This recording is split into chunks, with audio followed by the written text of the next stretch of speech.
Hey everybody, it's me, Jum Jumington.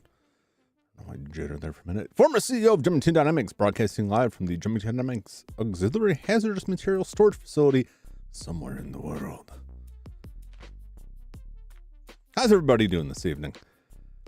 Had an oddball day, a lot of running around. Got into an argument with my young nephew over book fair money. That was that was not where I thought I was going to be today. I don't know if anybody remembers if you had this. I remember this when I was young. The book fair.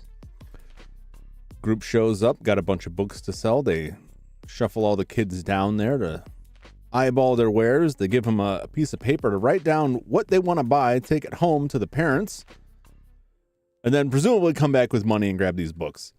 And there's kids. This is how I was as a kid.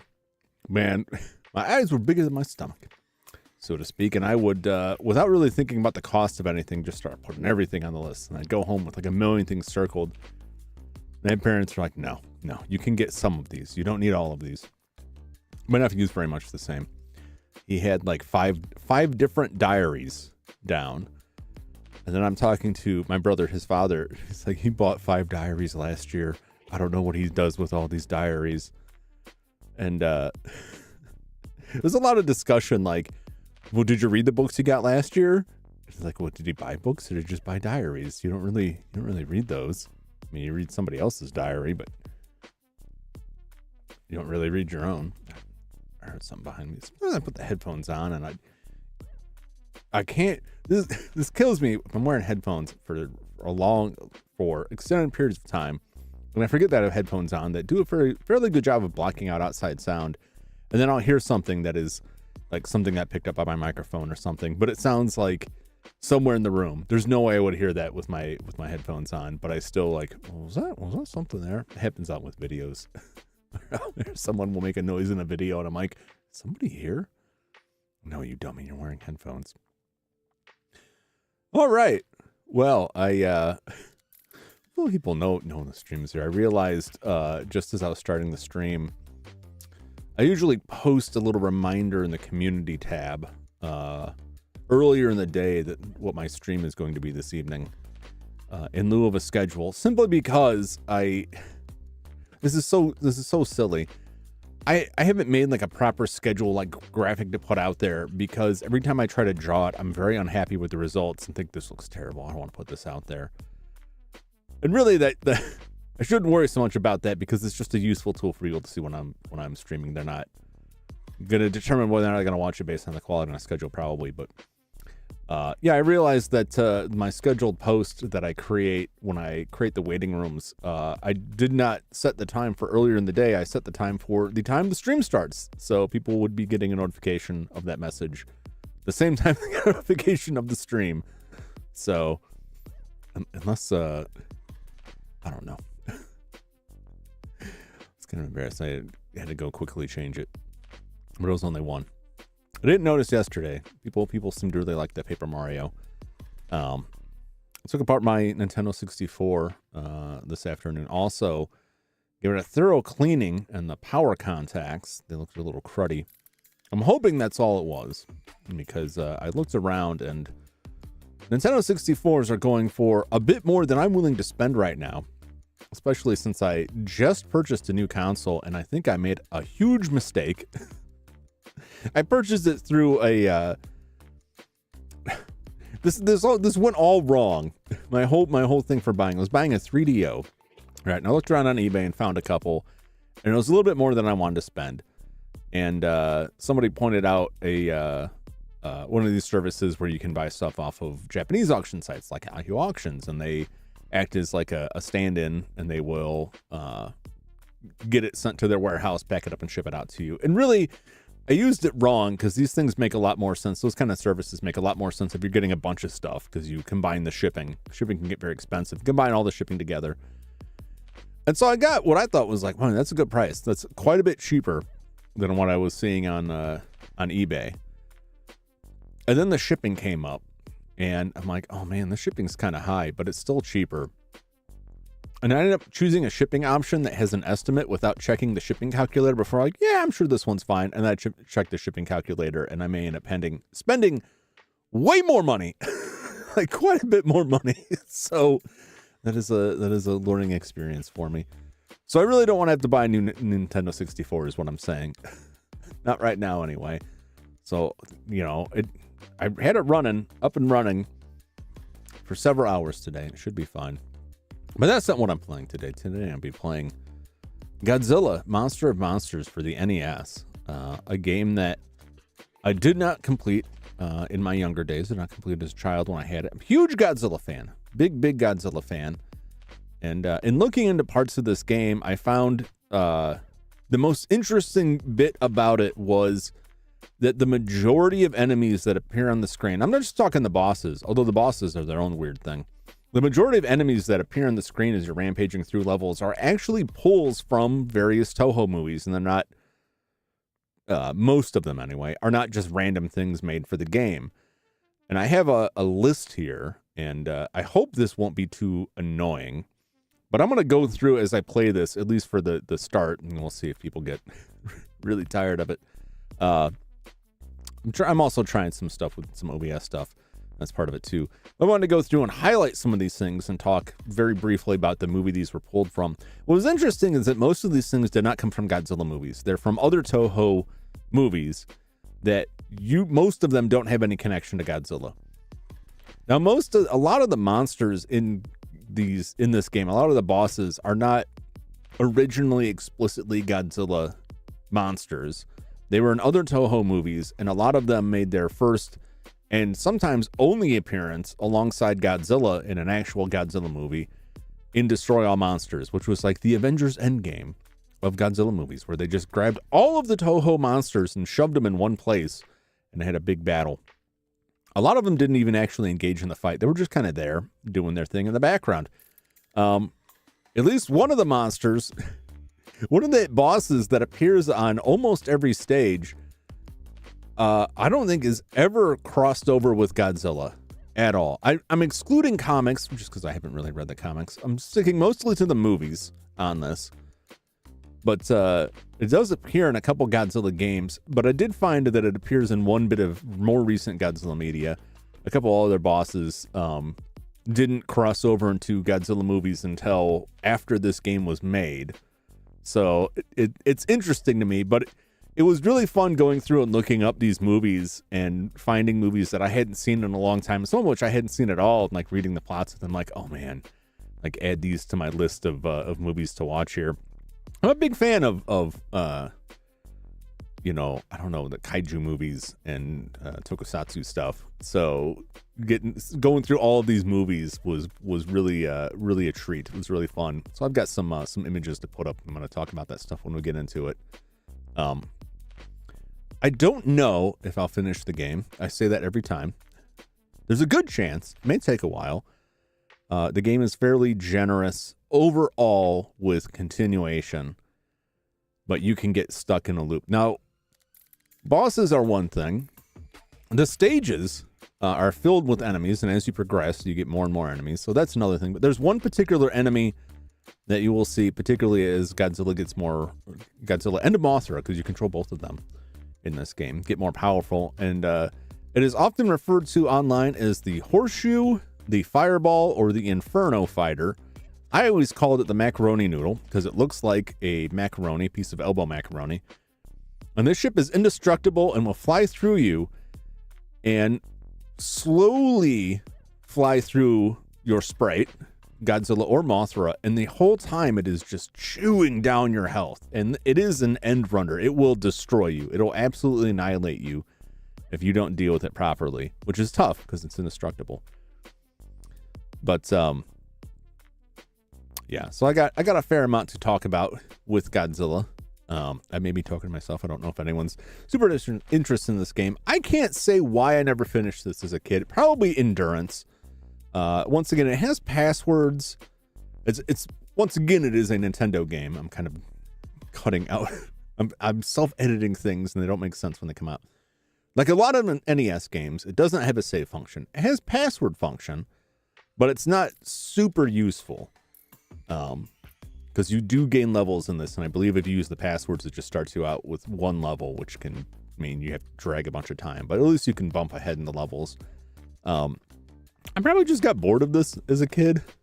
I quite enjoy it now. I enjoyed it in the little test runs I did through it, and I'm looking forward to going through it, but I can't say this was one of those games that was too difficult for me or I just couldn't manage. It's not very complicated, at least in my mind. So let's hop over to the game. Maybe power on the I guess here. Get it loaded up into Godzilla, Monster of Monsters. And we'll hop over and we'll talk some more about it. Woo!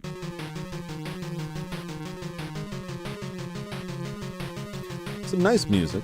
Not the original theme, the Japanese theme.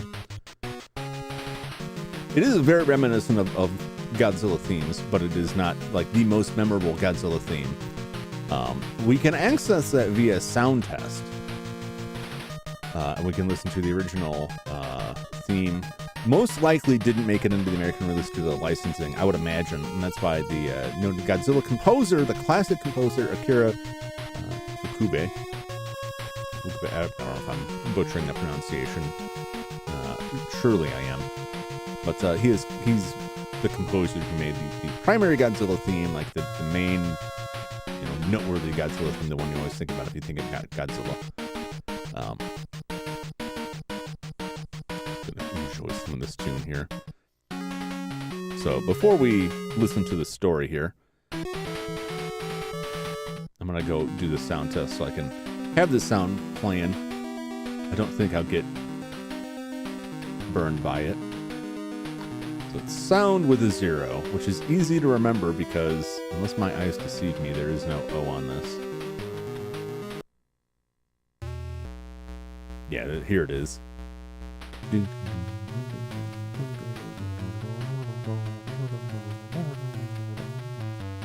The classic Godzilla music. So this game, let me move my notes over so it looks so awkwardly over. This game was released in December of 1980 in Japan, came out in the US in October. It was developed by Compile. And Compile, when I think of Compile as developers, I mostly remember their shmups like Blazing Lasers or Aleste. And Puyo Puyo, I played a lot of Puyo Pop with one of my roommates. We had a whole thing with that. We played that for a while. The competition was fierce. Now, Puyo Puyo, you may remember, well, if you remember classic games, if you are of a certain age, you might not remember Puyo Puyo, but you may remember the graphically altered versions that made it to the US, which were for the Sega Genesis, Dr. Robotnik's Mean Bean Machine, or for the Super Nintendo Kirby's Avalanche. Those were actually Puyo Puyo, graphically altered because apparently people in the United States wouldn't care about Puyo characters as much as Dr. Robotnik or Kirby, I suppose. Like I said, I'm a huge fan of Godzilla, and one of my fondest memories from my childhood is going to a Godzilla convention. And the two things that stick out the most to me is one of the big reasons I went there is that the guests of honor were two of the Godzilla suit actors, Haru Nakajima and Kenpachiro, I don't want to ruin these names too much, Kenpachiro Satsuma. That was the original Godzilla suit actor who was through most of the original movies, and then the newer era, was it the Heisei era, the Showa era and the Heisei era Godzilla suit actors. So I was really excited to get their autographs. And I remember standing in line and rifling through my very disorganized wallet to come up with the money to pay. It was one of those you had to pay for the photographs and to get it. And I was happy to pay. And I'm fumbling around. My bills are all disorganized. And I'm counting it out there. And, I'm real nervous. I'm like, there's a whole line behind me. We're going to end up taking too long. And not just the guy who was taking the tickets. There were two guys taking tickets, taking the money there. The guy I was dealing with, and the guy next to him, and three people in line were all like immediately jumped in. They're like, hey kid, do you have enough money? Because if you don't have enough money, like we'll spot you. We're going to make sure you get this autograph. So let us know if you don't have enough money. Like we'll cover it for you. which I just thought was like the nicest thing ever.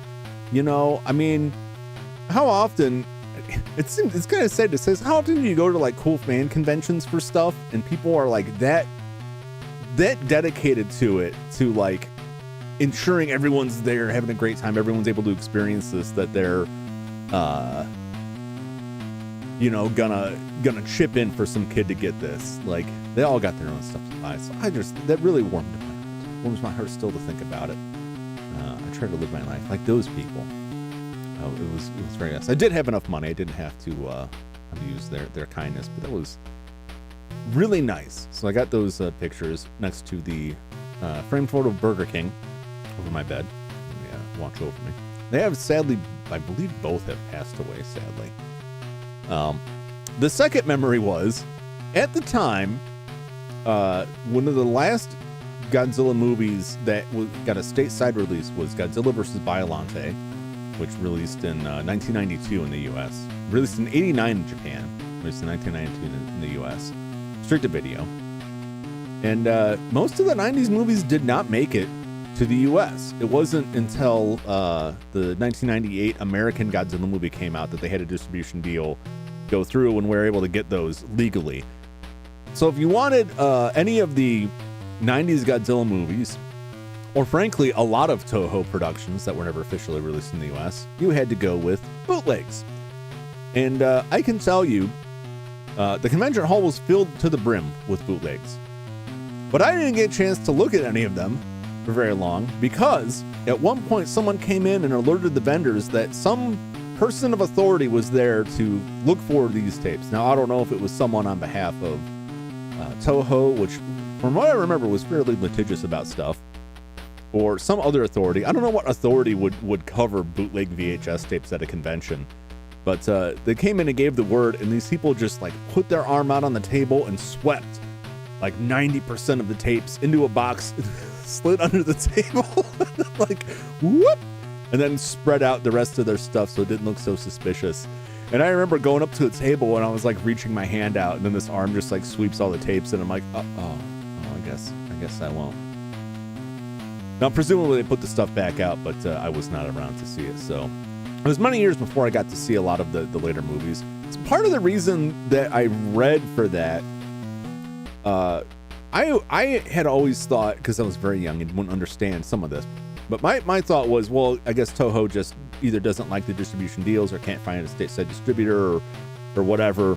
Maybe they just want too much money. Oh, some metal stuff, sorry about that. And I don't think that might have been part of the case, but then I saw Godzilla versus Ghidorah, which involves some time travel and flashbacks dealing with World War II, and it was kind of critical of America's role in World War II. And so some of the prevailing theory now is that American distributors didn't want it or got a lot of criticism because of that. My young mind wouldn't have understood any of that, to be frank. That's good protein. I just wanted to see some Godzilla battling stuff. So yeah, when this movie came out, or when this game came out, 88, 89, it was just a few years after The Return of Godzilla, which in the States was released as Godzilla in 1985, 1984 in Japan, 1985 in the US, where Raymond Burr, for the US version, reprised his role from the original Godzilla, which were all scenes that were added for the American end. Those weren't in the original Japanese version at all. So, you know, the game was out to try and capitalize on that, draw up some interest in Godzilla.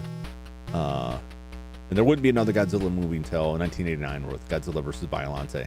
I really love that era of movies. I love the old era, but the 90s Godzilla movies I really, really enjoyed, like late 80s, early 90s stuff. I really, really enjoyed. Like, I thought the effects were really nice. I really like how the suit looked. I liked the variety of enemies that they chose to put in. The plots they had were very strange. They really played up a lot of this aspect where you had like all these psychic individuals that were communicating with the kaiju.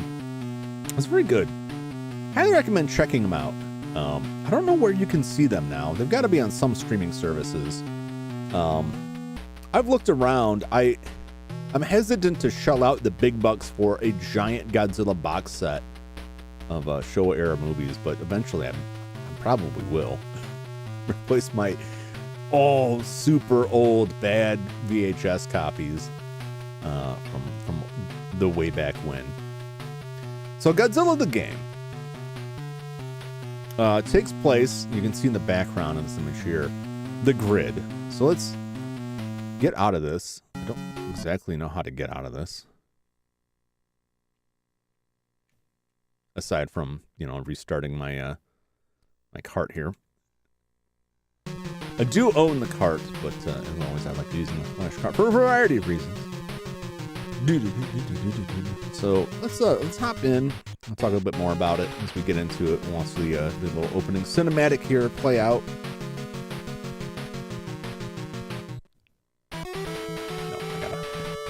We'll just leave it sit here for a while. It should, I believe, go back to the menu eventually. Or I'll just reset it again. That's quicker.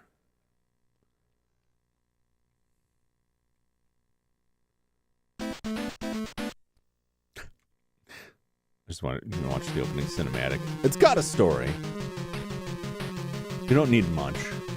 You're basically battling through the solar system to make it to Planet X to stop the alien invaders. And the host of enemies here imply connections to all kinds of different movies and all kinds of very different alien races, subterranean races getting involved. I believe at least some of these things imply the intervention of the Movians, with the lost civilization of Mu, which is a weird one.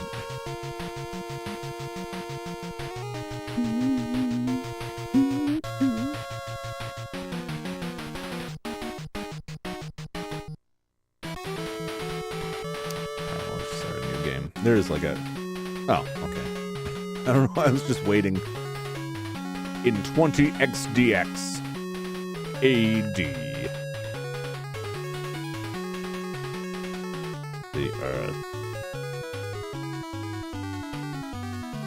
It's very slow text. The Earth receives a declaration.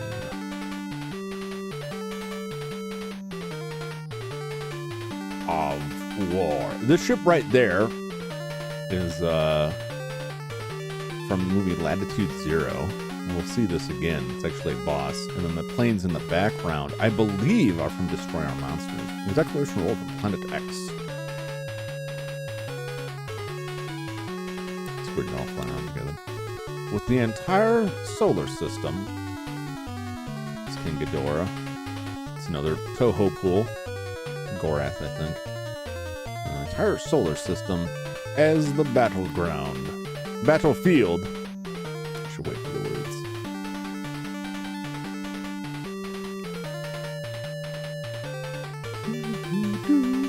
Bloody combat begins. This is Battleship Atragon from the movie, or not Atragon. It's from the movie Atragon. But that's the Gotengo is the name of that ship. Bloody battle begins between space monsters and our guardians, Godzilla and Mothra.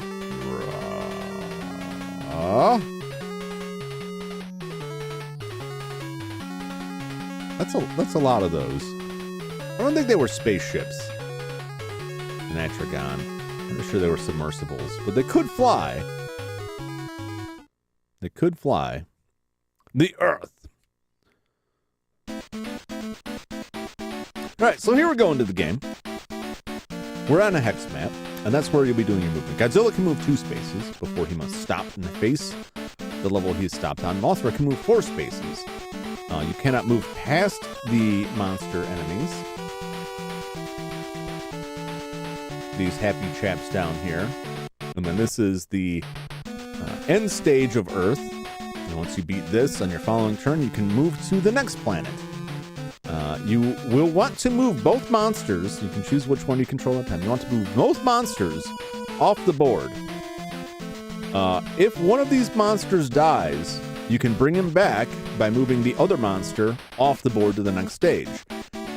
However, if you move one of the monsters off the board to the next stage, and the remaining monster dies in the previous stage, that's a game over. So you got to make sure they both go through. Now your monsters have a level, which is determined by your points. I don't know what the numerical scale is. I could not find that information anywhere. But defeating enemies earns you points, and you gain levels, which increases your health and your power.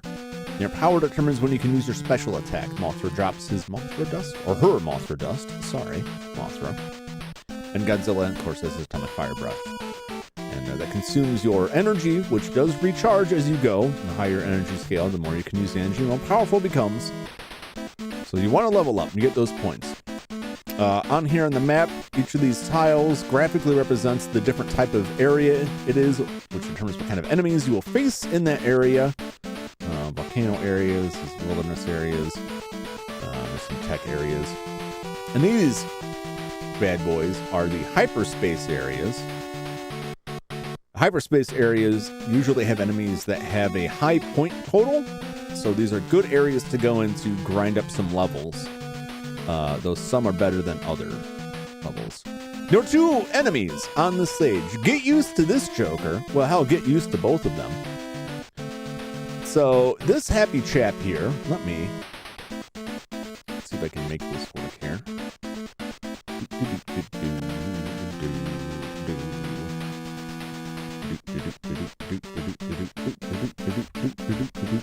This is a little bit fiddly here. Alright, so this happy fellow, right in the center of the screen, that is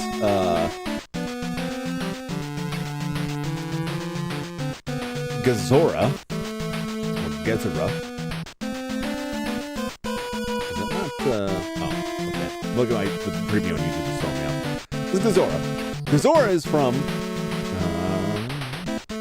the movie Space Amoeba.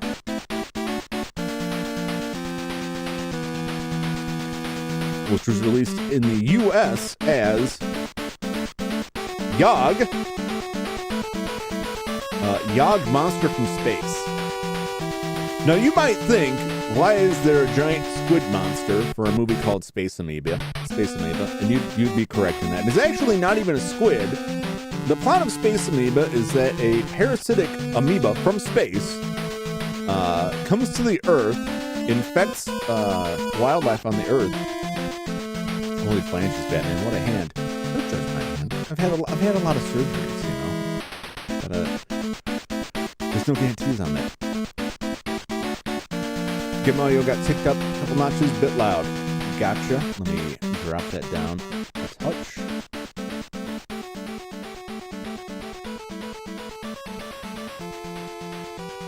Slice that down a bit. I can slice that down a bit more. This is pretty much. Also, hello to you too, J Money. Good to see you. Let me know how that does for you when it picks up on that. Perfect. All right. Yeah, if you need to go up or down, just let me know. Always let me know. I try to test this stuff.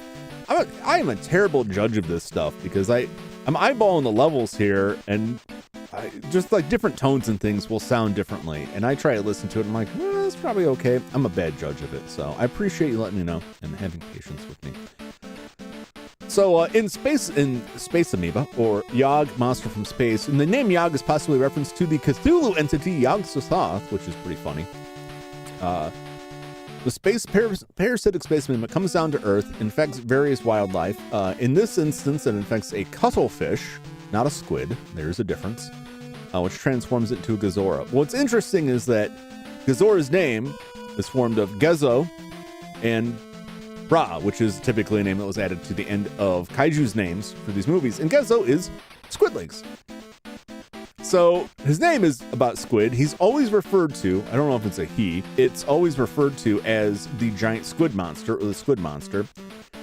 Godzilla has never appeared in a Godzilla movie, to my knowledge. I don't believe he was in Destroy Monsters or anything else.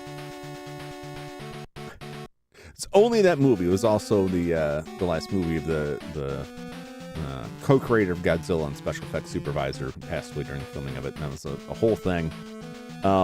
However, he did appear in Godzilla, which was a child-oriented Godzilla puppet show. I mean puppets like Muppets, like Jim Henson style puppets. For some reason, whenever I say puppet show, I think of like two people's hands in a little cart, like Punch and Judy, but like, you know what I mean, puppets.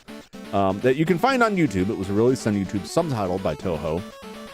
That's his only connection to Godzilla. He's appeared in comics, appears in several Godzilla games. He's going to appear on almost every board. Almost every stage will feature Godzilla. Primarily because as you go up, each planet adds a new boss monster, in addition to the ones you fought before. And I think Godzilla is only missing on one planet. The other monster over here is, let's scooch it over there, this fella right here. That's Mogura? Pronounce that. So Mogura appeared in the Mysterians. Fine, I have a lot of posters here. The Mysterians, I believe the Japanese title is Earth Defense Force. That is the U.S. title. Mysterians was released in 1957. He's a robot. There's a couple of them in the movie. There's by aliens who come to the Earth and demand a tract of land to rebuild their civilization, and then their robot Mogura starts tearing things up, and so humanity must fight back and defeat the Mysterians. Did not appear in any Godzilla movies until Godzilla vs. Mechagodzilla 2 in 1993. So at this point, just a Toho monster. No real connection to Godzilla whatsoever. All right, let's put that all away. We'll get going in the game. Now,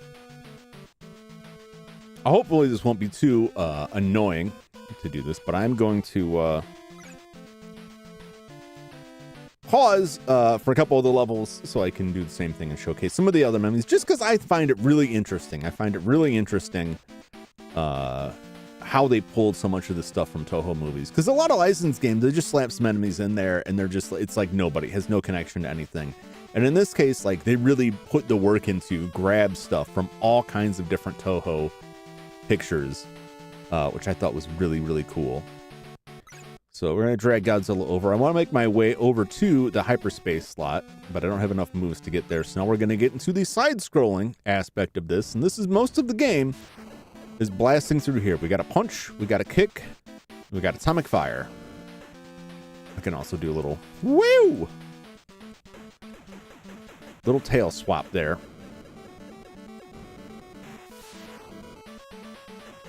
And that's a life energy, the little dude that crept out there. This is my life. Some of this, like, busting those things out there makes me think of, all right, get a good shot of that guy up there in the atmosphere flying by. Is, not that. I couldn't find, like, a plugin to do this stuff for me, so it's already manual. That guy. I should probably get rid of that pointer because it's going to be there the whole time. That guy is, well, I like how the flames are flickering even on the pause screen, is the Black Shark, I believe, from Latitude Zero, 1969. There's the Japanese. Latitude Zero is a pretty wild movie. Deals with lost civilizations and subterranean stuff, and a person gets their brain transplanted into a man-made winged lion, which is pretty messed up. That is one of the enemy's submersible ships. I don't know what it is doing in outer space, but that's a nice pull. We got two other enemies here from this. I want to say that ship is something. Well, I looked it up. This guy right here is, I believe, the pull up. Yes, the Type 66 Maser Beam from War of the Gargantuas. War of the Gargantuas is a really fun one. It's a sequel to another movie, a loose sequel. War of the Gargantuas. None of them have ever thought about what non-Godzilla properties Toho is involved in. They're involved in a lot. They did a lot of stuff. They did a lot of different sci-fi movies. They did horror movies. Matango, which gets referenced in this game. Great horror movie about evil mushrooms. And they just did a lot of different monster movies. And eventually the stuff would all fold together. And all of it is kind of made canon.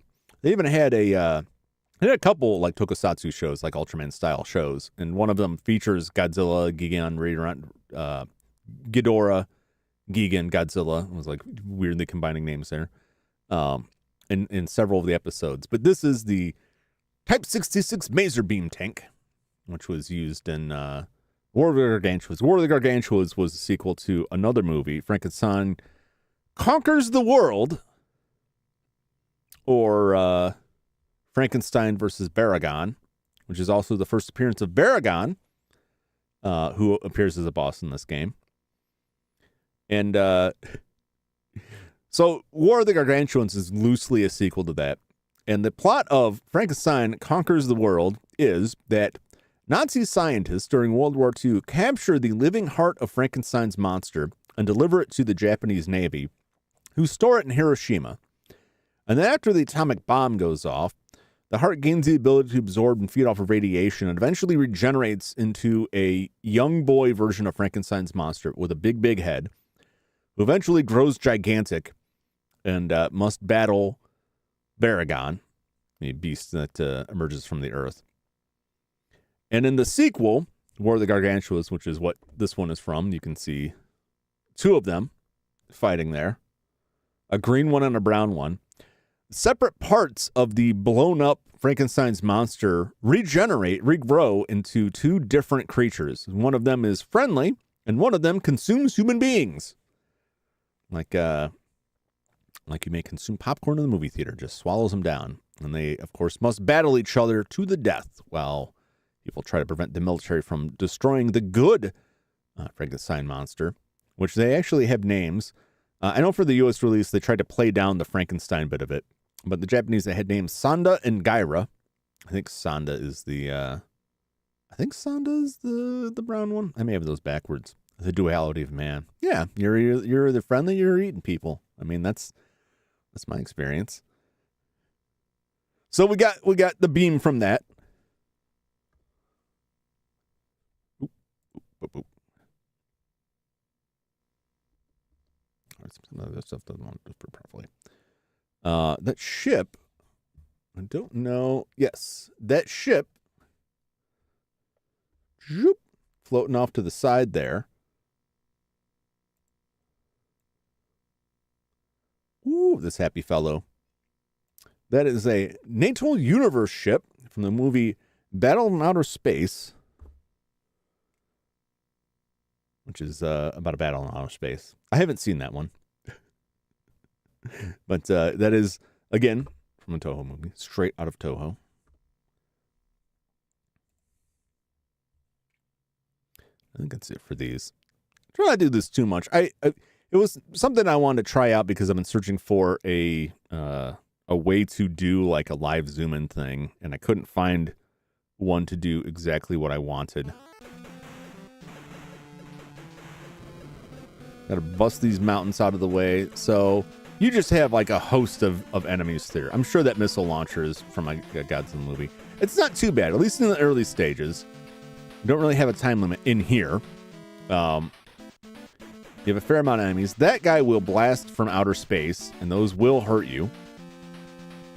There are other ships in outer space that will do this. You have one ally ship, which is the JSDF forces ship from Destroy All Monsters, which actually helps you. Now, Godzilla's pretty tough, and you'll see when I play Gamera, because I got to bring him along too. Yeah, there it is. Well, we got two of them here. Grab one of them. And again, sorry if this is just like aggravating. I'm mostly doing like a tech thing here. All right. So the airplane-looking craft is the Moonlight SY-3 from Destroy All Monsters from 1968, also known as Monster All-Out Attack.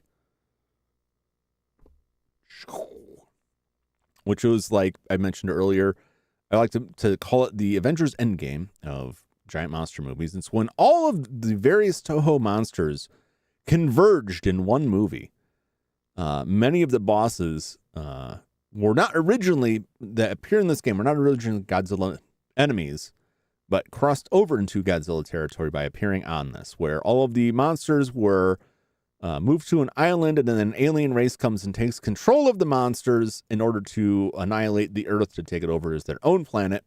I believe they were cockroach aliens, so they may be confusing it with another one. I believe there were 2 movies where there were like cockroach aliens pulling this.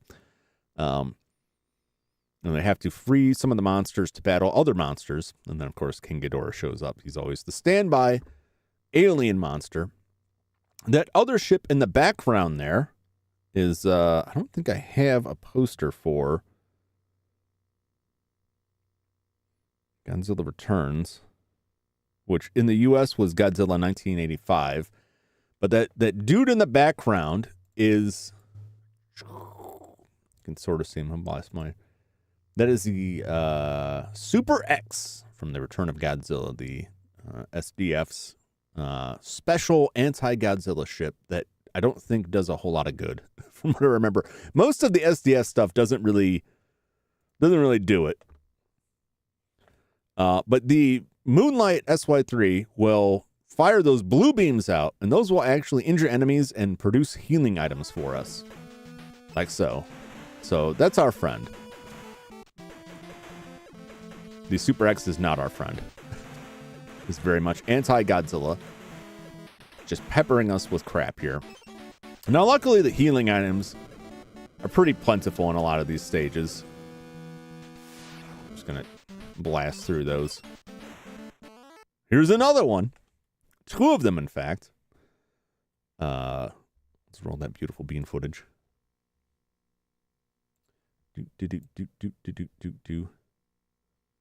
This boy is the Markolite cannon from the Mysterians. It was the ultimate weapon that they used to defeat the Mysterians in their last desperate attempt to chase the alien invaders off of the Earth. I believe they actually fired on rockets with them. And then this jet is, I want to say that is a jet from Return of Godzilla also. It's an F1 CCV jet. So yeah, lots of Godzilla. Lots of Toho. These things are just kind of a pain. All of them. Now, Godzilla doesn't get whooped too much going through this, and you can just really scooch by a lot of this stuff. I am taking a bit of damage, but it's fine. And then the bosses move up on me. So we're going to take Godzilla to the fun zone. We're going to take Mothra to the fun zone. Actually, I don't want Mothra to go anywhere near Godzilla. So Godzilla, when you fight him in the boss fight, has a nasty habit of locking you in the corner and just wailing on you. And so I prefer to go after him with Godzilla, because Godzilla can usually knock him back a little bit. Mothra gets knocked around by almost every hit. Almost any tiny hit he gets, he's going to get slapped around. It's kind of rough. But his hitbox is deceptive, because his hitbox is only her hitbox. Sorry, Mothra is a female. Her hitbox is only the main body. The wings don't count, but it's still like a real pain. So I'm going to send Mothra around to the other side of Godzilla, so that Godzilla has access to the hyperspace spot first, so that he'll be in the way of Godzilla, and I won't get trounced on. And when you advance too far, it'll tell you unable to advance further. Same if you get the boss. There's Mothra.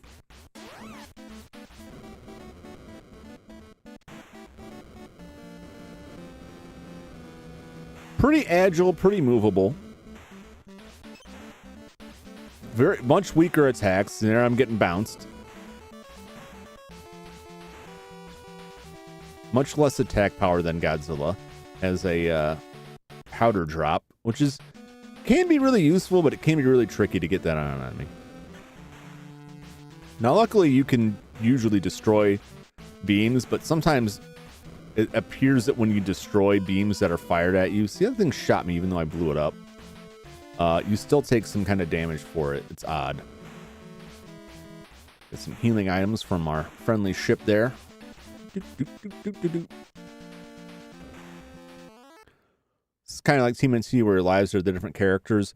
No, not really. You are controlling two characters, which I think is intended to be so you can play it with two people. When you're playing by yourself, you just got to move both of them. They kind of aren't. They're two very different characters. Some bosses are better fought with Mothra. Most are better fought with Godzilla, honestly. But it is kind of like a backup. So if one of your monsters dies, if both your monsters are, say, on Earth, right? And Godzilla or Mothra dies. Let's say Mothra dies. And then you go to leave for Mars. And Mothra leaves for Earth, arrives on Mars. Godzilla will reappear. He will lose one level, but he will reappear. However, if Godzilla leaves Earth for Mars and leaves Mothra behind, and in the process of Mothra getting to that spot, Mothra dies, it's game over. So it's like a double-edged sword. It's like you can have him as kind of a backup, and you can recover if one of them makes it to the other side, but you have to make sure you're still watching both of them. You can't just leave the other one behind. Otherwise, you just leave Mothra in the dust, so to speak.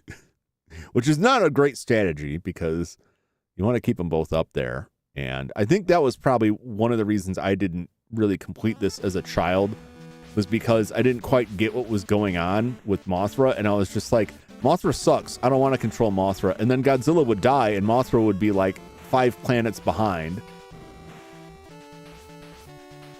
And that would just be it. You notice I have a score. I have no idea what the numerical levels are for determining levels.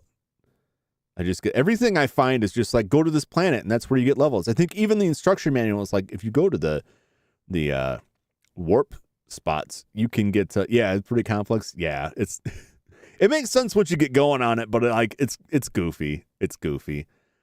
But all the manual and everything, like walkthroughs, everything I've read are like, go to the warp spots. That's where you gain levels. And it's like, no, you gain levels from getting points. You just get more points from the warp spots. You can gain levels anywhere, as far as I know. I didn't go through the manual for this because I read it ahead of time and it was like, this is pretty useless. This is not helpful. Ay. Oh! You gotta watch it with Mothra because your first instinct, and it's not a bad instinct, will probably be to just like fly over everything because you usually can. The problem is that if anything shoots up, it can slap you down and then you end up getting stuck behind all that stuff you dodged. Oh, not this. I really should turn that off. It's down and start is what I have it set on, so that's why sometimes that goes off. I don't think I'll need save states for this. I don't know. Oh! So Mothra gets slapped around a lot. And in the later levels, it can become a huge headache. But for the most part, like, you can get through it. It's okay. The dust is definitely not, like, as cool as Godzilla's Atomic Fire Breath. Godzilla's Atomic Fire Breath would just, like, sweep through and clear stuff out. But you can see I'm just getting smacked around here by these things. Luckily, in many of these stages, health is plentiful, as I said, so. And they do fill a lot of it. That gets less helpful as you level up and you have higher health to bring up there. I'm mostly concerned with getting sent backwards. Now, once we reach level 5, and these can't appear before level 5, but once we reach level 5, that's when the macaroni ships show up, the elbow pasta of death. Those things will completely wreck you. So I'm going to get to the warp zone here. We're coming up with another delicious movie reference. There'll probably be 2 of them. So, all of these guys, let me get a better shot. All these guys on the screen here. I got to come up with a better way to do this. I just like finished building this, if you can call it that, just before stream, and it's kind of iffy. It's kind of goofy, really. This is from, it looks like a brain, right? I know what you're thinking, because this is what I thought. It's brains. It's giant space brains. No, it's a mushroom from Matango, which I highly recommend Matango. It is a phenomenal horror movie. At least I thought so. I really, really enjoyed it. Matango is from 1963. You can find it out there.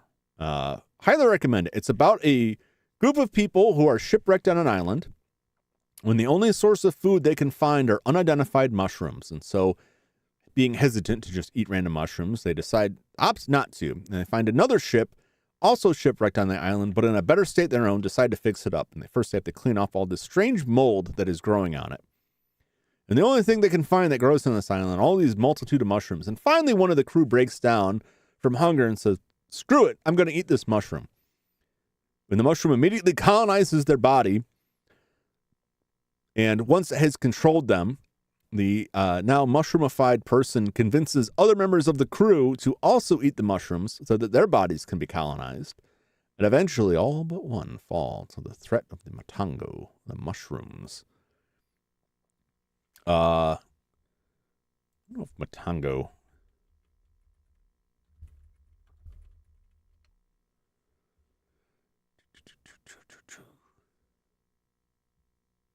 It's a horror movie. I'm not really sure if Matango actually means like fungus or mushroom or something like that. But I do know that in Secret of Mana, the village of mushroom people is called the Matango Village, which either means that Matango is just a term that references fungus or mushroom people or some sort, or that was a reference to the movie Matango. But I highly recommend it. If you're a fan of Ultraman and you're familiar with, was it Baltar? I think it's Baltar. I may be getting that name wrong. He has this particular deep laugh. And that audio clip originally came from Matango, of the mushroom people laughing at the one guy who didn't eat the mushrooms. Everyone gradually becomes hideous mushroom folk. Go look it up. Great movie. Highly recommended. Really enjoyable. So this is Matango in space. Or no, well, I guess technically we're still on Earth. That is who we're fighting. Just give them a little fire. These guys are worth a lot of points. We're going to see here. Yeah, it was like, 10,000 points there. Not enough to level. Don't know what the end is. Matango is in katakana. It must be a loan word. From where? Yeah, it's weird. I remember looking at this before and I never found a real answer on it. I think we're going to get our first boss fight. These are the boss battles. Look at that guy. He's so fun. He wants to dance me over in the corner. I don't want that, but I'm gonna smack his ass to hell here. As long as he doesn't get me in the corner. Nobody puts baby in the corner. All right. What he could do is he can get you locked in here and just continually slap you and just prevent you from moving. Now, there's no timer listed on that. There's no timer anywhere on the screen, but all of the monster boss battles, which those are the boss battles, all of those battles have a 40-second timer. And after 40 seconds, the fight just ends. That's the end of the turn, so to speak. It's all like a board game. And the monster, if you don't defeat the monster within those 40 seconds, the monster will regain a little bit of its health. And then you have to fight them again. They'll still be there. Most of these monsters you do have to defeat. You can't just sidestep past them. You usually have to defeat all of the bosses on the board. And as you go on, there's more and more of them.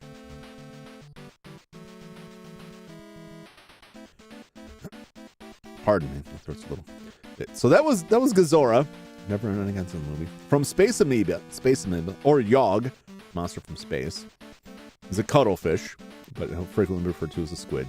He's dead, but we'll see him again, over and over again. We also notice the monster's life gauges will go up as we go on. Some of them get to be pretty juicy, so we want to level our dudes up here real good. So I do not want Mothra facing off against Mogra. It's not a good matchup. So I'm going to send Godzilla over, and then Mothra will be able to enter that spot. And because it's not like a power up that you get from the levels, from the stages, like the warp stages, it's just defeating enemies. You can just go back to them and fight enemies again. There are other bosses. There's different types of stages within the warp levels that will give you increased points. One of them is a great battleship, which is real cool. And it was a pretty cool boss, but it can launch those elbow macaroni ships and they can wreck your deal. Once you get to level 5, those ships can just start appearing at random. So you get a choice. I don't really know what purpose there is to not fight them because the monster's there. It's certainly going to fight you. The first time you fight them, you generally have to go through a stage, and then once you get to the end, you'll fight them. Subsequent turns, if he lives through the assault. Damn it. Subsequent turns will be there. Look at that. We got 3 ships in the back there, in the orbital ships.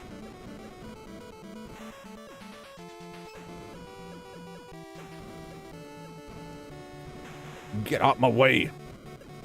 Yeah, some of these obstacles, some enemies you can just walk past. Some enemies will block your path. Many of them will stun you. Get. Do not want.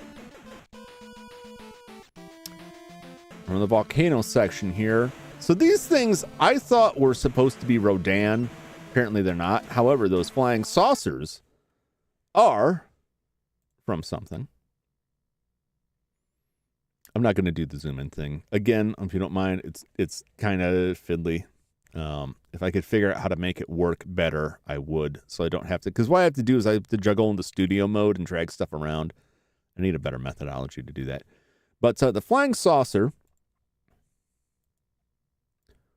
this happy fella, is the Zillion, I think I'm pronouncing that correctly, the Zillion saucer from Invasion of the Astro Monster in 1955, which was also, where are you?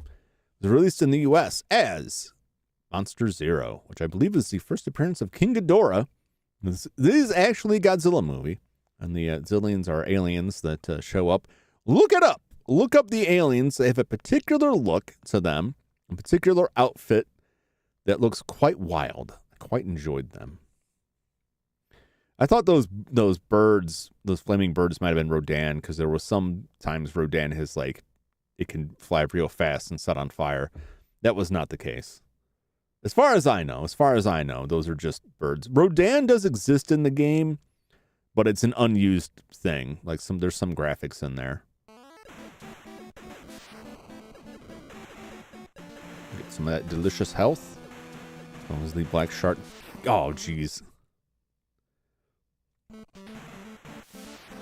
This thing's getting real sensitive on me.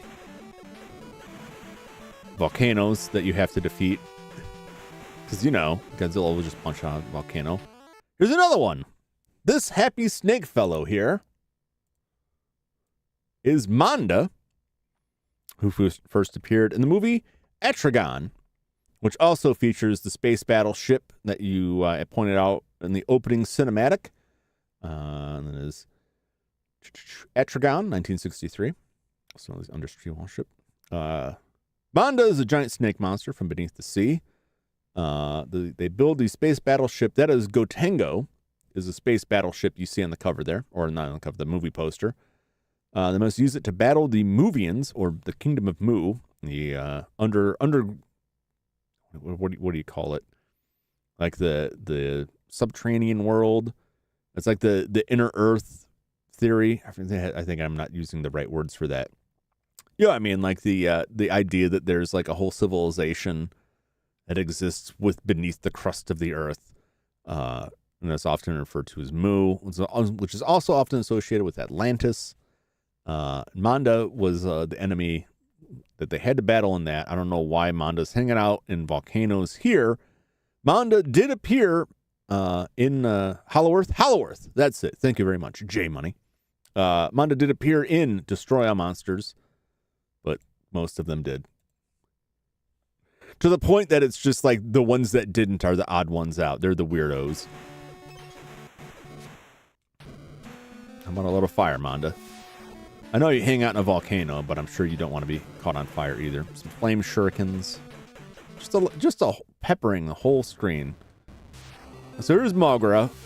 He's got some beams. Mogra can get stuck. He just fired his beams out there. Mogra can get stuck charging up those beams and just do absolutely nothing. He's like a robot chicken, a robot bird thing. It's a very unique look. I really like the design they used for Mogra, which I believe they repurposed it as like a mining robot in Godzilla vs. Mechagodzilla 2. I hate to say era Godzilla movies. You're dead. So long. So he's got just a little bit more juice than me, but we made it through. He can be a real nightmare for Mothra, because Mothra just does not do enough damage. At least not in the early levels. Now, Mothra is close enough that Mothra can actually make it to the next hyperspace. Don't leave any of them further behind. Yeah, Mothra only has the one attack. It's the same for both buttons. And it does much less. These tanks will produce health, which is useful.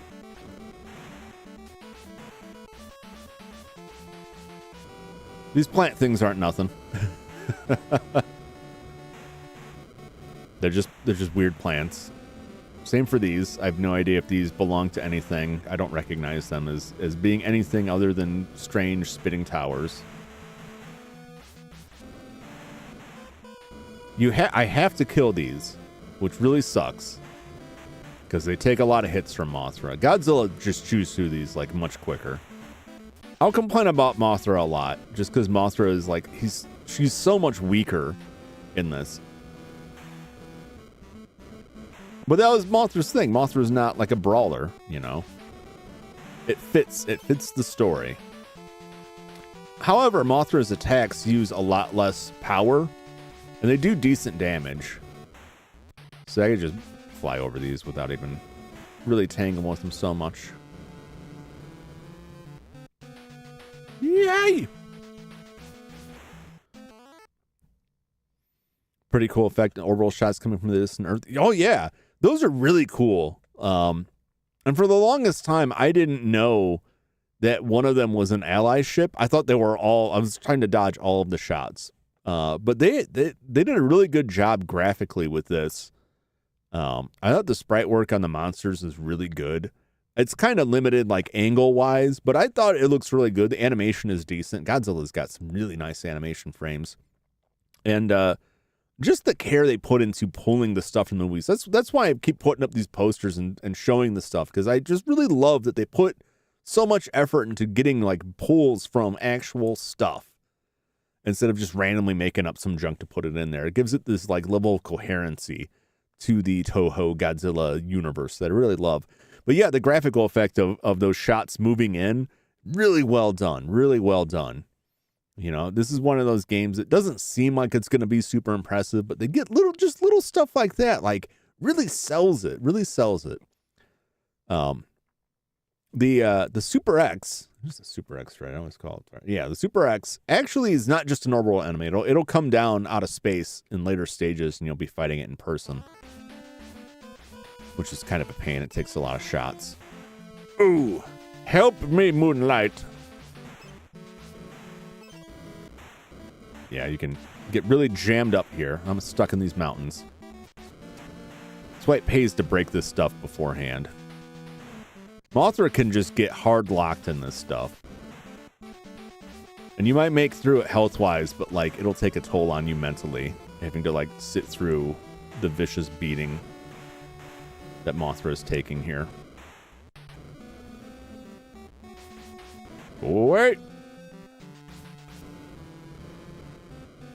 Give me the health. Aye! Oh, God. Watching all of my health dwindle away. My health is fine, but, like, just watching them leave. Because it's probably points. I'm sure you get points for that. Mothra is really hard to level because of her weakness. I tend to just dodge enemies more. And I know I shouldn't, but, like, it just takes forever.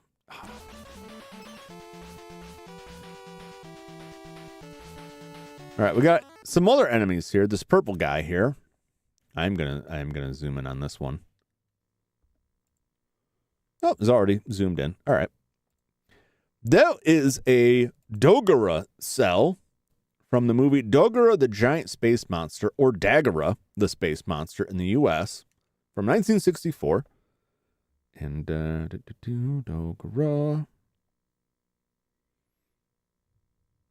Dogora.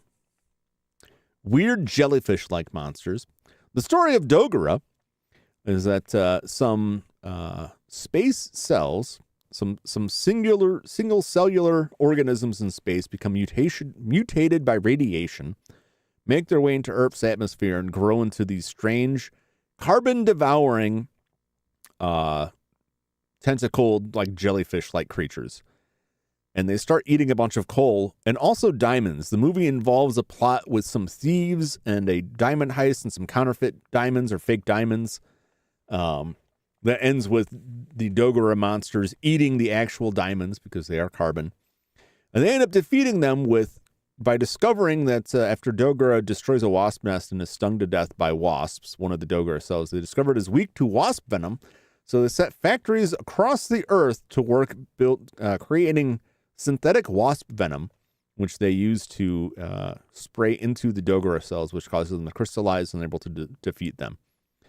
Dogora has no connection to Godzilla until a flashback sequence in the 2017 Godzilla Planet of the Monsters anime you may have seen on Netflix. It is shown in the earlier parts where they show the monsters attacking the Earth before they fled the Earth, and Dogora is shown in a scene there. Aside from that, I don't think he's ever... I shouldn't say it has never really had a connection to Godzilla, but they pulled it in for this.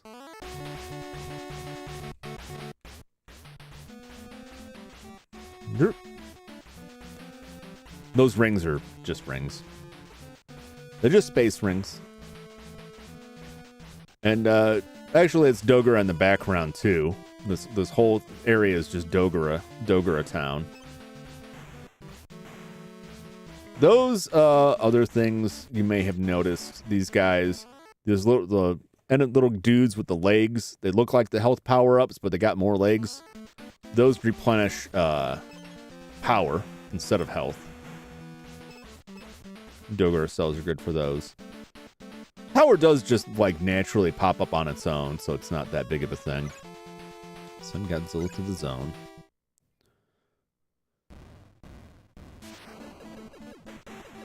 Come get him. I do like the image of Godzilla just like kicking, just running through and just kicking this stuff. Like a petulant child. Get out my way. With Godzilla, I'll just stomp through everything. So I'm now level 3. Godzilla's juiced up.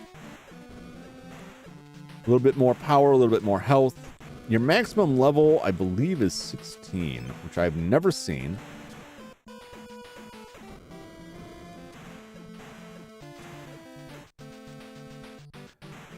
Through playing around.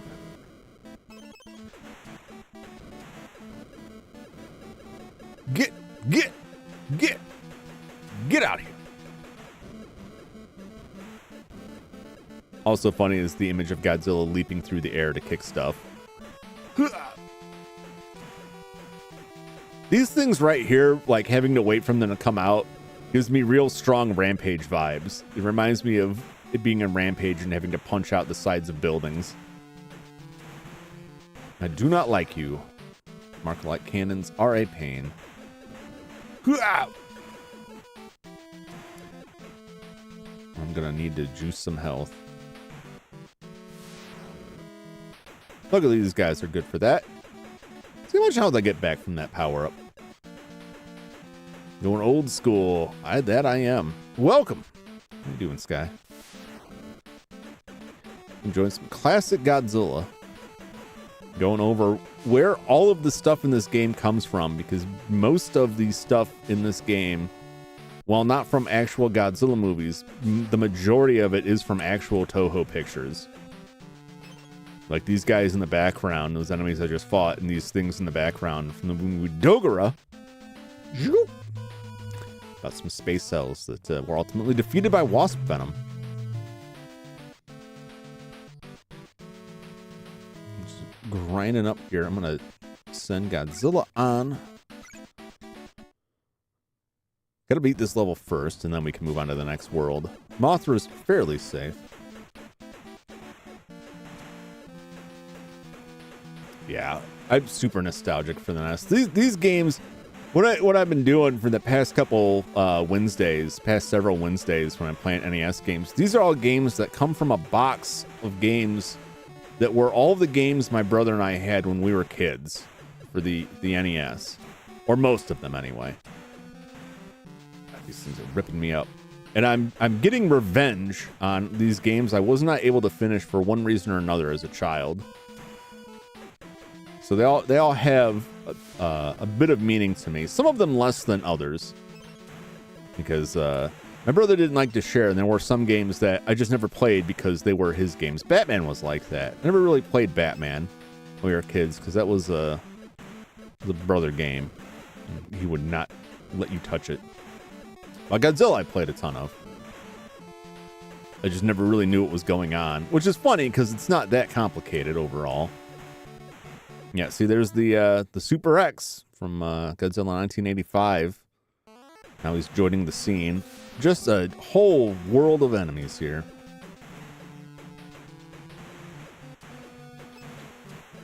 I don't know if I've ever beat these games. They are something. It can be rewarding to go back. It can also just be a nightmare. It can be tough because sometimes you get a game and it's like, this game's really not fun. It's just bad. Batman, Metroid, Zelda, Mega Man 2, TMNT, good times. Oh, yeah. Yeah. I don't know if I love the Mega Man games. I don't know if I would play them on stream just because... I mean, I could say this about almost anything. You could say this about just about any game. I see so many people go through the Mega Man games that it just seems like... And I've played them. I've played the hell out of them. At least the original Mega Man, like Mega 1 through 8. Eventually I would. But Metroid, you know, I got Metroid on there, Zelda. Sooner or later, I got to go back and play the original Batman from Sunsoft, which is much better from what I heard than Batman... The Return of the Joker. Trying to get Mothra some more levels. But yeah, for whatever reason, we never had the classic games. I never owned Metroid as a child. All the games that we had in that box, which I alternate refer to as things like the radioactive treasure box, or the toxic treasure box, the toxic time capsule. They were all awful games in one way or another. They're all just like miserably difficult games that we never really got through because a lot of them just were too hard for us. We didn't understand, or they just were not good. And some of them, the one I'm going to be playing next week, I'm just comboing them up because they're games that either don't have an end or the end is just a long slog. One of those is a basketball game I got at a birthday present, and it is one of the worst basketball games I can imagine. That's Magic Johnson's Fast Break. Oh yeah, Karate Kid. Paperboy. Certainly I gotta bust out Mario 2. It's my favorite of the Marios, which feels like sacrilegious since it wasn't even originally a Mario game. That's the one that really got my juices going. All right. Move on to the next field. Yes. So, I think Mothra has to also defeat this. Mothra's still level 1. I don't know what the deal is there. So with Mothra, I can just dodge underneath these things. Also, when I shoot those beams, it damages me. Even though it doesn't hit me. Like a transitive property. Hot take. Yeah, I don't know. I finally remember that Mario 3 is a phenomenal game. I would argue Mario 3 is the better game than Mario 2. But I think what I like about Mario 2 is how weird and different it is. But it's funny that this game that was like a palette swap, not a palette swap, but like a graphic swap of a different game, has all these enemies that are now like total mainstays of the Mario universe. And I don't think they existed before that. I don't think Shy Guys weren't anything before Mario 2. Now Shy Guys are everything. Bombs, all that stuff. So much of it is in there. Now the portals, the hidden doors, the rocket ships, that stuff hasn't really come back around. But I like the way that everyone controls. All 4 characters have their own unique kind of abilities and controls. I love that stuff so much. I like the original Mario, but between Mario 1 and Mario 2 and Mario Lost Levels, between those 3, I would pick Mario 2. Mario 1 is fun and memorable, but it's just kind of like, I'm more excited to play the other one. Although, if I was speedrunning stuff, I would probably be more interested in Mario 1. So I remember it was Mario 3. Waiting with bated breath if that red curtain rise. Yeah. Yeah, man, that game was solid. I remember the movie The Wizard. And I was so excited to see the movie The Wizard just because it had footage of Mario 3. And it was like, ooh, we're going to get this secret info on Mario 3. And just being able to move across the screen and kick blocks with a turtle shell. And there's all the new and interesting stuff they put in that. Those guys are just going to keep coming. I just want to blow the thing up for some points. The only thing that stands out more in my mind in terms of I can't wait to see this game from my childhood was when I bought a game magazine that had early shots of the Super Famicom and Super Mario World, and that just blew my mind. Well, it was like, wow, that looks amazing. I can't believe this. I was so disappointed. This will sound stupid. I was so disappointed when the Super Nintendo actually released in the US. Because I still think the Super Famicom case is way cooler. The Super Famicom looks much better than the US SNES. In my opinion. I mean, that's what they even use that in Europe, they knew. They just continued their trend from the original NES that was Americans want something that looks like their stereo. No, give me that cool rounded thing. Oh, I love the Super Nintendo. And I'm happy with the one I've got, but if Super Nintendos weren't so weird and touchy, I would have purchased a Japanese one by now. To the next field. Skip from the NES straight to the GameCube. Wow. Skip 2 generations. Well, I blame you. GameCube's got a lot of solid hits. I feel that way after the N64 was the last system I got while it was new for a long time. I just got wrapped up with stuff. I'd gotten older and was either broke or didn't have time or both. And so by the time I owned a GameCube, the Wii was coming out kind of thing. So I missed so much of that stuff. That's a lot of what I'm doing here is these games that I've played since then, but I didn't really have a chance to play when they were new. It's I'm in that mindset, the joke, PlayStation 2 is not retro, is it? It's when I think of retro, I still think NES, Sega Genesis, the really old stuff. GameCube Channels 5. Oh, wow. You're a bit younger. Yeah, that's understandable. I talk to a lot of people. A lot of people I talk to are a fair bit younger, and it's odd for me because I talk about a lot of this stuff. When someone will say well, I didn't have that. I'm like, how could you not have that? It's like talking to someone what do you mean you never saw E.T.? Well, it came out long before I was born. Oh yeah, I guess that makes sense. Didn't own a NES or SNES until way later. First console was Genesis.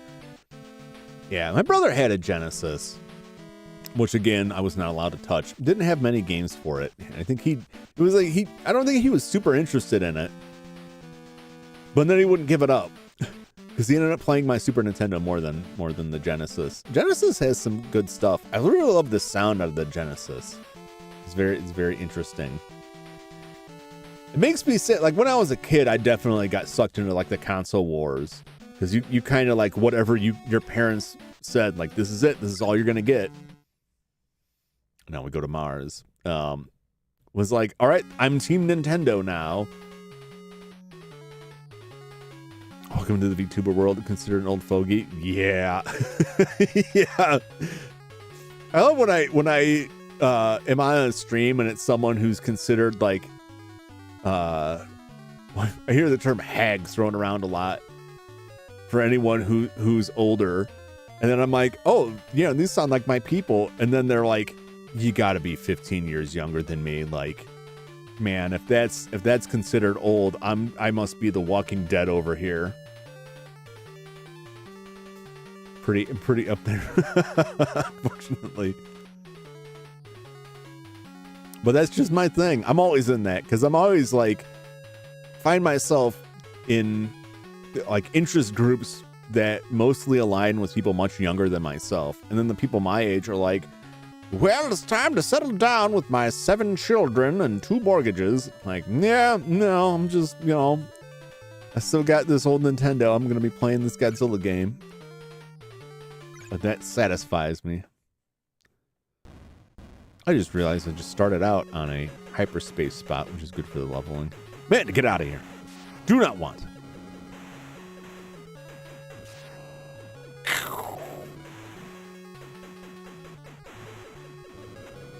Stupid birds. Sent to packing.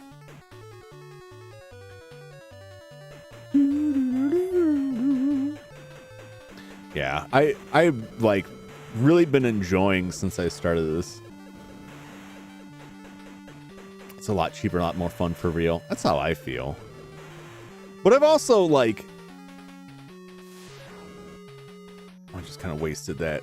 I keep hitting start to like pause it because I get distracted. All right. So now we've added Varan to the mix. Let's go over. We can take a look at it. We'll see him more better. This is Varan over here. Let me see if I can zoom in here.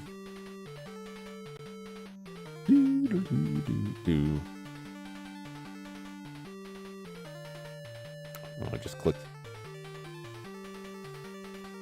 I'm trying this thing out, and it's kind of like super weird manual. That's Varan. And Varan appeared in the movie Varan, or Varan, the Unbelievable, as it was released in the US. And Varan is from 1958. Varan first met Godzilla in Destroy All Monsters. Didn't really do a lot. He was on Monster Island. I don't think he really fought much. Newest team member at work was born after 9/11, which is weird to think about. Oh my God. I can't even imagine. I don't know, is that like good or bad? Like, well, I don't want to like, that's the wrong way to put it. Is that better or worse for someone to be born before or after that? Because if you're born after that, it's a historical footnote that probably doesn't have a huge emotional impact with you. But then it's, you lose track of like the history of that sort of thing and an appreciation of things. It's like, for me, people who were born in the, after the internet was pretty firmly established versus people that were born before the internet was really a thing is very, very different. And I think about, I was a teenager when the internet was really like started like blowing up more and becoming more of a mainstream thing, which is like, it wasn't that mainstream, but it was, there were more people out there, more people on the internet, more people getting connected. And the kind of stuff you could see on there just kind of accidentally stumble into was like a real horror show. We're watching Scooby-Doo when that happened. Whoa. I know in the world without TSA and iPhones. Oh man. Yeah. I remember, I'm old enough to remember when you could still smoke in an airplane. Now I was a kid, so I wasn't smoking. But I remember like just that is weird enough. Like smoking used to be so much more common, just in all kinds of buildings. Hospitals. You'd be smoking in the hospital. Be smoking on an airplane. Oh, We got another one back there. I'm going to show this off. Oh, did I? Sorry, I left that thing on. In Veron. Totally not paying attention here. Yeah, travel was so much different. The world was very different in a lot of odd ways that we've all just kind of accepted now. But yeah, like when you used to be able to get on a plane without getting your shoes searched for vials of fluid. As a kid, my mom would walk me to the gate, put me on a plane to visit my dad. Yeah, I don't know if you could pull that off today. There would be a lot to go through for that. I remember the first time I had to go through security, it just sort of started being a thing. Yeah, I flew. The last time I flew was pre 9/11, and I've not had any personal dealings with air travel post 9/11. And the longer it goes, the less like enthused I am about it. You know, because I just think about like, I haven't had to deal with any of this stuff. That sounds like an absolute nightmare to me. This guy, I just want to show real quick, is the battleship. I don't think it was a space battleship in this movie. That is the battleship Gotengo from Atragon. We saw it in the opening. Here's Atragon. Atragon! It actually was an anime of Atragon. Super Atragon. This is the Hollow Earth movie. And they build this submarine that the creator of the submarine battleship refuses to let the military use it to battle the Hollow Earth invaders, because he claimed that he built it to restore the glory of the Japanese Empire until the invaders wreck his island and kill most of the people there, and then he signs on. It can fly. It's got a big drill on it. It's really oddball craft. But now it's out there in space blasting us, as you'll do. Ow!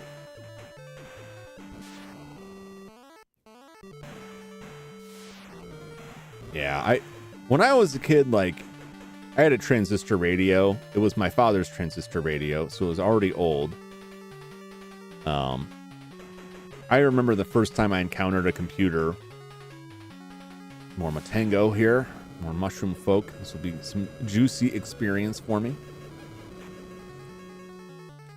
So give it a slap. That's a lot of points. Boost me all the way up to level 4. Woo! Here comes Varan. Varan the Unbelievable. And just, I think about this probably too much, but like,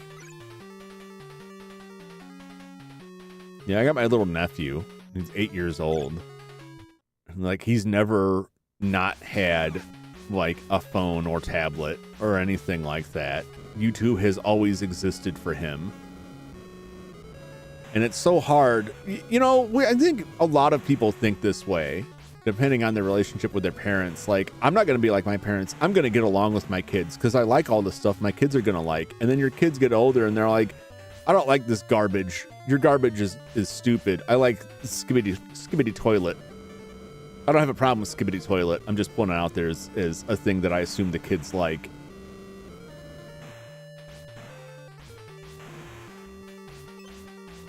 And it's like, oh no, the divide is still there. It's still real. I thought it was going to be different. Or I have a lot of friends who were not athletic and their kids are heavily into sports. And they're just like, I wish my kids would be nerds like me. I remember being like 5th grade and thinking this one girl who had a computer at home was super rich. It's so crazy to me.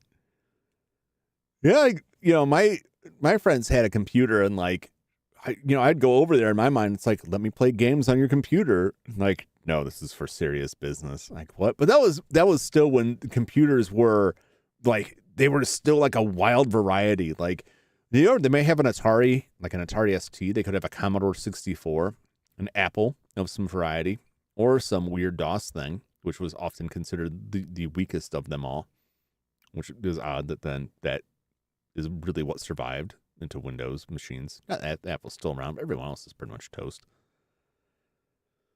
But when I got a computer, I was more amazed people that didn't have computers. And now I feel like it's wrapped back around that a lot of people don't have computers, what I would consider a computer, like a desktop computer or a laptop, you know, but they have like a tablet, they have an iPad or maybe an Android tablet, and that's their main computer. And that's it. They do everything on that. And it's like, wow, it just completely wrapped back around because everything's a web page now. So show me you can play games on it. It blew my mind. Oh, yeah.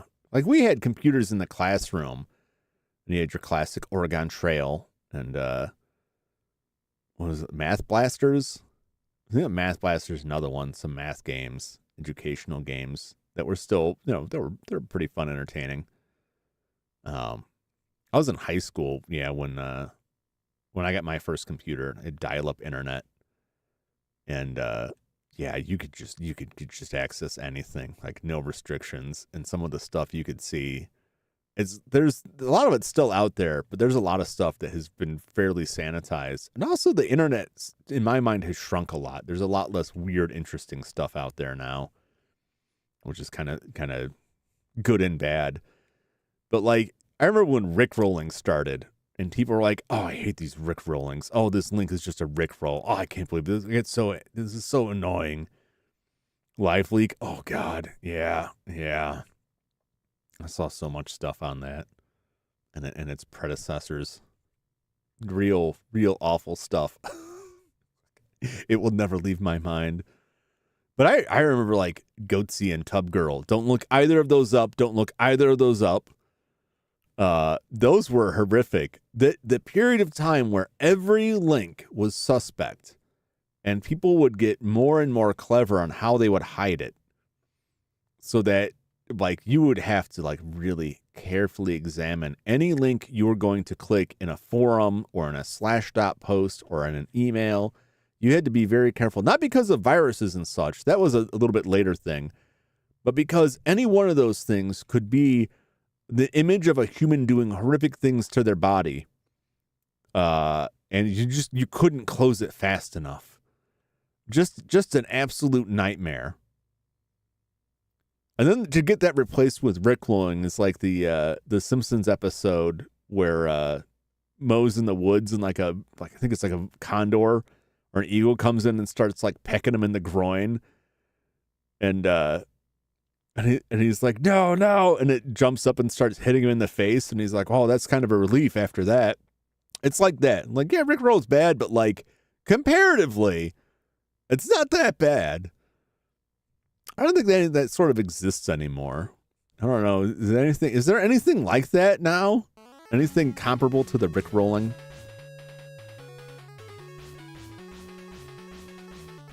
But there's a lot of things that are better now on the internet, but I wonder how long that stuff's gonna last, because I see so much stuff that just seems to be like caving in under itself. Because in the early days, you know, I think we're dealing with so many of these companies that are just kind of survivors of the .com bust, the .com bubble bursting. Rick Roll just kind of makes me go, yeah, got me. Yeah, compared to what we used to have to deal with, like, I'll take Rick Astley any day. Oh, stop it. Stop it now. Stop it now. Give me those juicy points. Rub my powder all over you. Stupid mushrooms. Go colonize somebody else. Aye. I'll make it. There we go.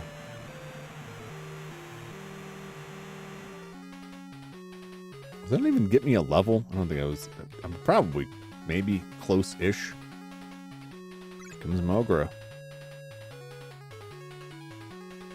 I might have to fight these bosses. I'm gonna send Mothra back a tile. You guys are just gonna have to come for me. Because once you, like, you can't go past them. Once you earn a tile that touches them, that's it. And you get a choice of whether or not to fight them.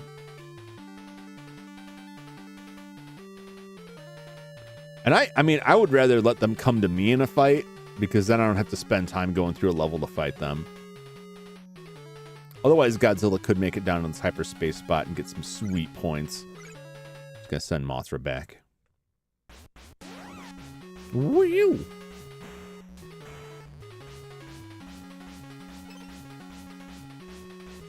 Looking for that level 3. Although the higher level we get, the more of a dangerous game we play. That means the macaroni ships are more likely to show up and wreck us. Oh, I didn't even get like a full thing out of that. Alright, well I might as well send Godzilla. Will you fight the enemy? Why not? Mogura! But first I'm gonna have to traverse all of this nonsense. Get! Come on! Don't give me that. Get out of here, nerd. Nerd bird. Oh no! It's it! That thing that just flew by, that macaroni noodle, will just like stick in you and slowly course through your body. And the whole time it will damage you. It will drain your life. It will kill you. Even at higher levels, it will just kill you. And then you'll be stuck with Mothra fighting all those bosses, and that's a nightmare I don't want to experience. Dang it! I think it's way too touchy. Get! Come on! Just put him in the corner here. Just lock him in the way they would do to me. They do the same thing to me, and they will later.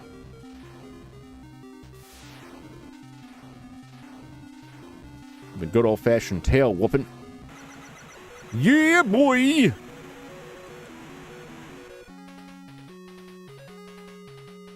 Oh, no! Mothra's gonna get stuck in the corner, I believe.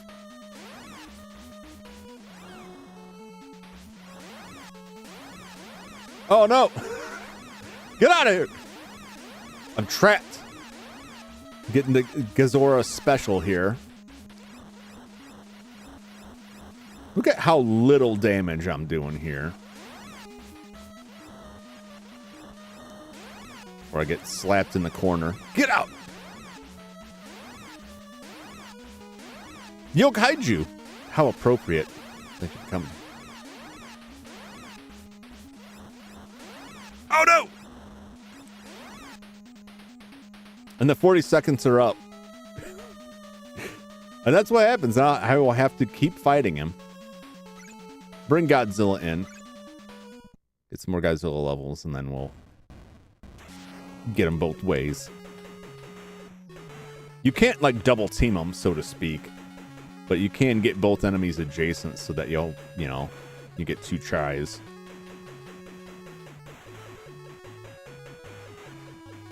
So I'd find a kaiju friend. Oh, I appreciate that. I hope I do not disappoint. It's an old one, but I'm having fun with it. Come on! It's been a while since I saw anything new. I hesitate to even call it a presentation, but I was very excited to learn that, like, the majority of the enemies. All right, so this ship here, I'm gonna come into this. You're gonna see the full view. This is a boss. It can release the macaroni ships, the horseshoes, the absolute nightmare to deal with.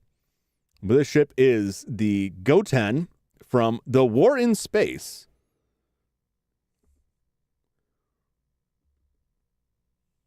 A big drill ship. It's about a war in space.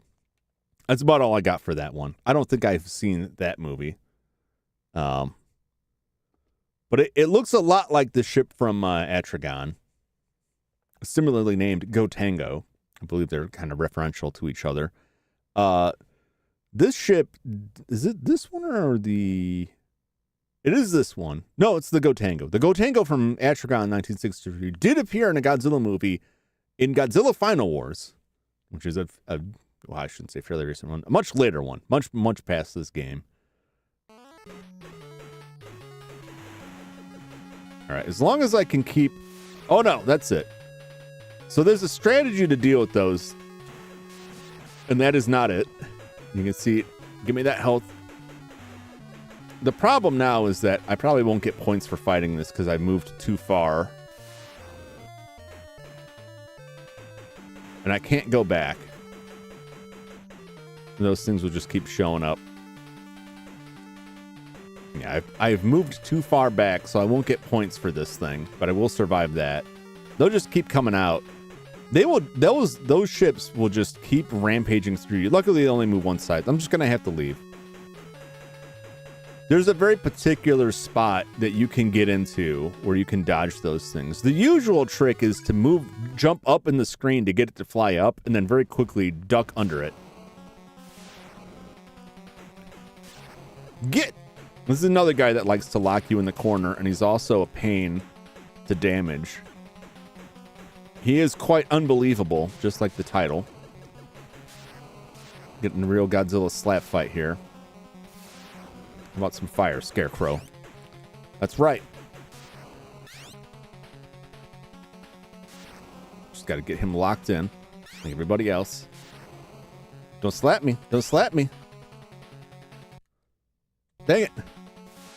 I gotta turn that off. I gotta remember to turn that off. And 40 seconds is up. We'll get him next time. We'll get him next time. He'll get some health back. But it won't be enough. It won't be enough to save him. I think I can just go fight him right now, since I'm already here, without going through the level again. Yeah. I'm just toasted. Straight up. Get out of here. He's like this enemy, like Godzilla here, has a tendency to like lock you into the corner. Mothra is particularly susceptible to this tactic. So I gotta get Godzilla over here. Mothra does all right against... Mothra actually does all right against Varan in this game. Mothra also did very well against Hedorah, which is a later boss. That much I remember. It's tricky to get those shots off, because if you get close enough, you're just going to get slapped down as Mothra. So getting the big power off, you got to wait for Godzilla to come your way and not get slapped. It's painful.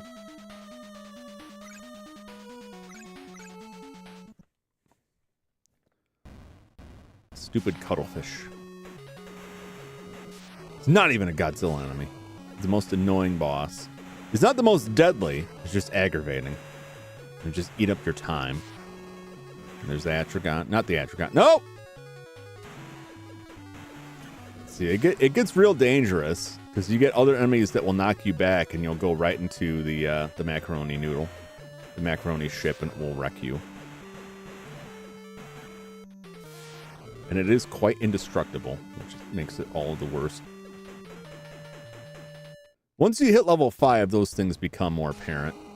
They start showing up more. Get! Don't put Godzilla in the corner. How dare you? I'm the king of the monsters. I can't turn that off right now, but if I hit start and pretty much anywhere in the D-pad, it's going to come up. It is a bit aggravating. Well, we're free to leave. I still want to get a little bit more juice. Try this again.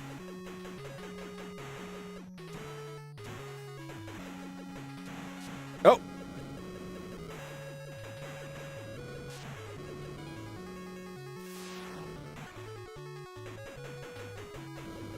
Alright, we're in a good spot now. I just gotta make sure I can duck down and dodge those things as they show up. Alright! And that's that. I'll be able to leave eventually. Kind of trapped in space here. There we go. Good experience, not enough to level. But I imagine levels get higher. I have not done scientific research to determine the numerical scores needed for leveling, and I haven't found the information anywhere online. They're all so vague about it.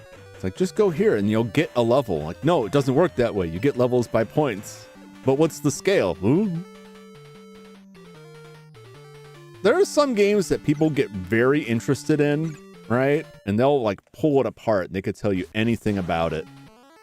Let me make sure my preview got real small here. There we go. I had an incident not too long ago where I left my zoomed in window open and you couldn't see anything in the game, and I didn't realize it immediately. So now I'm paranoid about that. Yeah, there's some games people are like super hyped about, and they dig deep into it, and they'll find all kinds of like shortcuts and stuff. And there's stuff for this too. And there's some games that just doesn't have the interest for people to go through and like, oh, I didn't mean to leave. I was just trying to get that healing. Don't have the interest to go through and like ascertain, like look at the code or like do the math on the stuff individually. I'm just too distracted by all the crap flying at me to look at the numbers too closely. I'm at 112. No, 1 million. 1,125,000. 126,000. We'll see what my score is when I hit level 4. Because I don't think it's like an even, like, every X points does it. I'm sure there's got to be a scale. Oh, Mothra might have some trouble with this one.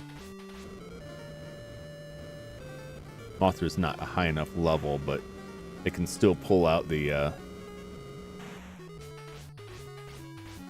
gotta go down here. Give him a little bit of this.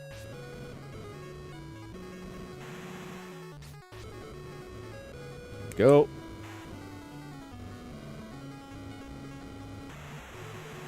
Beautiful. Yeah, maybe when I reach 1.2 million. That's my guess.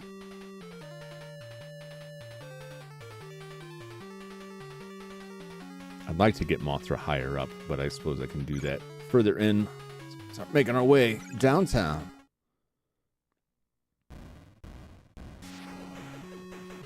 Manda.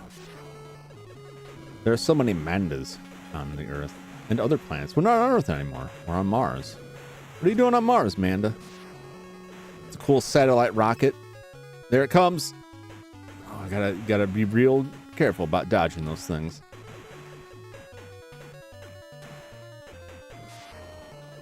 Oh. I got people shooting missiles at me from outer space. I don't know if that's from something. I don't think it is. I think that is an original.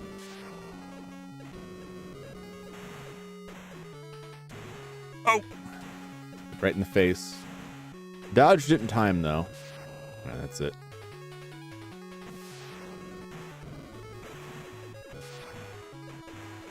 Taking a lot of hits here. So much of that health was just from the horseshoe, the macaroni noodle. The macaroni ships. They do a lot. Will wreck your day.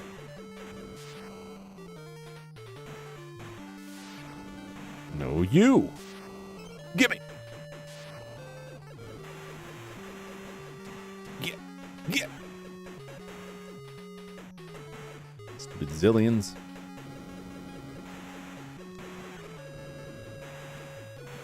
Go back to Planet X. You wouldn't think fire would work against what appear to be phoenixes, but it does. It is atomic fire. It's more radiation than actual fire, so I was just not attuned to it. Oh no! Quick! Very good. I was afraid it was too low.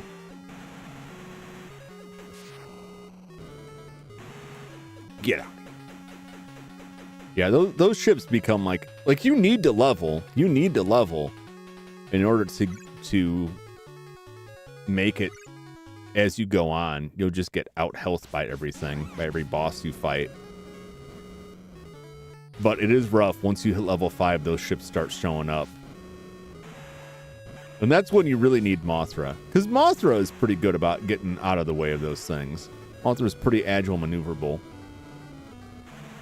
Godzilla can easily get trapped, and then just one hit from those things, if they hit you just right, you're toast. So I do mean it. They terrify me so much. Even though Mothra gets just slapped all over the place here. Absolutely smacked around.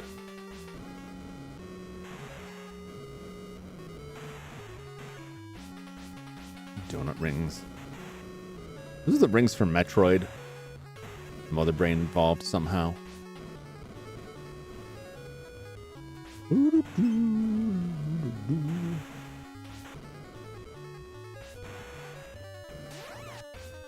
Not bad music, all things considered, either. I like it's repetitive, but not in a super negative way, like not in a super aggravating way. But it will get in your head. At least for me, I don't find it to be like in a negative. Hey, Utter Chaos, welcome.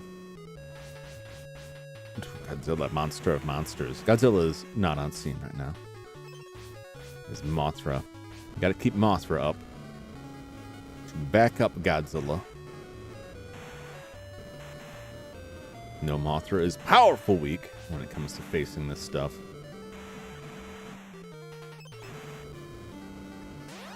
No! No! Give it! Dang it. Don't lock me in the corner. Give me the health. Alright. I would like to leave now. I would like to leave now.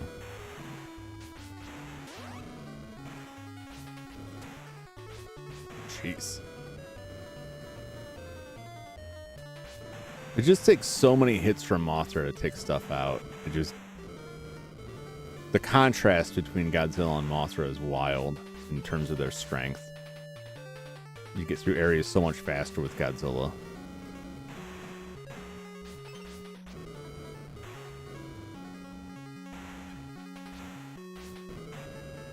And then Mothra just... Depending on your playstyle, Mothra just ends up being the backup to ensure that you've got someone who can make it to the other side once Godzilla inevitably gets killed by the macaroni ship. But that doesn't always work out very well if Mothra is too weak.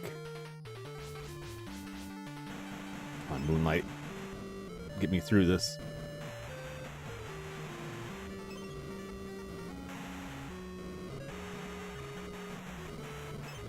I will say this about Mothra though. Got a lot of power. Got a lot of power going on. So depending on the altitude of the enemies, if you can fly high enough over them, you can just fly over most stuff in the map and just drop dust on them for quite a ways.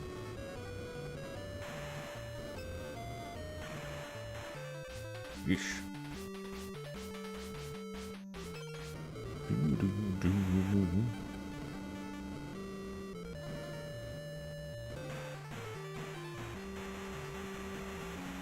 Get on it! Beautiful.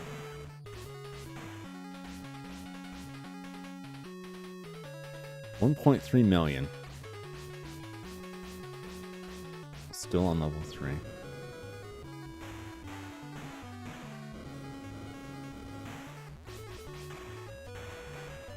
These walls will obstruct your movement. Godzilla knocks through them pretty easily. You just fly under these things. Not those.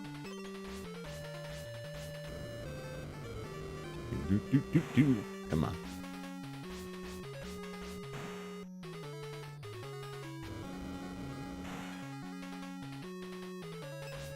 Those things are really annoying because as soon as it pops up and you're shooting at it, it's going to hit their shots, which somehow shooting their shot damages you and knocks you down, but you can defeat them.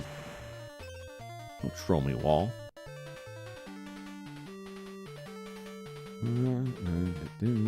Godzilla up.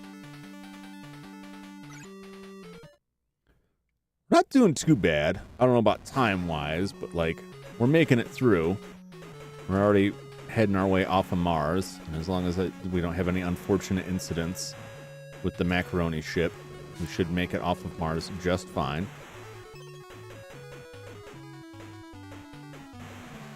And then what is after Mars? Not in the actual solar system. This game doesn't care about that so much. After Mars is Jupiter. Making the Sailor Moon tour here. Nope. Oh! You got to get high as soon as those things show up. I took quite a bit of damage just from that little interaction. That could be so much worse. I have. Oh, God. They're so tricky. They cannot be killed. They are the ultimate Terminator here. Give me that health. About the best thing that can happen to you is like you get like a health. There's health floating on the screen when they show up. I've seen that there's a bug that can occur if you collect health while dying, and you'll basically become undead. I have not encountered that myself.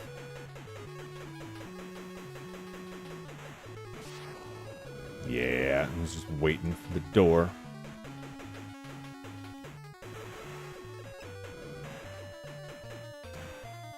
Ooh.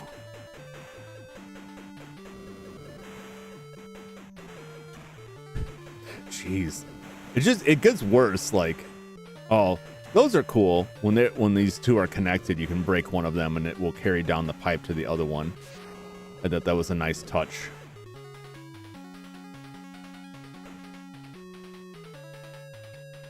All right. Let's send... Ooh.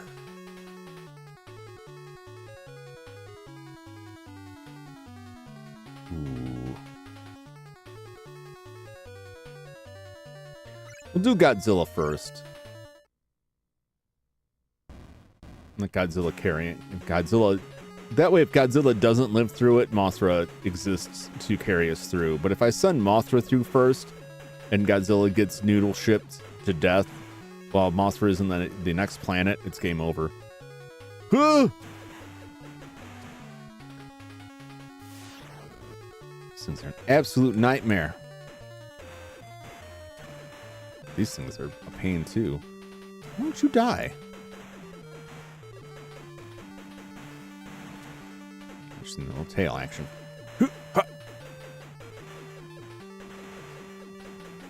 Don't keep me waiting. Thank you, Moonlight.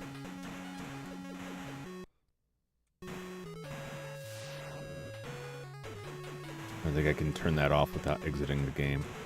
Although... Jeez.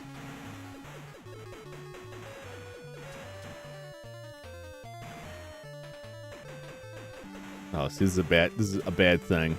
Because now my health is low enough that I would not... Oh, give me that health. Quick! Stupid relentless ships.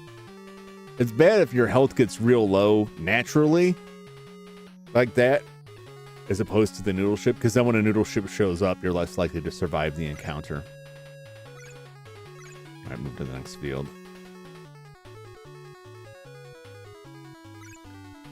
Alright, then Mothra's got to go through. It'll be aggravating, but it should be fine. Mothra can just hang out down below for the most part. Can I just go? Gotta be a little strategic about when you bounce up. You can ride underneath the majority of things that you encounter here.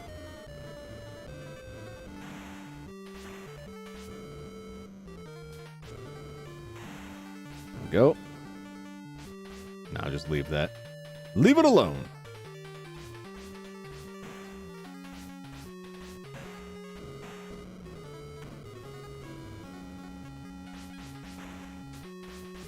That. Dang it. I got it. I'm going to have to... Once I get to the next world and I'm not actively in this, I'm going to save state so I can just get out and turn that off for the sake of this game. Although, just turn to something else. There we go. It's because I use the flash cart for a variety of reasons, even though I own the cart. I've had it for decades. Maybe I just need to come up with a different shortcut to access the in-game menu. It's useful for a lot of games where save states are handy. I don't need save states for this thus far. So who do we got now? We got Mogra, Gazora, Varan, and Hedora. The smog monster. It's one of my favorites, Godzilla vs. Hedora. We can... I'll send Mothra straight out as the bait. Get some levels in the hyperspace zone. It's not just that you get levels in the hyperspace zone. It's just that hyperspace zones tend to have enemies that give more points, which will earn your levels faster. Absolutely have to destroy that thing before it goes in. I think that ship was from something. That ship is...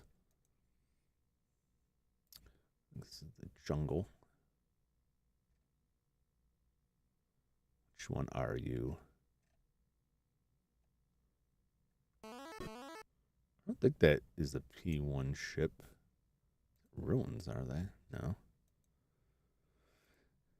I got a list of all of the ships that come through here.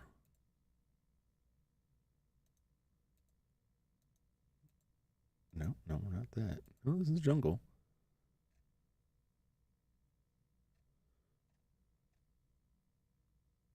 Is that might be a ship from Invasion of the Astro Monsters. Otherwise, it could be. It doesn't quite look like the ship from Zone Fighter, which is another thing that does show up in the game.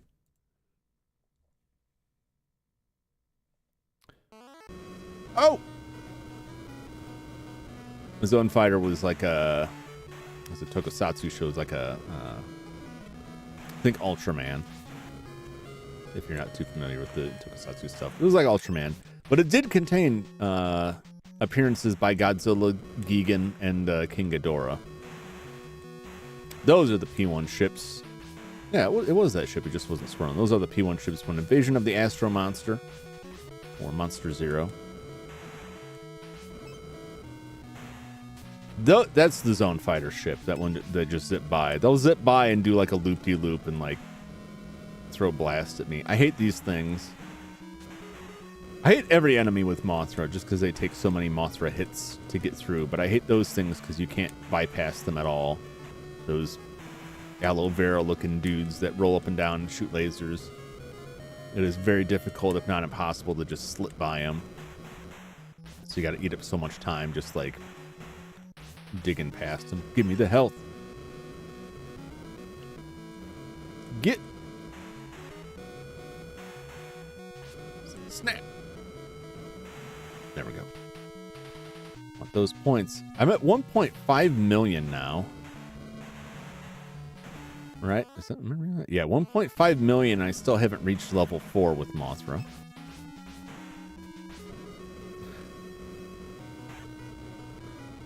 It's also possible that I'm completely wrong about the leveling and that I'm just missing some other piece of the puzzle, some crucial piece of the puzzle. But I mean, I've been through those hyperspace zones where like, go to the hyperspace zones to level. I've been through them and gotten nothing but points, so I don't know. It's slower for Mothra to speed up because Mothra cannot, unless I want to be here for the rest of my life, Mothra can't possibly fight like everything because of that. Just get slapped around trying to fight them.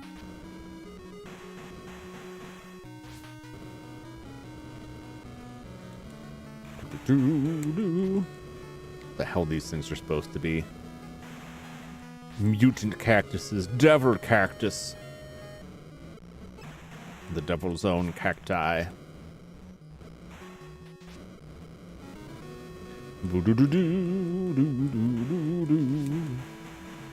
Yeah!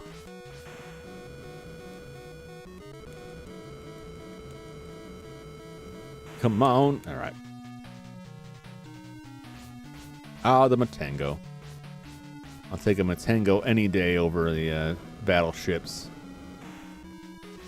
Matango's got their own problems. I got my beef with them, but I can live with them a lot more readily.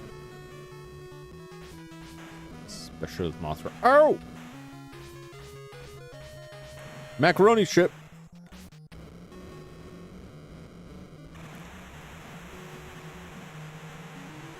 You slipped one in there.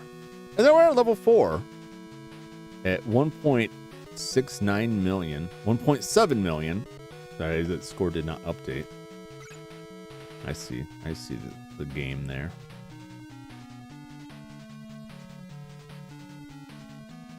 Oh, I was like, where's Godzilla? Oh, that was... Oh, good. I can go back. The more optimal route here. Godzilla punch! Godzilla's here to slap everything. Get ships out of here. Get your plants out of here. Pack it up. Godzilla's in town, and he does not like you. He's got no time for your shenanigans.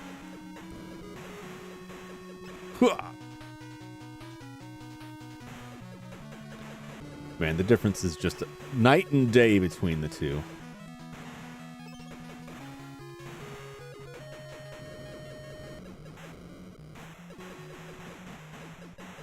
Get. Huh.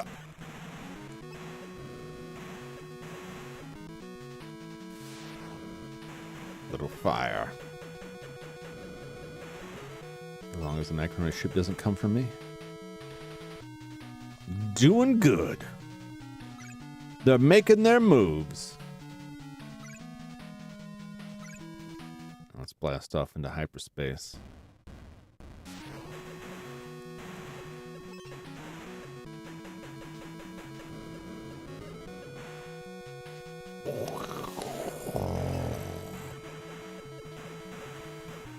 Really did not a bad job with the graphics on this. The Godzilla sprite is especially enjoyable.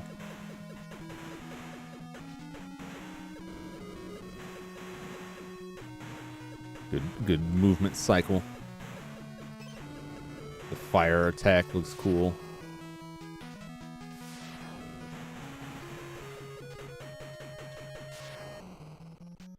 The only thing that could have been better for me, and I understand limitations on this, is if they could have jammed a very bit crunched Godzilla cry into the sample channel, but that would have been rough, and it would have sounded terrible. It would have sounded laughably bad. You know, think double dribble bad. Probably be unrecognizable. Matango! If you've never seen the movie Matango, I highly recommend checking it out. Go track down a copy. Get. Do not want.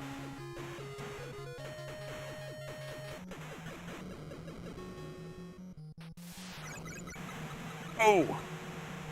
Tried to slip a sneaky ship in right at the end. 2 million points. Get me to level 6. The two, Godzilla and Mothra have to be on like a different scale here. Alright, Mothra.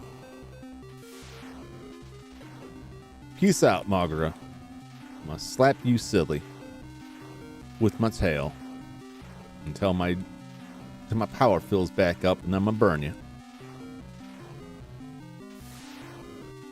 Don't even try and attack. Mothra is like the opposite of Godzilla, where Mothra can just get stuck trying to shoot you with a beam and then never actually fire the beam, and then you kill him with no trouble whatsoever.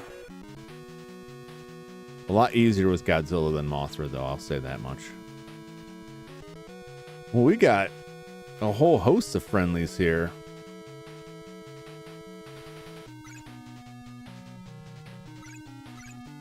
Say hello to the friendly cuttlefish. Godzilla. I really got to track down that Ganzaban show. I know it's on YouTube somewhere. Just to see, like, what did they do with him? What does he do in it?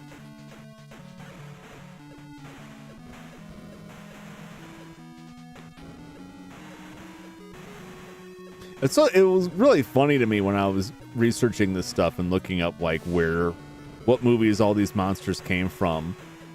And when reading the titles of them, I'm like, no, that has to be backwards. Because the thing that looks like a giant single-celled organism, and they call it the Dogora cells, I'm like, that has to be Space Amoeba. Like, no, that's Dogora. All right, well, it's Space Amoeba. It's the squid monster. That's actually a cuttlefish monster. Like, what? Like, oh yeah, well, after they blow up the giant cuttlefish, he becomes a giant turtle, and then some other hideous monstrosity, and they burn it in a volcano. Oh. The suits look neat, though.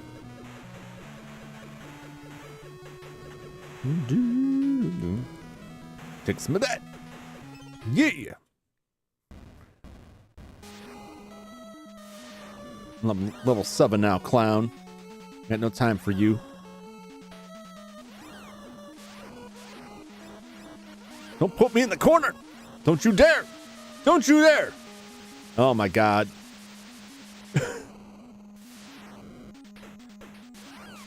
We'll roast you alive, I swear to God. Oh! Kessera, please!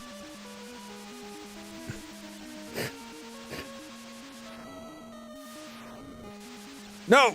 Oh, he's so close. I just need one good hit. Oh! You stupid, stupid amoeba.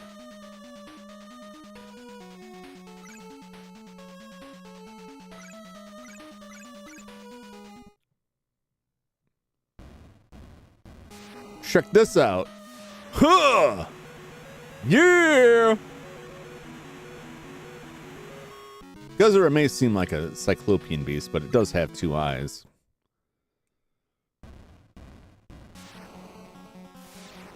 Oh, so you got some new levels on you, pal. Is it party time?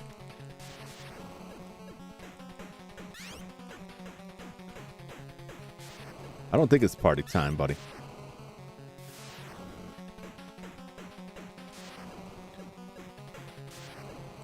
As long as my health stays higher than his. No! The only problem is, like, a lot of my attacks don't really do much. Gotta make sure he gets all of the atomic. I don't know where his hitbox is. For whatever reason, like, I just can't really trash the guy.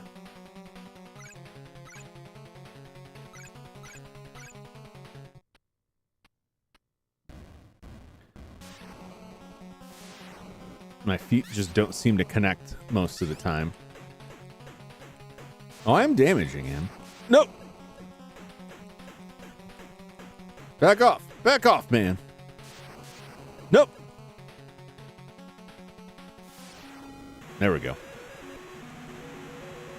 Don't put me in the corner. Hedorah's got some fun moves, wherein Hedorah will blast a bunch of smoke out. Let's see. Yeah, I'm not gonna send Mothra out there. I'm like 50-50 on how well Mothra will do against that.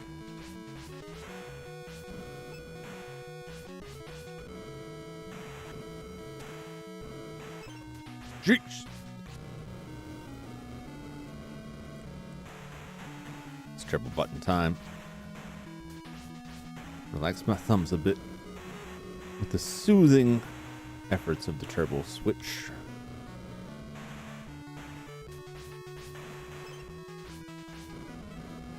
I don't think we've yet seen every variety of the tile. We have seen most of the more interesting enemies.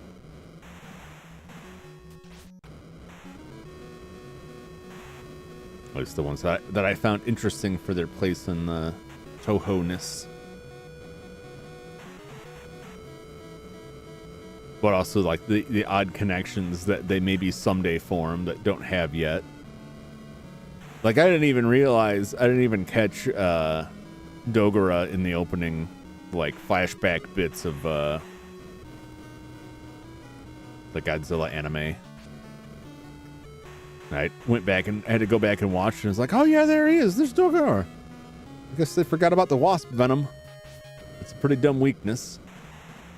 Just send some wasps after him.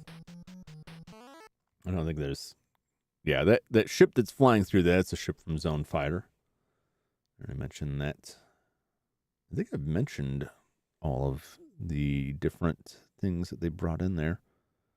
We haven't encountered Baragon yet, but I already talked about Baragon's movie. Baragon's first appearance was in Frankenstein Conquers the World, or Frankenstein vs. Subterranean Baragon. And I want to show that poster again of the... I think I got the right one. Yeah, just because I love him, just whipping him around by the tail.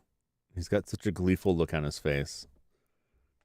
And it's a wild movie, too. Any movie that involves Nazis stealing Frankenstein's monster's heart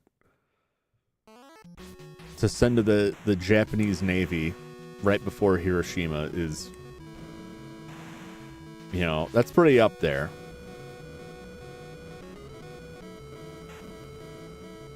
Also, that Frankenstein's monster becomes a giant monster. Like, Frankenstein is officially a kaiju across 2 movies. I believe that was originally... They had originally pitched it as Godzilla versus Frankenstein. And they said no, and so they came up with Baragon as a stand-up for Godzilla, because they didn't want to have Godzilla fight Frankenstein for whatever reason. I guess they thought it was a dumb idea. I think it's a phenomenal idea. I think there's far worse out there.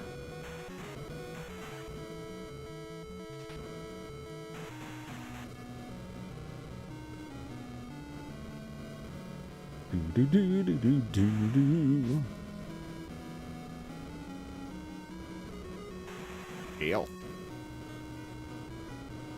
Well, I'm trying to think what was worse. I don't know. Is there really a bad Godzilla monster? Titanosaur was kind of goofy. It was from Godzilla versus... I think is that Godzilla Raids again? Or Mechagodzilla's Revenge? It was the second Showa era movie with Mechagodzilla where Mechagodzilla was powered or controlled with a heart that was linked to the scientist's daughter. So the scientist was held hostage. They couldn't let Mechagodzilla die because that would cause his daughter's death. And then they had Titanosaur. It was like a mythological kaiju that they had to summon up from a lake to help him. That was Titanosaur, right? Or was that King Caesar? Who was also goofy looking. You know, like a big dog. I thought King Caesar was in the first one, and Titanosaur was in the next one, and the Titanosaur never appeared in anything else. But I don't think King Caesar did either.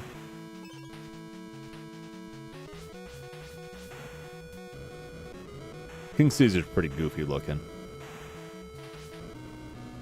in my opinion.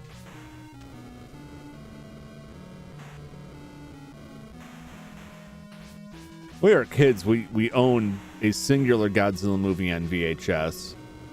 My parents had randomly purchased as sort of a consolation prize for their divorce announcement, which is really something. And that was Godzilla vs. Megalon, where Godzilla teams up with robotic. It's like a. It's not shape changing, but it's like size changing. Oh no, the noodle! Don't noodle me. Size altering android Jet Jaguar, who they brought back for Godzilla, was it Singular Point? Which I actually really enjoyed. Jet Jaguar was featured prominently in that, although like a different, like alternate take on him. Still noticeably Jet Jaguar. Very cool. I enjoyed the plot of that. think some people didn't like it because it presented a lot of the monsters as like it was like a weird time travel quantum physics thing more than like a giant kaiju thing. But I liked it. It was a new different take. Ew. At least I thought it was interesting. Reminded me of Ultra Q. Yeah, Godzilla vs. Megalon, I have seen probably more than any other Godzilla movie just because we owned that tape. And I spent a lot of time watching it at my grandparents while stuff was transpiring. And, yeah. It's got Gigan in it. Gigan's cool. He's like a cyborg kaiju with a big saw blade in his abdomen. You can't beat that. Look at these dudes getting all fancy. You're wasting your efforts on me. Wasn't even touching the D-pad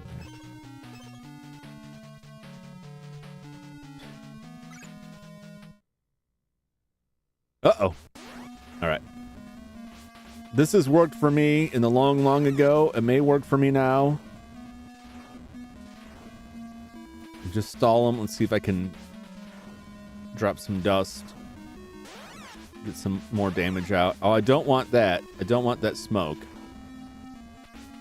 I don't want the smoke, Hedorah. Hedorah is a monster formed of pollution. It was the most, like, environmentally themed Godzilla movie. It doesn't get more obtuse than all that stuff you're dumping turned into a giant monster with several different forms. And it's over.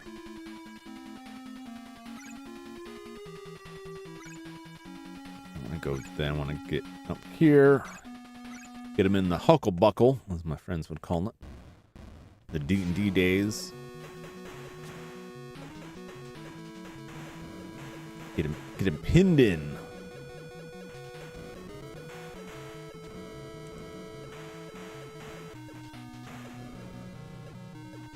Give me that hope. Take your Marco-like cannons elsewhere, buddy. Huh.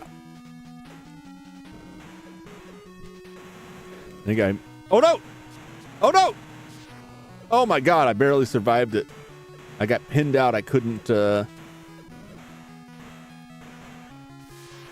need that health so bad now. Oh, thank god. That was almost the end for Godzilla. That stupid macaroni ship.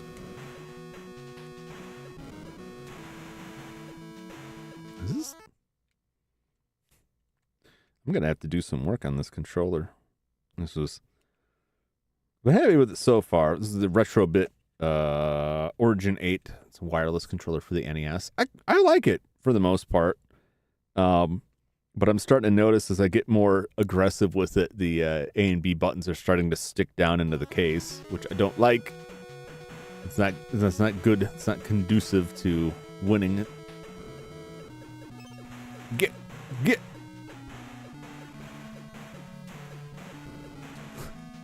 Uh-oh.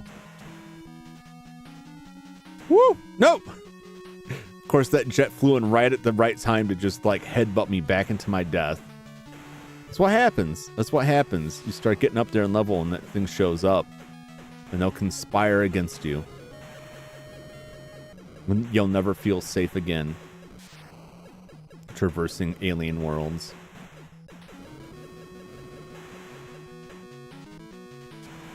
Oh!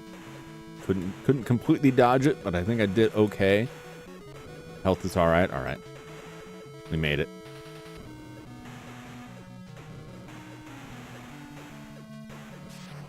Oh! Come on! Go! Go, go, go! I start getting, like, just tired of it. I just leave! Need to get off this rock.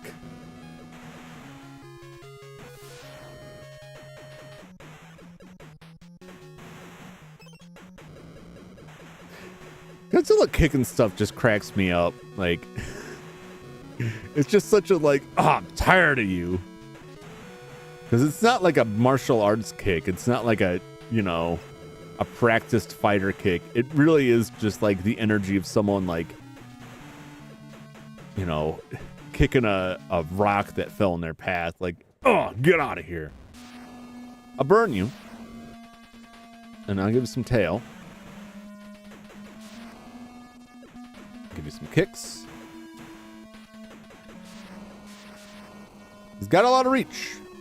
I'll say that much. Gotta get him with the tail. So you gotta get him. There's no... Once he starts smoking, it's trouble. So he forms an impenetrable force field. Projectiles can get through, but if Mothra shoots the smoke, it damages Mothra from shooting it.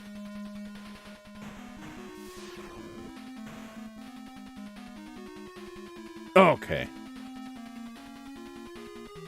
Hedorah thought that further fighting might be disadvantageous, so retreated in the next field. Oh! Alright. I don't think I've ever seen that before. I don't think I've ever seen a boss run away.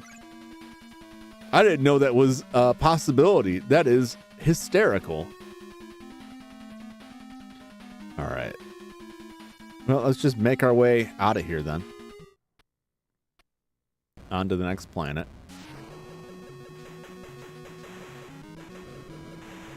Start to get levels with tough. Oh, no, no, no. No, no, no. No, don't push me back into it, you son of a bitch. Don't you dare. Oh my god. These UFOs.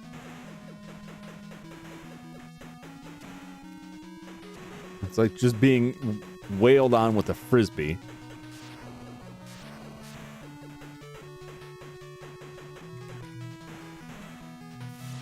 How about that? You don't like my fists? How about this?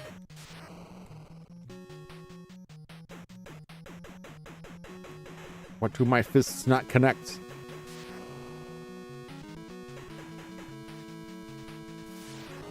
Only fire will do, I guess. Give me the healing. Give me the healing. I need it. Not desperately, but I worry.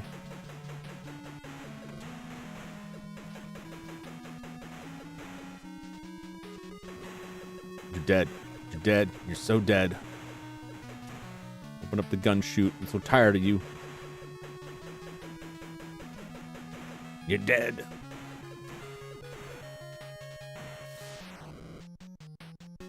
Oh my gosh.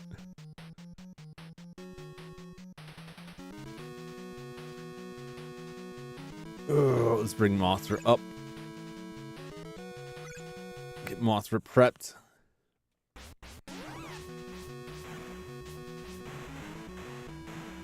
Mothra ready for the escape, but not actually escaping. I'm a lot more worried about Godzilla dying than I am Mothra.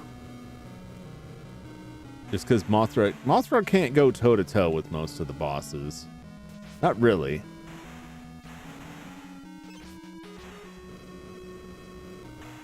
Just because that 40-second time limit, like you're constantly fighting against that.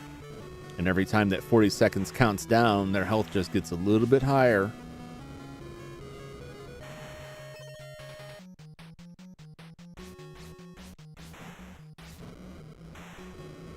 I wonder what the disparity is between like the leveling for the two also. Just to keep Mothra weaker. The trade-off of being able to fly over a bunch of stuff, just not everything. That you're always going to be weaker as Mothra.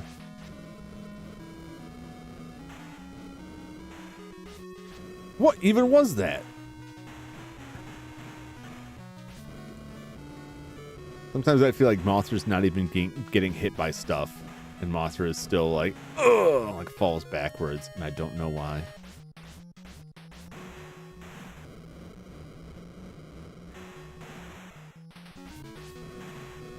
Turbo.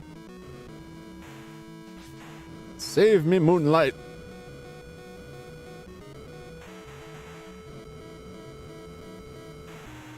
Are we only on like the third of 8 planets here? Are we oh,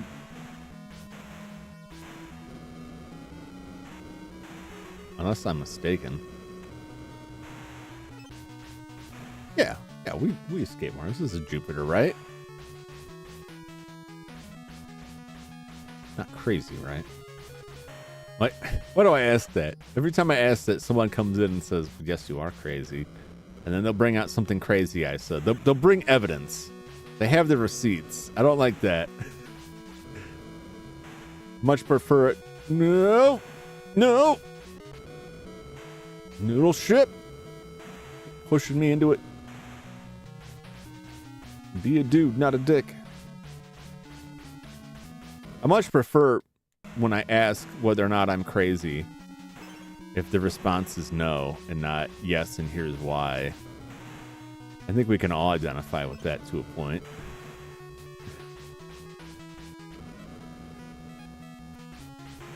Especially if it's about something specific, like, am I crazy or is this the thing? Like, you are correct, but also you're crazy. Like, you didn't need to add that. I don't need that editorial. Now, why doesn't it work the other way? There we go.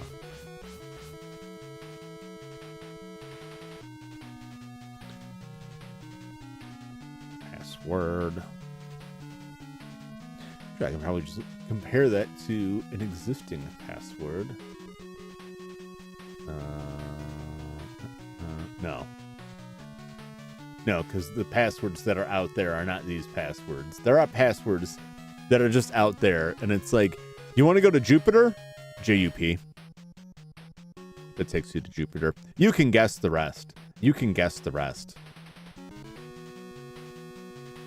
That's just the first three.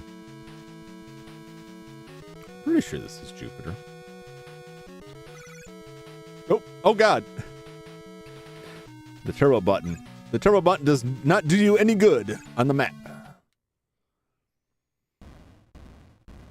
Oh, jeez.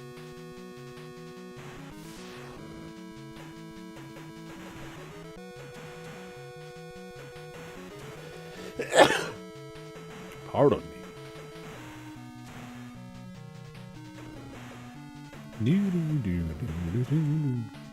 No, no, macaroni. No, no, no. Oh, my God. Oh, my God, it happened. I was dodging it. I was dodging it all right. And then those rockets came in and bounced me right back into it. And that was it. That was the end. My health was a little bit low anyway, but I wasn't, it was not a stellar outcome. And hopefully Mothra can make it through. If Mothra can make it through, then Godzilla will be there on the next one. Just -1 level, which is fine. I can live with that. Mothra should be able to survive this. It's the later ones that really give me worry and really concern me.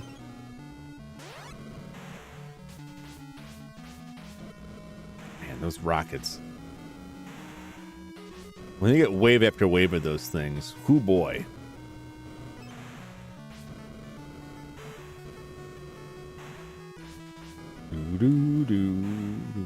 No, no, no, no, no, no. Oh, good. You'll have to see with Mothra. If you go high enough with Mothra, it'll just leave the screen entirely, and you don't have to worry about. You don't have to worry about it as much, which is nice. I would really like this health. I would really like it if you would die. No, my health. Come back. No, come back. Quit shooting me. I'm busy. No, damn it. Don't pin me down. Stop it. How dare you? Don't you know who I am? I'm Mothra, damn it. There we go. Love when those work out. All right. To the next field. Saturn. We're halfway there. Then Godzilla's back. It's fine. So who's up on Saturn? We got the usual suspects, the usual goobers. Zora, Mogura, Varan, Hedora, and now Baragon. from, and I'm going to pull that poster up again. Frankenstein Conquers the World. It's good stuff.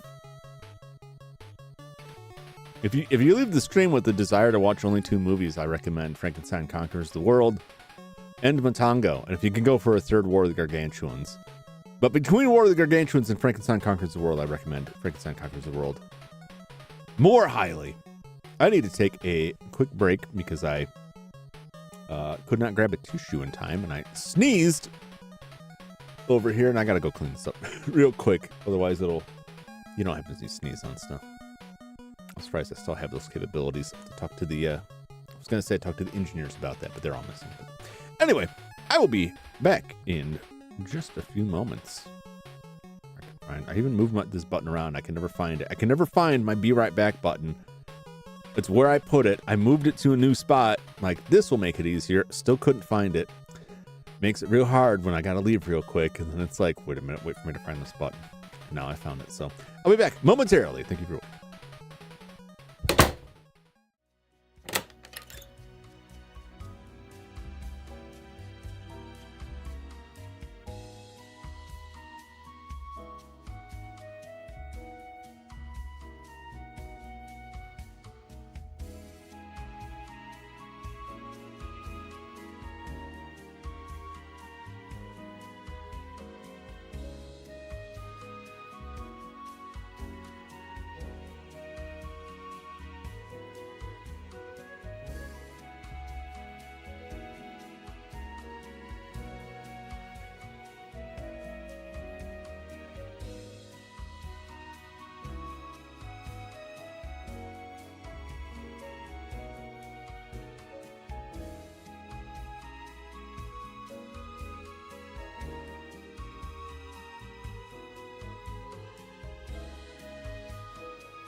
Oh yeah, break it down, Godzilla.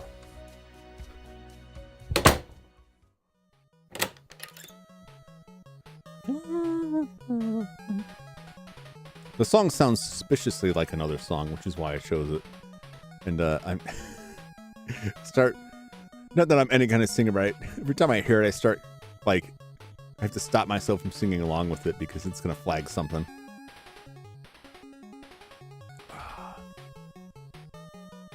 All right. So now we are on Saturn.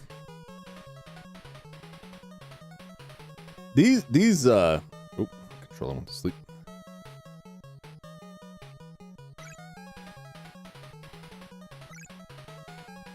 Then press A button. Okay. I think it's supposed to tell me some more, but I forgot. These tiles are awful. Just awful. I don't like them. I think these are ruins. I think is what they're considered. Ruins are supposed to be good for experience. I don't like them. I don't like them at all. We're gonna make our way to the mountains. Press on.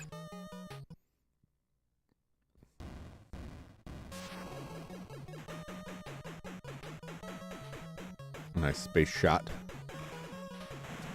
Oh, I guess these look like ruins too. These are different ruins, a different sort of ruins.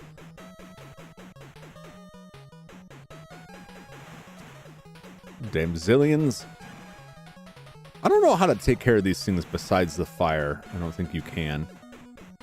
Just chip away your health. Good music though. You know, I don't think I've ever made it this far because I don't recognize this tune. So this is exciting to me. It's exciting every time I do one of these Nest Revenge when I get to a point I've never seen before. I'm like, oh yeah, I'm doing it. I'm doing it. I had a lot more trouble with the bosses when I was a kid too, which is funny to me because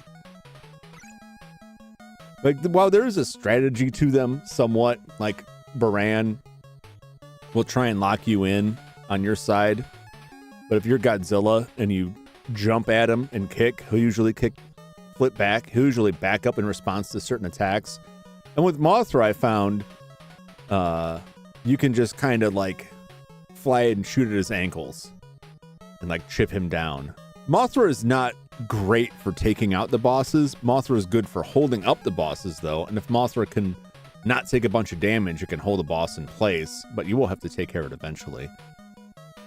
I don't know if there's ever a point where you don't have to kill all the monsters, but yeah, there's just more of them. Every time there's more.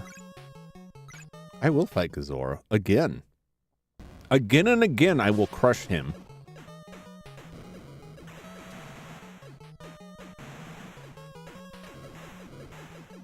Stupid mazers. No! Give me the health. Ooh, that was a nice tail slap.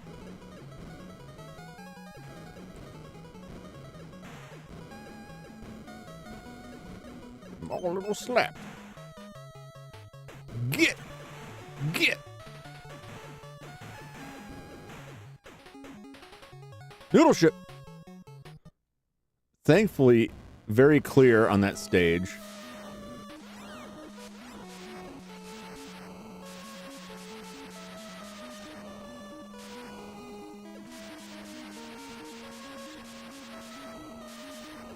And you just got to get your hits in when you can.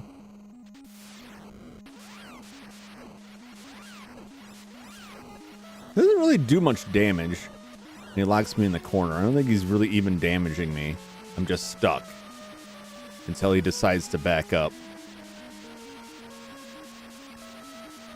When I say cuttlefish, it often sounds like cuttlefish, and that is appropriate because Godzilla likes to cuddle. He likes to cuddle you right into the side of the screen and pin you there for all time, for all eternity. Let's move Mothra up. Mothra could actually take some hits in this fight. But I'll give this a shot. I'll risk it.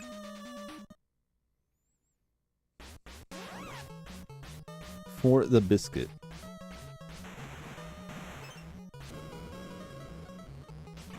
Those ships are a pain. It's so painful. It's so painful. Oh, mercifully short level. Mercifully short. It's so painful with Mothra just by how easily she gets bounced by stuff. But the trade-off is, like, a lot of stuff you can just dodge completely as Mothra, which is nice. Like, I can just fly right over that. I don't have to fight that. I don't have to fight that at all. So if you're not worried about, like, getting points for the levels, you can get it. You can get through these levels pretty quickly by flying around all the enemies. Though I do recommend you at least break out the top parts of the mountains. It'll make it easier for you to get around them if you get slapped down. If the whole thing is there, you can find yourself really badly stuck, really badly pinned in. Not too bad. Not too bad. All right. Godzilla weak in the Godzilla fight. Probably not weak enough. Mothra is probably going to spend most of the fight stuck in the corner. It's possible I could break out and get some shots in. Not likely. Not likely. At least I'm not taking any damage. That's the only thing I can say. I don't think I'm going to get the clock down. I'm just going to run out the clock here. And then Godzilla will come in and swoop this up. Yeah.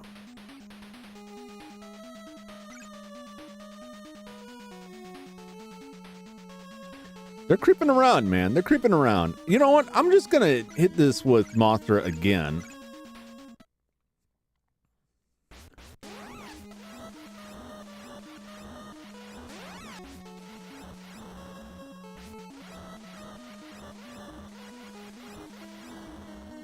Just hope that I can hit it just enough. If it's possible that Godzilla will leave me alone enough that I can just shoot. I can get enough good hits in. I might actually be able to finish Godzilla off here. It's going to be close. It's going to be close. Oh my gosh. Oh my gosh. Come on. Oh! So close. I can get him. I can get him the next time. I want Mothra to get some level off of this. Because Godzilla does pretty well. It's just really important that Mothra is strong. Mothra has to be strong. Because eventually, Godzilla's going to get pinned by the horseshoe, by the macaroni ship, by the Hellfire, Fireball, Fighter, whatever you want to call it. The indestructible noodle of doom. And you want Mothra around to make it to the next stage. You want Mothra strong. As strong as can be, which is often not that strong. Yeah, it was like that last sliver of help, that classic like last sliver situation.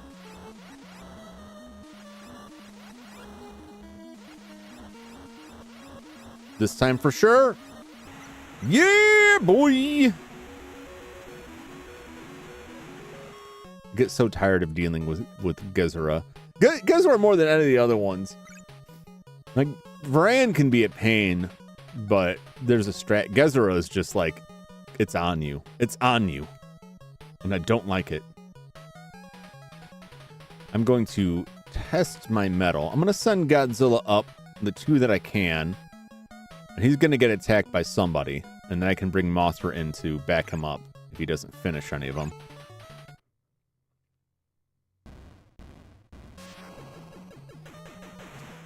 Need some health here. And I have it.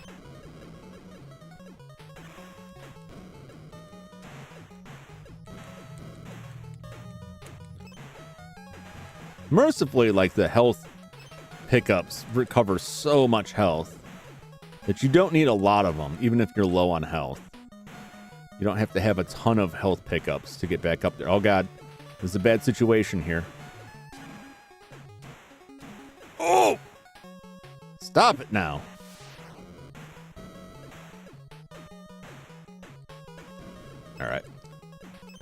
But this is why I fear like Godzilla at higher levels, because he can easily get pinned in situations like that, and then that noodle will just show up, and then you can't get around it. You can't effectively jump or effectively dodge, or you do dodge under it, and then something shows up and pushes you right back into it, which is what happened to me before.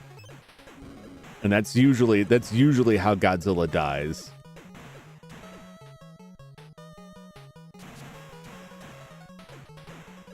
Like, those things showed up at the perfect time to shove me back into them.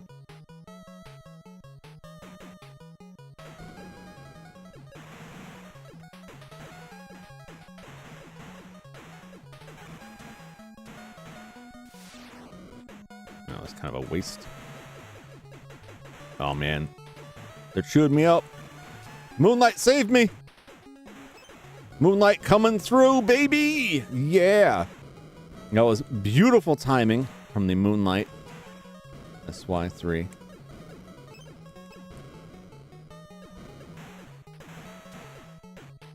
The Moonlight SY3 was the ship that the humans used to combat the aliens, to fly off to the distant planet to control the mind control device that they were using to control the monsters and destroy monsters.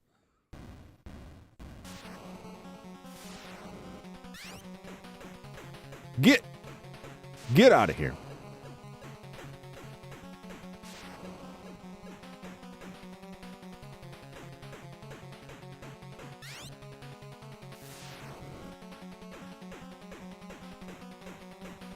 Varan is a beast. But Varan is a beast. I don't know why. I don't know why they made Varan so powerful. He's such a weird little forgettable dude. But who made this game, like, really liked him. He's got a similar tactic to Gezira of locking you in the corner, which I don't appreciate. 1, 2, 3, 4. Beautiful. And it's a hyperspace zone. I call it warp zone, hyperspace zone. I see you call different things. I don't know if they just got an official name. Opportunity to gain a level.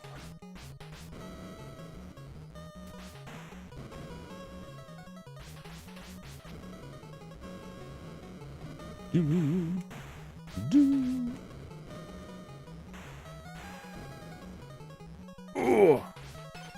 So much crap.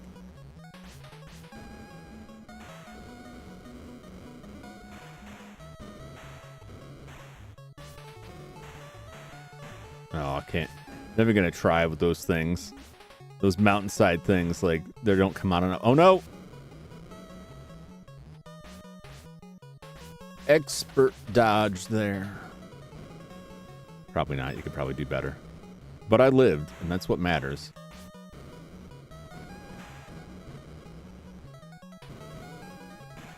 Why am I not hitting this one? There we go. It is there. Is it just bugged out? I think it is just bugged out. That one back there just would not go away.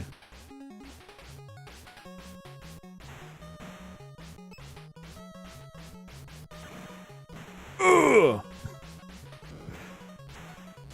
No, you don't. Whew. I thought that was gonna get me. I was gonna get the rare Mothra death to the noodle. It can happen. It can happen. The only saving grace is because of Mothra's small hitbox. If you get close enough to the upper or lower limits of the map, you can just get it to fly off the map completely. And that will oftentimes make all the difference.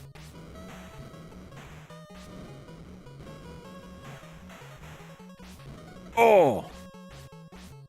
That was closer than it seemed. One wrong move there, and that would have been it. Out of here. Nobody locks Mothra in the corner. Look at Mothra's luxurious health bar, though. I'm proud of that. I'm level 8 now. Mothra's really juicing up here. I've never gotten a monster to level 8. I've certainly never seen the max of 16. Ho ho ho ho! Get out of here, Jet. The jet's coming in right at the last minute. Like, you think you'll escape the noodle? No one escapes the noodle. Not forever. Not for long. I love how some of the enemies, when you hit them, they don't blow up. They get slapped backwards. Like,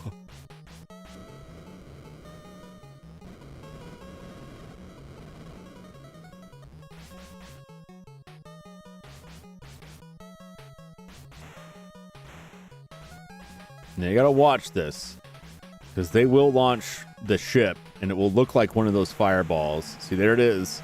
That's why they call it a fireball ship, because some of the enemies will launch out what appears to be a fireball, and it will turn into that ship.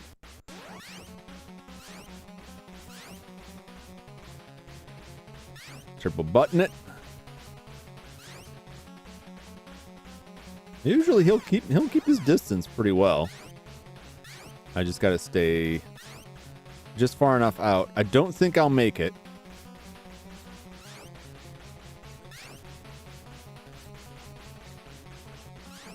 Alright, thought I'd get him a little bit quicker. I don't know, it's gonna be close. I don't think I'll make the 40 seconds. It's gonna be just like that. No, I did! Wow! Nice! Yeah, Mothra is pretty good. Aside from the low damage output, Mothra is pretty good. You don't get the usual Varan tricks. Mogura is not a good combo unless Mogura gets stuck, which he appears to be for now. If Mogura gets stuck and doesn't fire his beams off, Mothra can be all right. But if Mogura starts blasting out beams, if he gets you, I might be in the perfect spot here. Fingers crossed. I'm not going to kill him. It's interesting. I'm getting points for every hit on him, though, which is nice. He's not hitting me at all because the wings are not my hitbox. My hitbox is the tiny little body. Even though the wings take up so much space, it's so generous of the developers to leave it at that. All right, but I don't trust that. I don't want to leave Mothra alone to that. I absolutely don't want to leave Mothra alone to Hedorah, but I don't want to get tag teamed. Oh, gotta turn off that turbo. Yes, I'll fight Mogura. This is good. This is good. The Matango hyperspace zones, warp zones, whatever, are really good for experience. The enemies are not bad. I just wanted to get the health, though.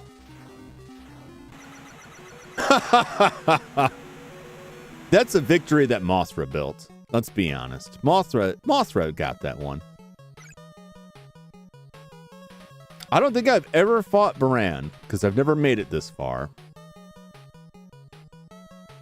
But I could get into it with both of them. And then Mothra would be free to get to Hedorah. Baragon, not Varan. What am I saying? Baragon. Yeah.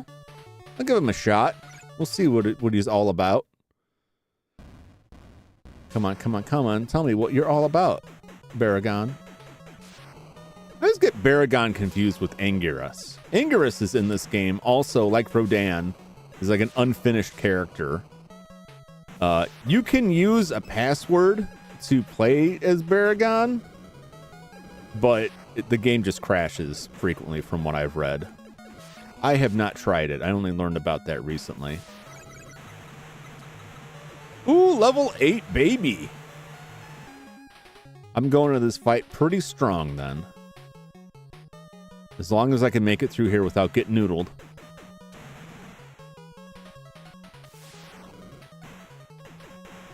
Oh! As if on cue. No! Oh my god. It was really threatening me there.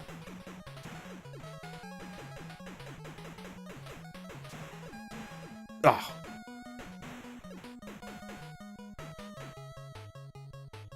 And I definitely maneuver around. Oh, don't jump into it.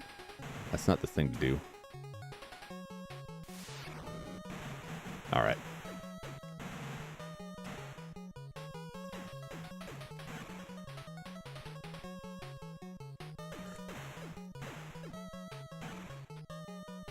Just gotta wait for my power to recharge.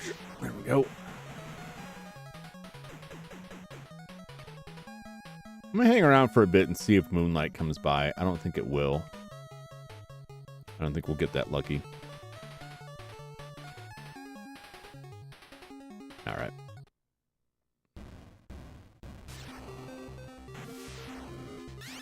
Oh man.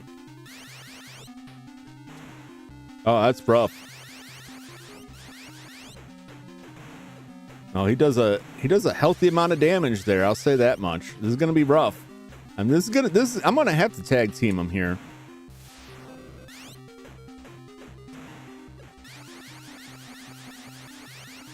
Can I get him locked in? Oh, it's gonna be close.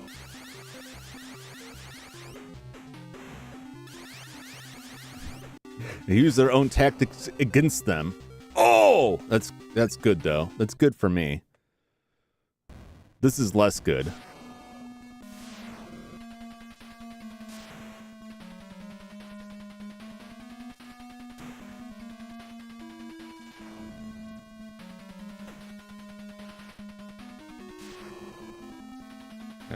Recharge up. Run in there when the smoke is not so thick. Or if he comes forward. The problem is his smoke deflects a lot of that. This is just to survive. I can't go toe-to-toe with him right now. If you can get him where he's not smoking, you can get him locked in. But once Hedorah starts smoking, I keep referring to them as he's. I don't think they really have much of a gender. And time's up. All right. We'll put Mothra up against Hedorah.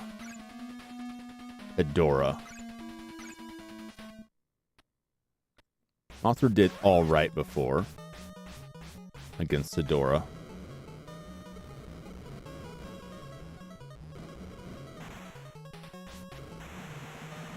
All right, easy peasy. Last minute noodle ship, not gonna slow me down. It's funny how it starts out with that and then puts me into this stuff.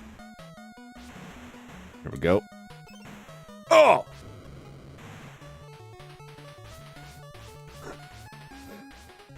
Shots following me. You can't just stop and wait. You gotta keep moving.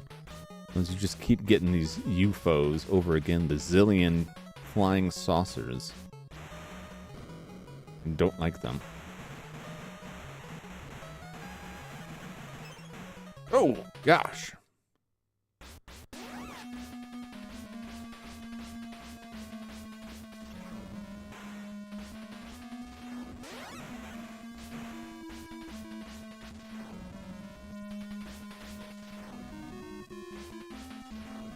You just gotta dodge. We're gonna be whittling him down, is the name of the game, and it is rough. Oh! I thought I had a shot there. Now, in games, Arab will beat it without getting hit. Probably not many. It's tough. I mean, a game like this, like, most of the time the name of the game is memorization or finding, like, bugs in the game that let you, like, slip past enemies. You have to have, like, a really keen... Baragon thought that further fighting here might be disadvantaged. Retreat to the next field. I'm okay with that. I'm okay with that. He was actually tough. He's gonna be a little bit frightening. Well, I'm already here. I'm gonna try Mothra again. Yeah, so you have to have like a really firm understanding of the hitboxes of the enemies and the hitboxes of your own sprite. Because like with Mothra, for instance, if you dodge things as though your wings have a hitbox, you'll get hit more often. There's a lot of times you can just let hits slide through you because they'll go through your wings, and you have to like get around that.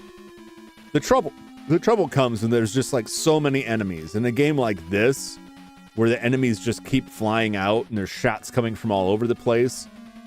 It's like a slightly less maneuverable bullet hell, but you could just get locked in so hard. especially with the bosses, unless you get really, really lucky and get them locked into a corner, or like Mogoro, they just like freeze themselves up, you're not going to get out of it without getting hit. Although, like a Gezora fight, you can get through a Gezora fight without getting hit, because a lot of times when Gezora traps you in the corner, you're not actually taking damage, but it seems like you're getting hit. I think it just does so little damage, it doesn't actually do anything to you. You just get stun locked. But like most of the other enemies, they've got projectiles, they got their own super abilities. Like you're not gonna pull it off. You'd like to, but you won't.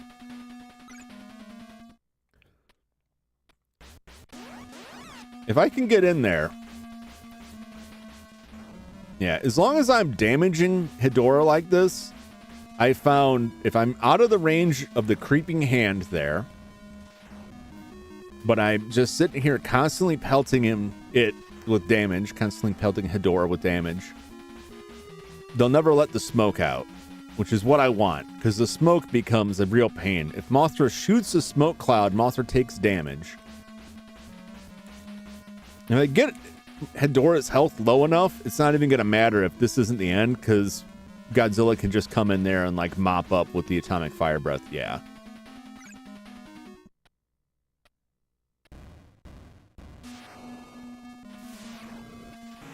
Like that.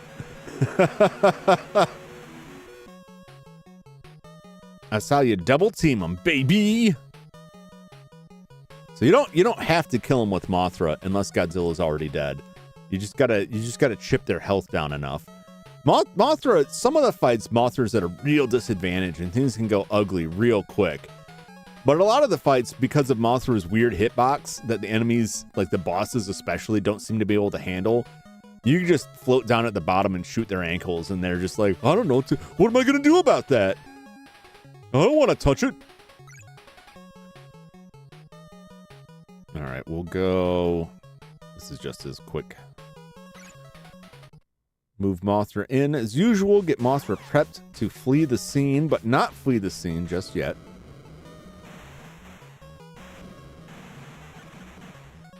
That's weird. Like, those domes.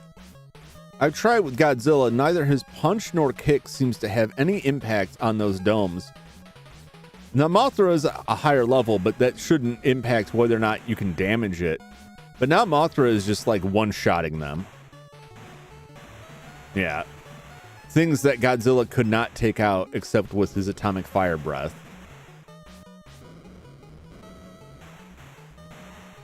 I don't know if the enemies, if you do more damage. Look at this guy. Look at this clown. Trying to evade death. I don't know if you do more damage as you level or not. The only thing I know, it increases your power and your life. And as far as I know, power is just a determination of how often you can use your special ability. But again, like, even though there's plenty of people talking about this game, it seems like it doesn't seem like there's been like a huge ooh no. Oh my god, that was iffy. That was real iffy. It doesn't seem like there's been a huge like interest in digging deep into it. I would love to do that, but I don't know enough about assembly to dig into the code on this stuff. Because that was what this was all coded in, was assembly. And I'm like have a very amateurish understanding of programming to begin with. I don't know if you've ever looked at assembly. If you have any interest in coding, if you ever looked at assembly, it's a lot. It's a lot. Getting pinned in over here. I would like to leave now. I would like it if you UFOs would quit it. I will take that health and I will book it out of here.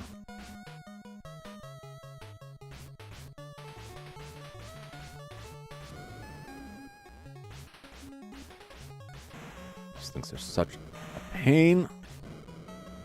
I really think I'm doing more damage now. See, and I've never seen that mentioned anywhere. Oh! I've never seen it mentioned anywhere that you do more damage as you level up. And unless I just misread something. Maybe the power does do that, but I haven't seen it. All I've ever seen mentioned is health. Your health is up, which it is.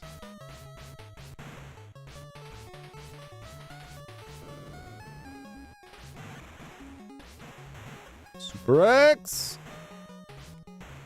When I was a kid, I thought the Super X was really cool looking, and now I just find it a little bit laughable. I just really liked that movie. Really like Godzilla 1985. I need to try and track down a copy of the un-Americanized Japanese version, though. Because I would like to see that.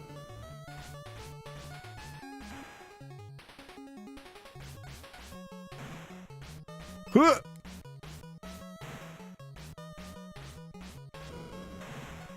Yeah, I like a lot of the weirdness in the older Godzilla stuff. Well, God, that's all older now. 90s is old now. I have to remind myself. Oh! Woo! I thought I was going to bite it there. But my favorite is still like the 90s revival. They got real goofy after that. Like, it seemed like they just kept trying to relaunch Godzilla over and over again. And you'd get like 2-3 movies that were in continuity. And then they would just like start over with some new project. One where Godzilla was an evil spirit composed of the souls of those who died in World War II was really absurd. Why didn't it give me the juicy blast through? See this like pipe down here. It's supposed to like blow this one up and then guess it just didn't feel like giving it to me now. All right. Mothra is fine there. Making our way. We cleared the bosses. We are on our way to... Not that window. I believe we are making our way to Uranus. But perhaps we're making our way to Pluto first. I think the game may present us with Pluto first, and then Uranus. And I'm pronouncing it a very particular way to avoid any infantile. Oh, Hubert! No, maybe it was just that level, because now he's busting them up. No issue. So those macaroni ships are like a real nightmare. They stress me out. Everything else here is like, oh, this sucks. Oh, I'm losing health. Oh, this is rough. I feel like I can make it through. I feel like sooner or later I'll get some health item. It will make this okay. Macaroni ships, there just ain't no coming back, man.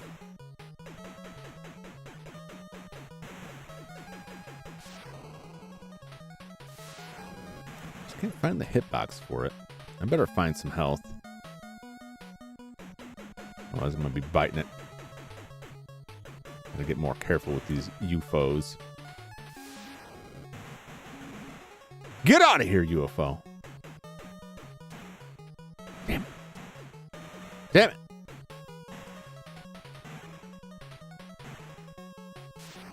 Let's just keep launching. That's why I keep getting hit. I'm just losing health here because I'm in the launch pad. Gotta get out of here.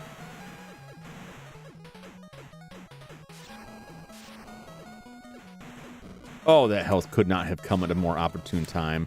Why won't you die? What is the deal? Where is its hitbox? See Godzilla -1? No, I missed it. I missed it when it was in the theater. Now I gotta see if it's on a streaming service anywhere. Oh no! Whoo!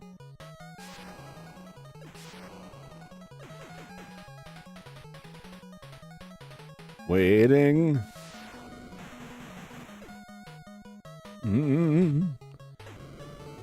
I gotta get careful because the health is getting thin. Oh, there we go.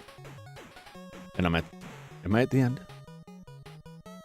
Just creep down real low, Godzilla. Oh, that didn't work. There we go. Oh, thank you, Moonlight. A little fire.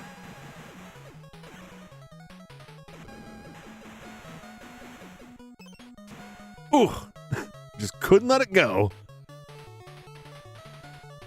Yeah, did you see it? I heard it was good. I heard it was good.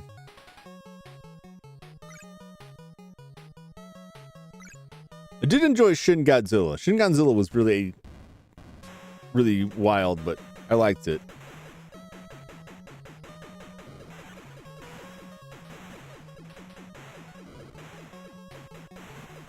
I liked the end, the implications of, oh no! Oh! So scary. All those missiles, any one of them could have done me in.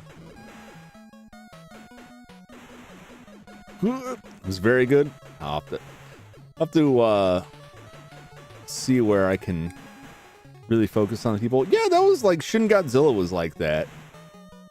Although Shin Godzilla felt like it was less about the people and more about like the bureaucratic structure of the Japanese government.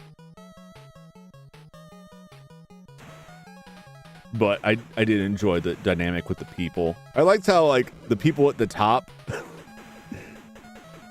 were just like, they wasted so much time trying to like sort out how to deal with it, not listening to anybody, and then they just got blowed up.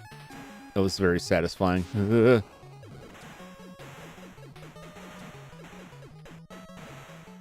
I mean, like a good Godzilla movie, Godzilla can really like wreck a town, but like Shin Godzilla, where he's just got like super laser beams just slicing through stuff. Like, wow, I don't know how they will possibly rebuild from that. Wrecked buildings is one thing, but like that strikes me as like this ground will never be safe again. Holy crap. Get out of my way. I hunger for the health. Any characters, the kamikaze pilot shamed for coming back when the war ended. Oof. That's a solid character angle. Because you know that's stuff that I'm sure that happened. Well, I shouldn't say that. I don't know. I imagine it happened. It seems likely that it would happen.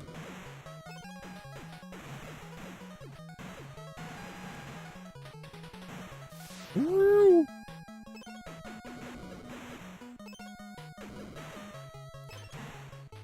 Well, the best like kaiju movies, like I find it weird, like a lot of people, oh no.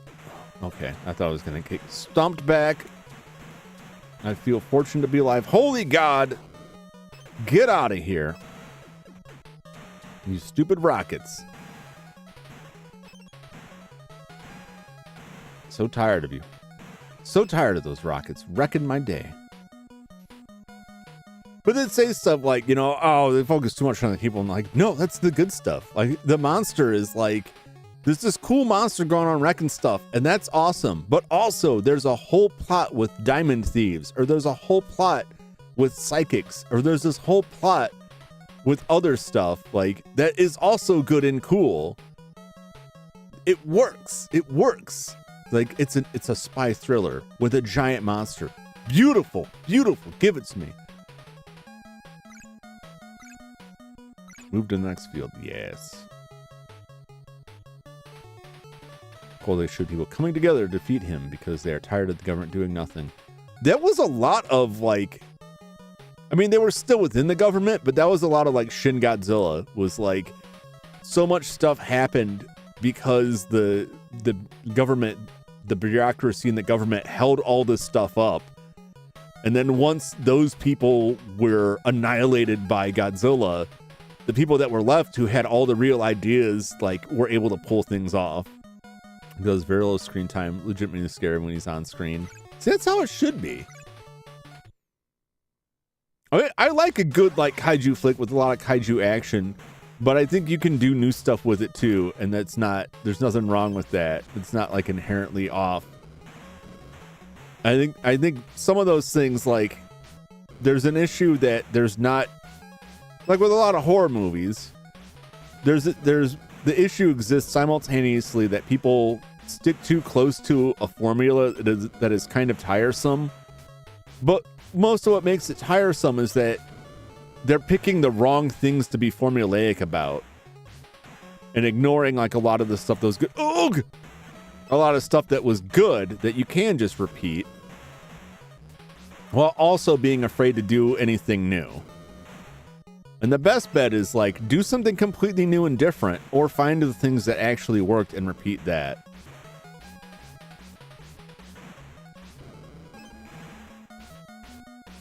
Good evening, Anochi. Welcome. How you doing, my man? I'm just playing some Godzilla Monster of Monsters, trying to evade a macaroni-shaped ship of death, which is the most fearsome opponent in this game. Oh no, we are at Uranus. I will not pronounce it. Holy God, this is a very small, tight area. All right then. Well, it's nothing but hyperspace zones, which can be nice. And we've got, what we got here? Six foes. There's Gigan, my man.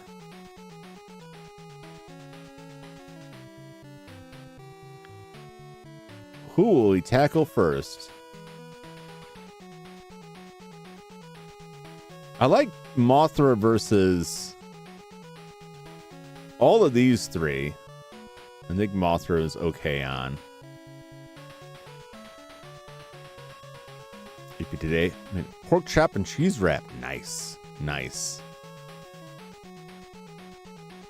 I saw the first words my eyes alighted upon were the capitalized pork chop.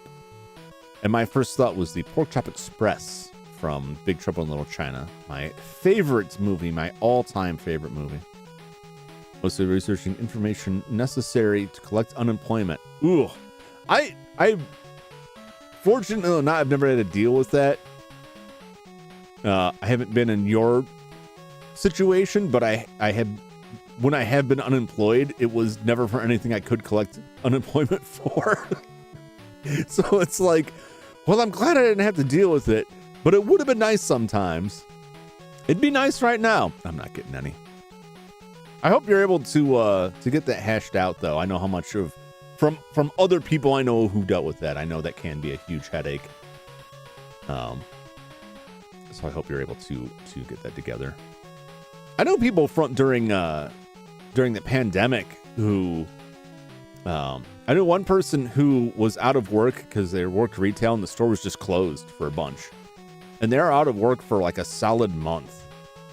And they didn't get anything during that month. By the time they got the first check from unemployment, they had already been back to work for 2 weeks. And that was real rough financially. I know somebody else who received a lot of payments from unemployment after losing their job during that time. And they were like doing fairly well with it. And then things wound down and they went back to work, and then unemployment came and told them they had to pay a lot of it back because they had made a mistake and given them too much money. And then they kept coming back for the same amount over and over again. It was terrible. Demon Discord a raid suggestion if you want it. Sure, yeah. You know, I just realized I don't have Discord installed on this computer because I never thought I would need it for anything, but I've got it on my phone, so I can't access it. And I can copy all this stuff over. It's good. So that will work. That'll work. Yes. Yeah. So I hope you can get that all settled out, and they can get things moving quickly. I know how stressful that can be.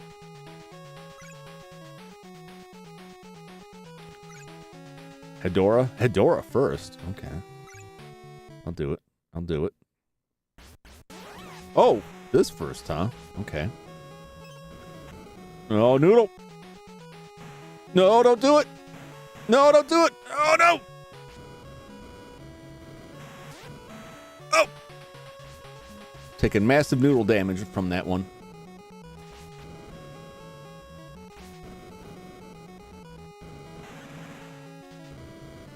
Got to get in a very precise position here. There we go. Because if you're not in the right spot, you'll be right on top of where the noodle spawns, and it will just wreck you. Are these all going to be that fight leading up to the boss? Dogar ourselves. Oh, new and different Dogura cells. New and weird Dogura cells. Yeah, the damage has to go up with the power of the level. I'm surprised I haven't seen that really talked about. Because, like, these things are just, like, getting blasted away fairly well here. Fairly well. I can't get too excited because I still got a boss battle with the Smog Beast.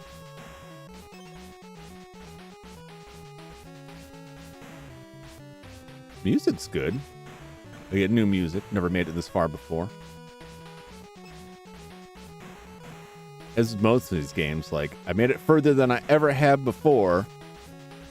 If this was the end, so be it.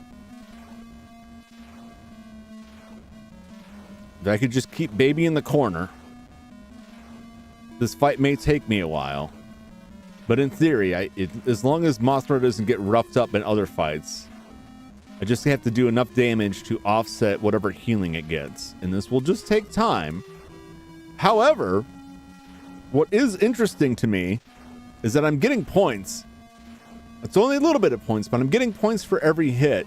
So it's entirely possible that I could just farm this for some kind of level. Although, at, 3.8 million, it feel like I'm not going to be seeing levels anytime soon.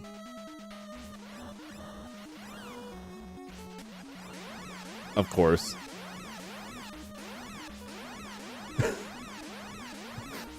Of course.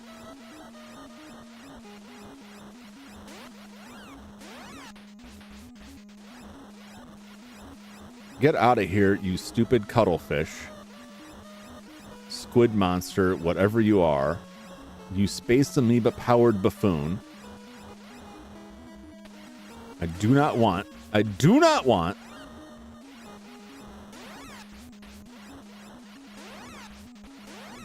Oh my gosh. All right. I'm worried about Varagon. Varagon was rough on Godzilla. I'm gonna make them work for it. I'm gonna go up here so I can tag team with Mothra. Oh, gotta watch that turbo button. Yeah, I'll bounce his booty. I can't hear a cuttlefish without thinking of the Cuttlefish South Park gag. Yeah. Anytime I hear cuttlefish now, I don't remember where it's from. I do eventually, but like when my brain first hits on it, I'm like, yeah, there was like some guy talking about how cuttlefish were creepy, and he had like an accent of some kind. It's Claw from Avengers: Age of Ultron. I'm pretty sure it's Age of Ultron. And he's like, cuttlefish. They're very weird, very creepy. He has some line about it. And that's the first thing that comes to my mind. It's like, oh yeah, that. Cuttlefish are very weird animals.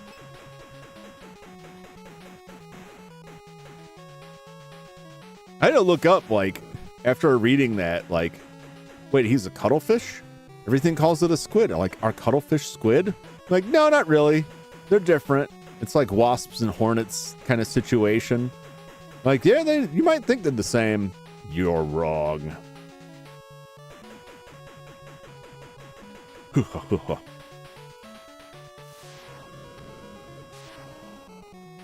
Don't you dare. Don't you dare. Don't give me none of that. Oh my gosh. Oh my God, really? I gotta watch this. I gotta get that health. Gotta be careful because this is exactly like the time. Yep, there it is. It'll slip one of those in there.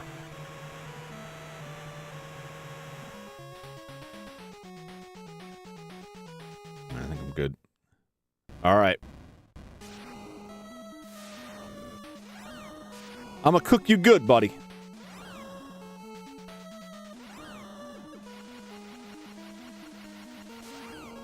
Stick him a move. Stick him a move. Come up. That's right. You. In your face.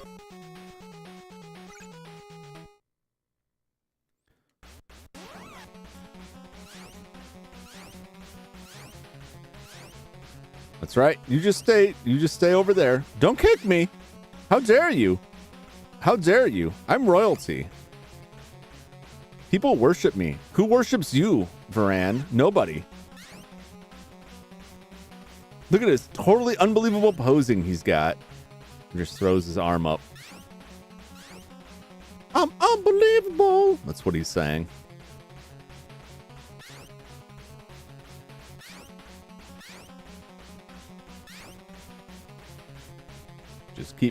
Just keep nickel and diming him. Just keep nickel and diming him. I'll fight you. I'm your Huckleberry. Space cells. Yeah, how come these things aren't the space amoeba? You know what I'm saying? Why is the squid monster space amoeba? Aren't these guys space amoebas?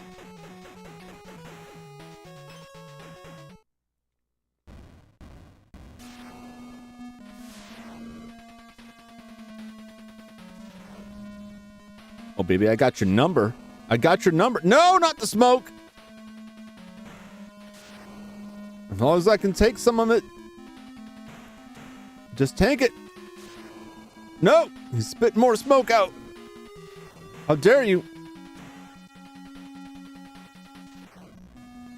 You got to get over there. You got to get over there quick. So once the smoke starts coming out, it's hard to keep it from continuing out.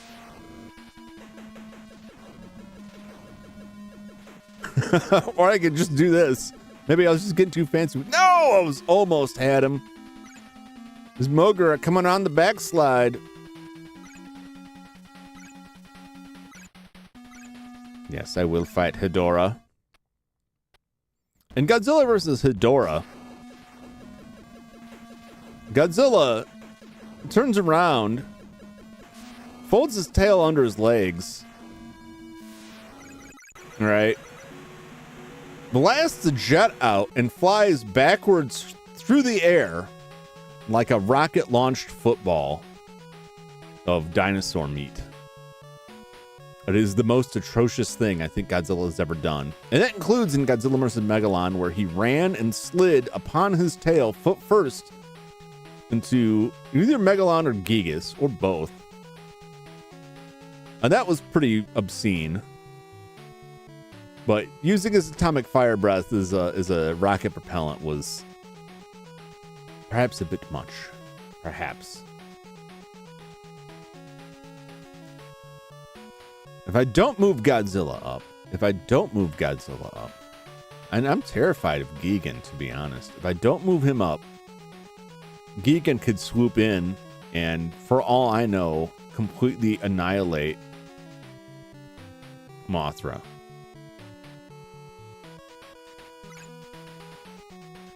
So I will take this opportunity. I'll test Gigan. I've never battled Gigan before, at all. I don't know what tricks he has up his sleeve. Oh, I got no time for you, buddy!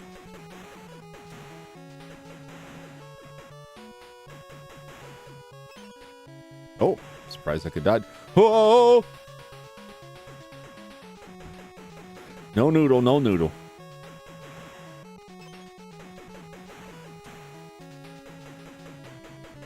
This level is not too bad so far. Fairly gentle.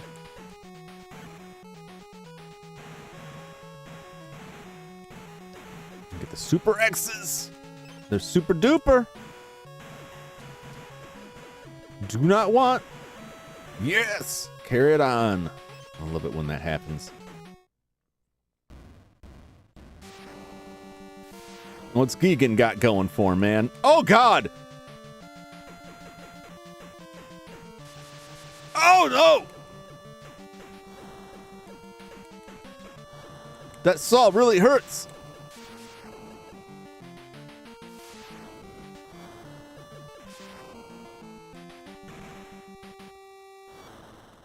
Keep him locked back. I am hurting him. I am hurting him. It doesn't seem like he's not flashing red, but his health is going down. Torch him. Yeah, baby. I think I got this. If not now, later. If not now, soon. I'm going back for more.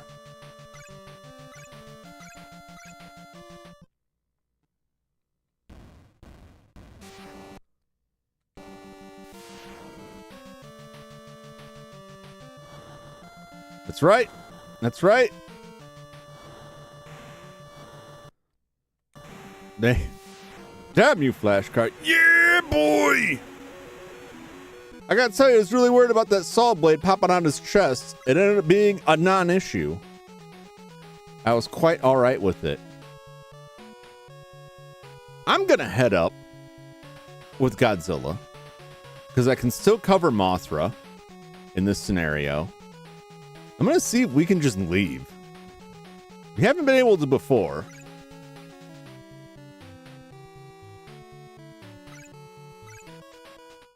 Oh, I should have fought with the Mothra. That's fine.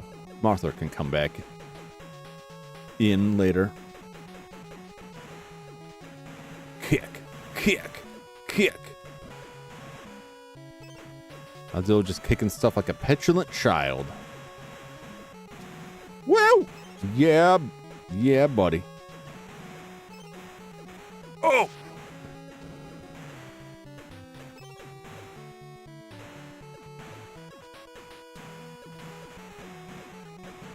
No, no, no, no, no, no, no, no, no, no, no, no. No, no, no, no, no, no, no. No, no, no, no, no. Oh my gosh. Get out of here, all of you things. That was almost my end right there.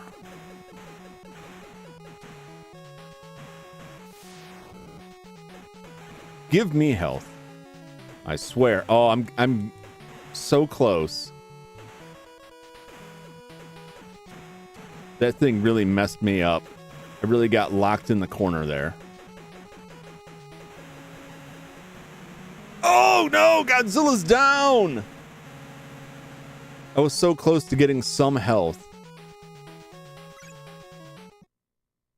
Now if Mothra dies.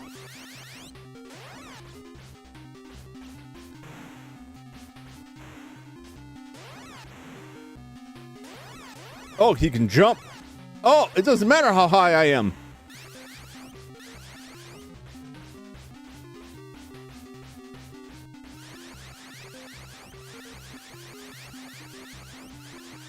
Get locked. Get locked.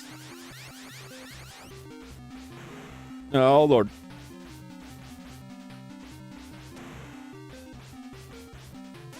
As long as my health stays. Oh, Jesus. Oh, this is going to be a close one. That's a close battle. All right. The Mothra's got to carry on. Whoop. Nope, nope. Going to move. Fight the enemy. Yes. No. Yes. I will fight Varan. I will fight Varan. Oh, look at how much life he got left. Really, he came back swinging, as they say.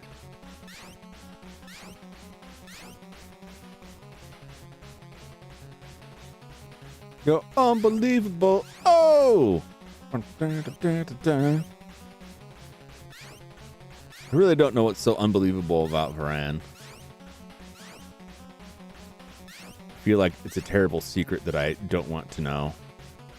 Whatever makes him so unbelievable.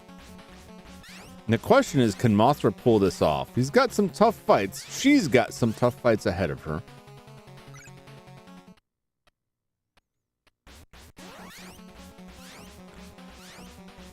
I think I can get this down. Probably not this time. Maybe the next time. Maybe two more. I think I could get Varan down. Baragon is really frightening. I don't know if I'll get Baragon out. And Mogura, I don't know about at all. Mogura is like... Oh! I can't believe I got him. Wow. I thought it was going to take like at least one more. Yeah, Mogura is like random. Mogura could just get locked down, or Mogura could just blast me over and over again.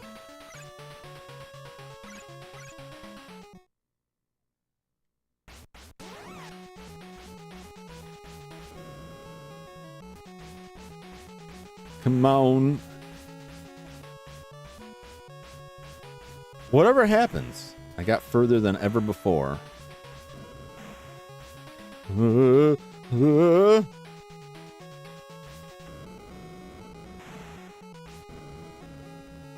mean, the noodle ship can only go, you know, right to left, right?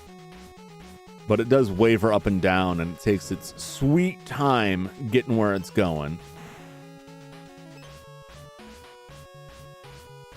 It's just so scary because it could just wreck. That's what wrecked Godzilla's run. I was getting stomped on by a lot of stuff, but what really did him in was the swift amount of soul-crushing damage the noodle did. It really is that terrible.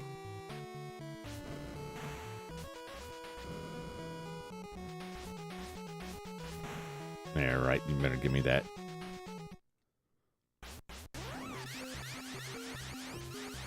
Come on!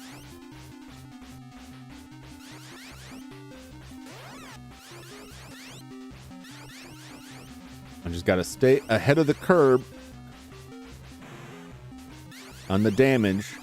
So far, so good.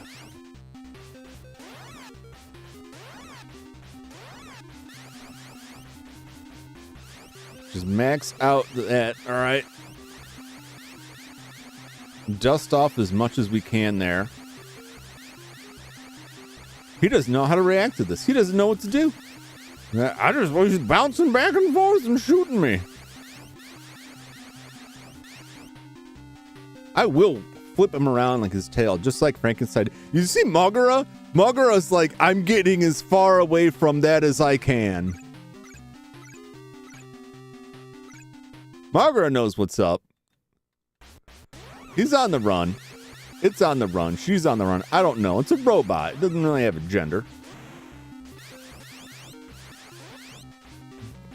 Get in there. Slap all that special down. Get him with that good dust. All right. Forget it. Bob and weave, baby. And that health bar sliding down. We're doing it. We're doing it. Mothra has surpassed Godzilla.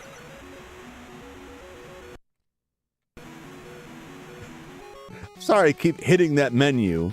I'm not trying to. Well, Mogura really just like does not want. Can I just leave? That's my question. If I can just leave, right, without tending to Mogura, then I'm not gonna bother with it. You know, why bother?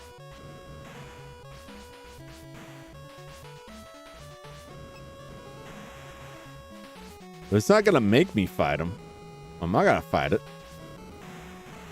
No, there's the rocket flood of what killed Godzilla. It's like in Star Wars when Luke's in the Death Star trench run, and you watch like, yeah, there he is, and you watch like other people, the people before him go through and then get taken out by Darth Vader. And then he comes in and you're like, this is where everybody else died, doing exactly what they're telling you to do now. Don't listen to them. Because they said, do this thing, and they all got killed by Darth Vader. And you see Luke go in there and it's like, well, nice knowing you.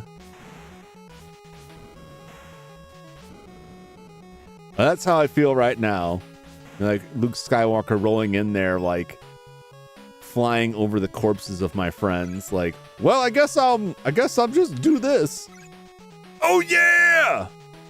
Oh baby! Pluto, we are here. We defeated Uranus. We absolutely pounded Uranus. Pounded it into the ground. And I'm gonna get in so much trouble.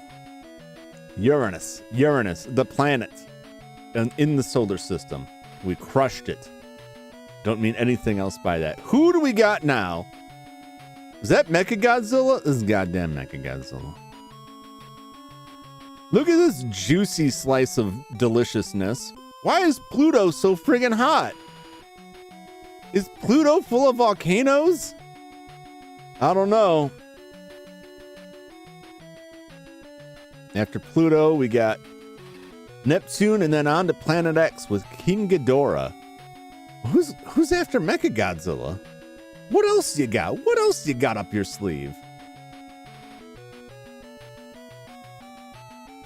Look at all these juicy idiots.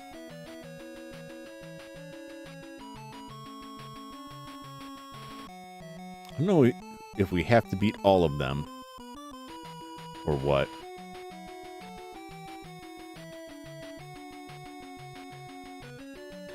All right. Well, Mothra I can't go through the other monster. I would rather Mothra battle Godzilla. I'd rather Mothra head this way.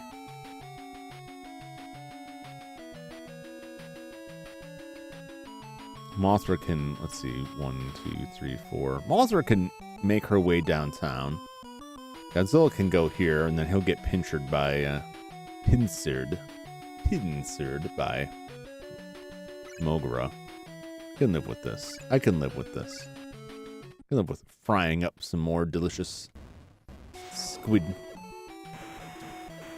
Ugh.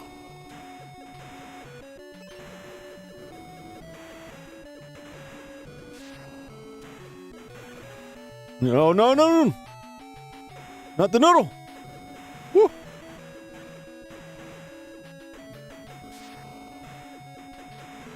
The noodle will haunt my nightmares. I'll never be able to eat macaroni again.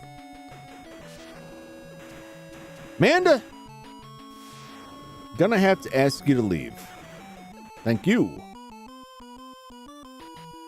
This music's fantastic.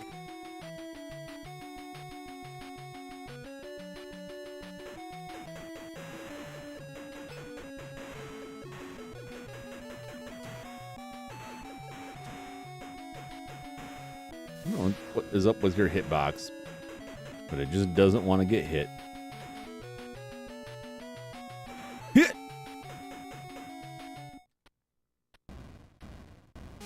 Alright, Godzilla, have you not learned your lesson yet?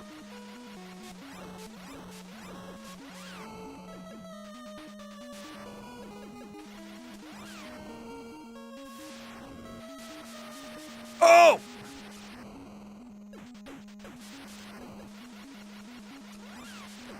I swear to God. Oh! Not even hurting me. Not even hurting me. What are you doing? What are you doing right now? You're being a clown. This is just sad. Get roasted. Get roasted. Oh, come on. You're just delaying the inevitable, you freak. Oh, you're going to come back for more after that? Get out of here.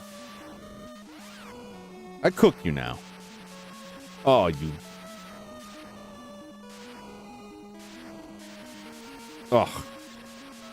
Just take 2 steps back. 2 steps back. I'll finish this. There we go.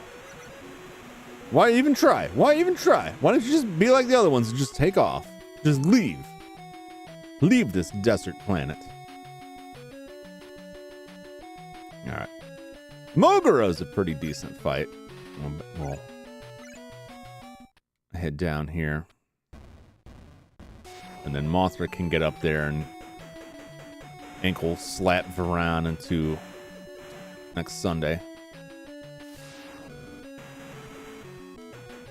Take on Varan, who's unbelievable.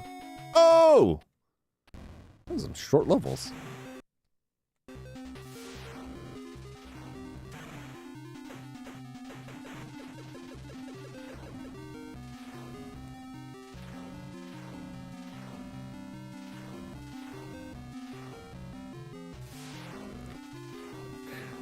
Oh, you poor, sad bird drill robot thing. You never had a chance.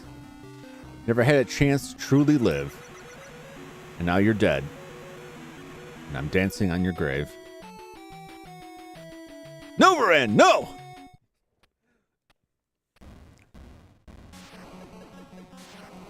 You're unbelievable! I can't believe you've done this, Varan. It's unbelievable that you've done this.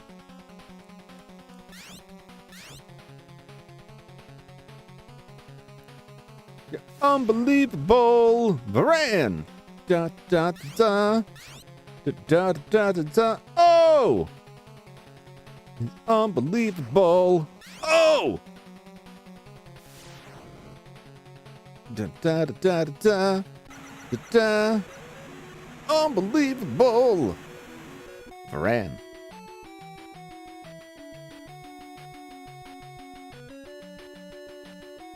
Did pretty well against Gigan last time. Mothra did better against Baragon, so slide back up that way and then send Mothra into the fight.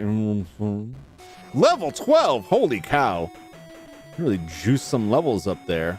I might actually hit level 16 by the end of this. Now that's what I call unbelievable.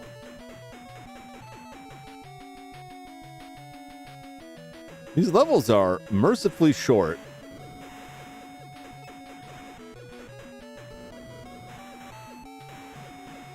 I have a feeling, and I may be wrong, I guess it depends on what this level and the other ones look like, but some of these levels have been rather short and not super unforgiving.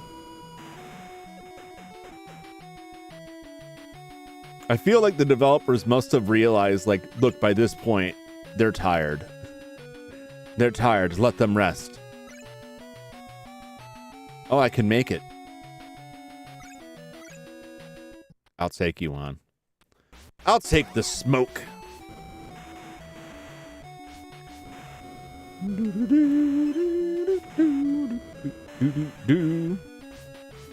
Oh, no!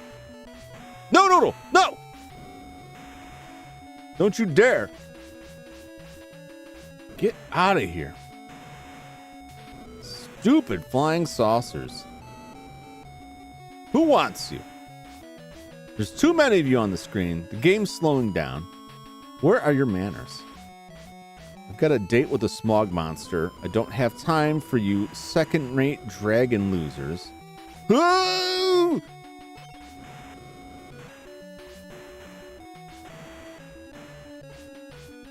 I don't know what the environment is like on Pluto, but I find it hard to believe it's so fiery. I thought Pluto was pretty cold. Am I wrong? I mean, it's not even really a planet anymore. Oh, God. Oh! Almost got me. They really hid that thing in there, you know? What is up with these flying saucers? Holy cow. Oh, this is a nightmare. This is exactly when the noodle shows up. And you get your noodle baked. And I don't want that. I prefer to remain al dente until the end.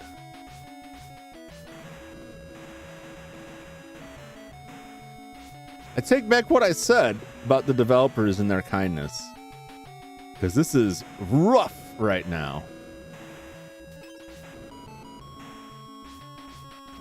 Da da da da da da da da da da da da da da da da da da. Do do do.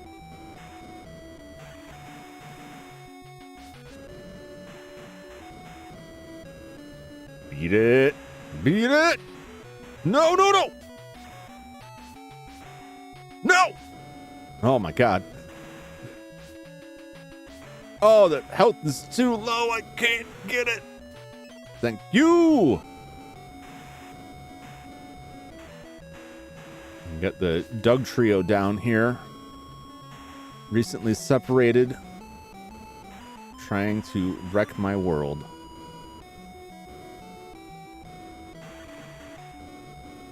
Who said you could live, plant monster? Who said you could live, aliens? That brave little health guy is making his way all the way across the screen. I'll never collect him. He'll never find his home. He will wander Pluto, barren and lifeless for all time. Give me the health! Quit slowing down! There's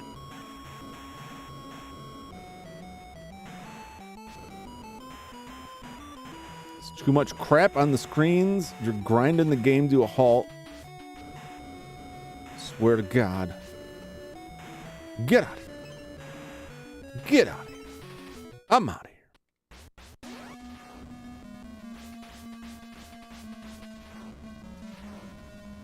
All right. Are these guys getting more powerful? They got to be getting a little bit more powerful. I don't know how Mothra could take 6 more levels. Is there room for 6 more health? That health would go all the way to the edge of the screen. That's out of this world. I can't believe this works. This is probably why it's so painful to get through levels with Mothra, because you get in the boss fights, like, just float on the ground and shoot them. They won't know how to react. We only program them for Godzilla. Moth is alien to them.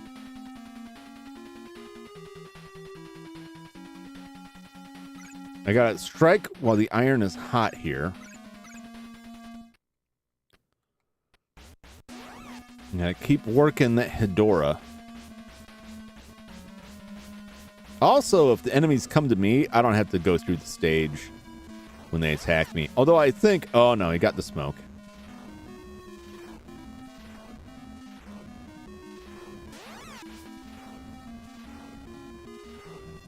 He's on to my cunning plan.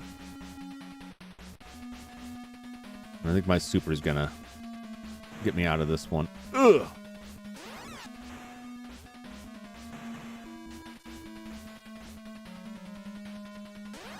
I've got him on the run, but he got the smoke off, which does not sit well with me. Oh, one more. Yeah, bring it. I'll bounce you.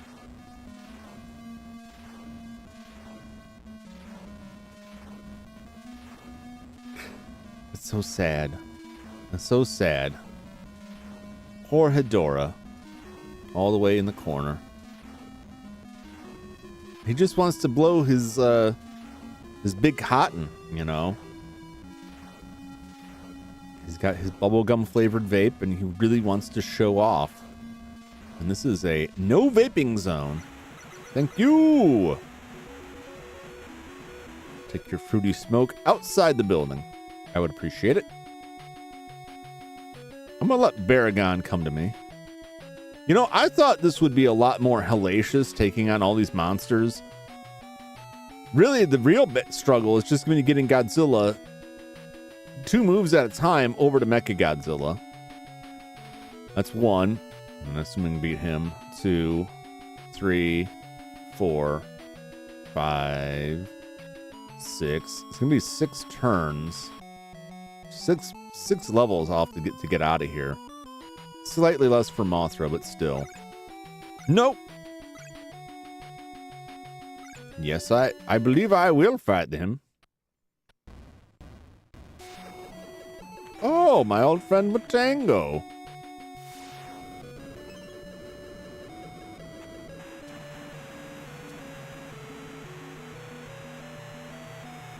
Excellent, excellent.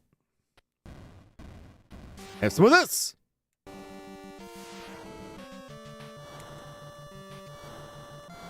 Keep that saw blade out of my face. Stay away. Don't you like the taste of that? I bet you didn't. Yeah! Yeah! You think you're so cool because you got those werewolf claws? And you got a saw blade in your chest? You ain't nothing. You ain't nothing. You cyclopean weirdo. What's going on with that eye anyway? You know what I'm saying? What's going on with that? What's your deal? Never understood that. Are you a robot? Oh, out of time.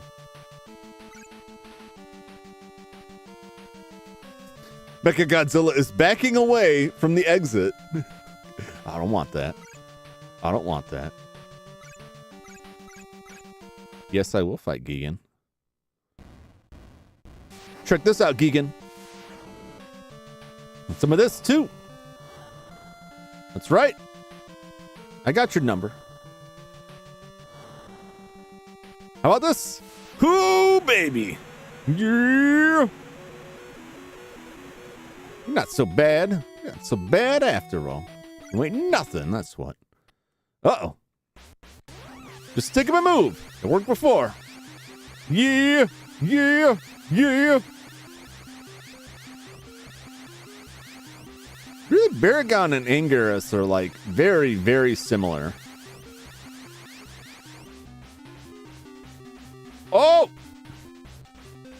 Oh, dodge, you fool. You absolute fool. You absolute buffoon. You know what? You can have some of this. You're gonna have some of this too. I could do this all day. Not all day, but I could do this for quite a long stretch of time.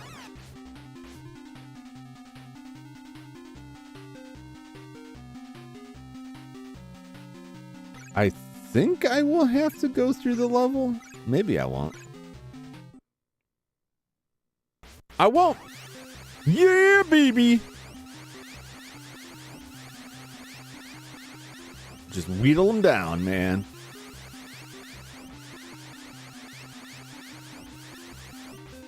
Whoa! No, you don't. No, you don't. It won't save you, pal. It won't save you. It's too late. It's too late for you. It's too late. Give it up.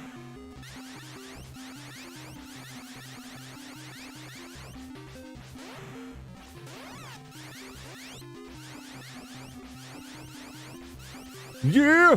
Get it. Get it. Get it. Oh, no. Oh, I'm so close to my ultimate victory. What was Mecha Godzilla doing? He's just bebopping and scatting out there.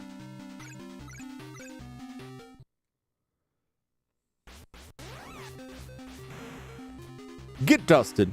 Get dusted.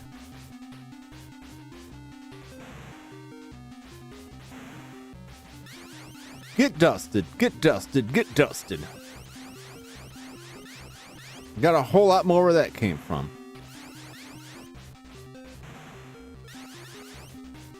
I'll take you out the old-fashioned way. It's fine. Yeah!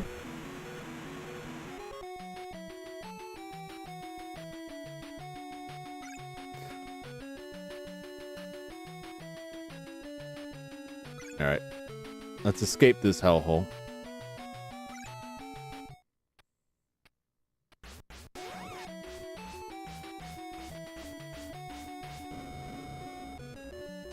Oh. Don't give me none of that. Don't give me none of that.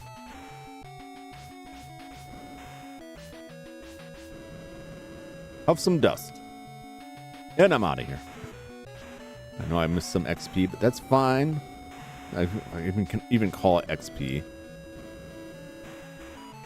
don't know if that's entirely accurate. Give me!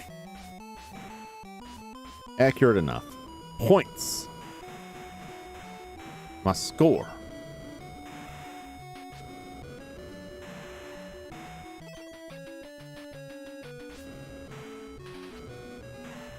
Get.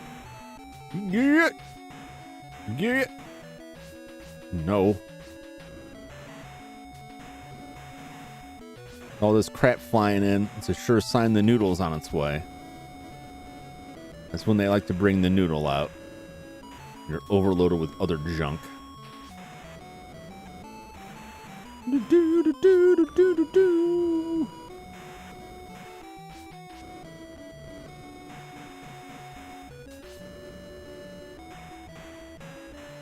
Yeah.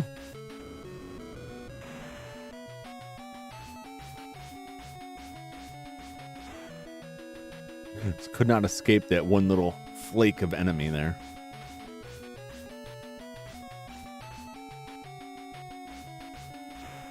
I feel like we got noodle time coming any minute now. This is the right time for it. These stupid things.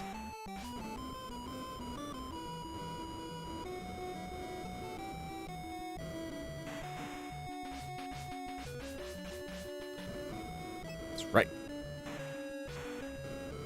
Thank you so much.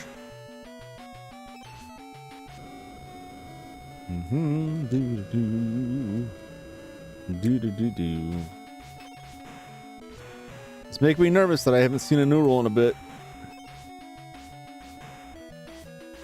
I'm happy to not see a noodle, but when the noodle doesn't show up for a while, that's all I'm thinking. Where is the noodle? When will the noodle arrive? Or are you afraid of Mothra? Is that what I'm understanding from your movements there? Godzilla will slowly make his way over, which is so Godzilla. Godzilla will spend half a movie swimming through the ocean just to fight for 10 minutes. And then leave. And that's what I'm doing right now. I'm off camera, swimming through the ocean. In the ocean of Pluto. Apparently. Do.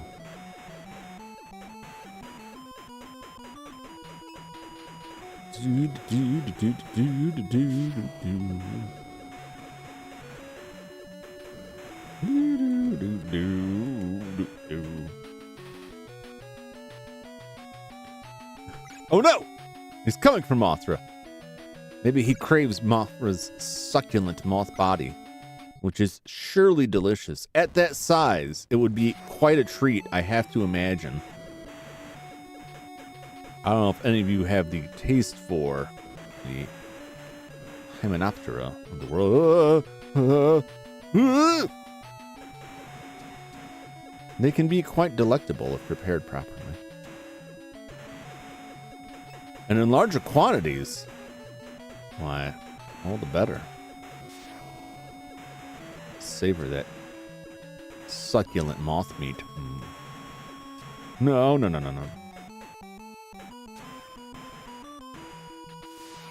Yeah! The nice thing about the fireball breath is they can't send you packing with it. They have to let you in.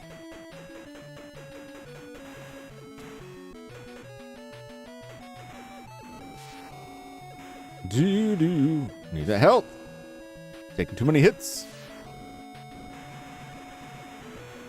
These stupid things. Get! Amanda! Tired of seeing you around.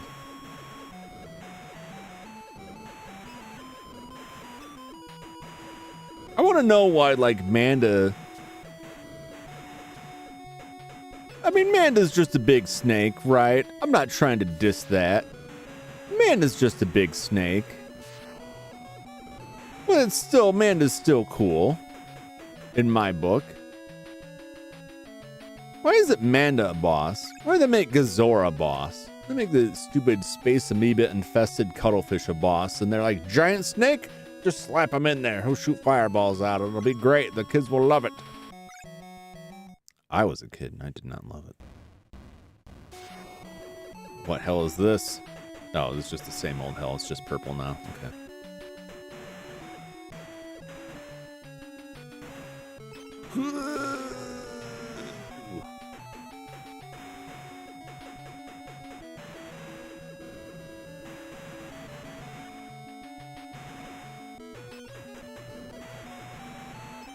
Make sure I keep my energy levels up, my power level.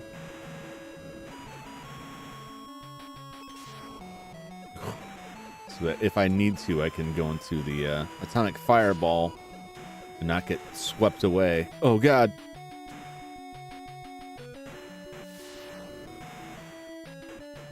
My air is thick with noodles. I don't like it. The shuriken, whatever, can kiss my grits. I just thought of the absolute worst thing that could happen, which is the noodle ship comes out right at the edge of the screen as you're leaving. Like, you let your guard down, you think you're off, and right as you are approaching the edge of the screen, the noodle ship just flies in. carries you from one side of the screen to the other, draining all of your substantial health.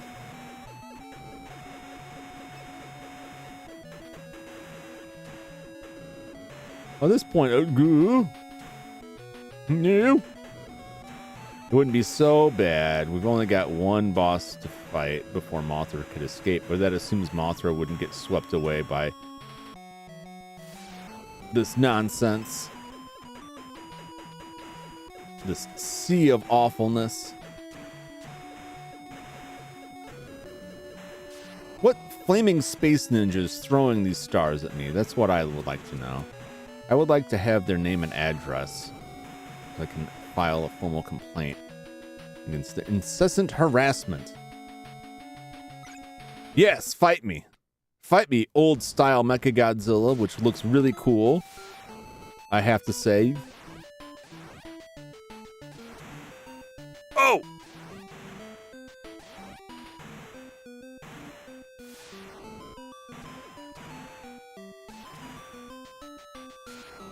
Oh! He hits real hard.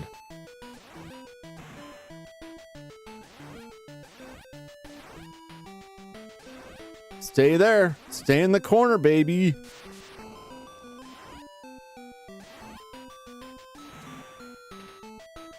Don't come out. We don't want you. Oh, time's up.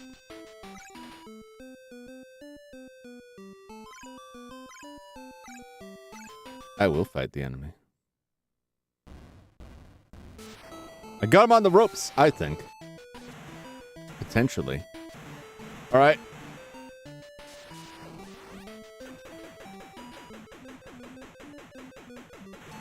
Or maybe I didn't have him as on the ropes as I hoped. But it was enough! Yeah! You ain't nothing, Mechagodzilla, but a pale imitation of the real thing.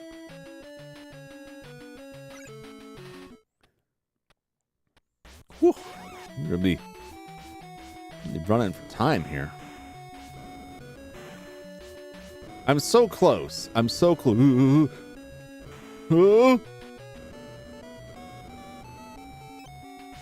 Tantalizingly close.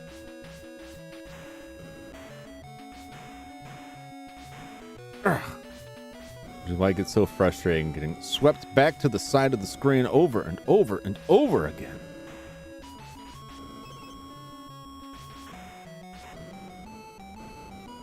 I will get you.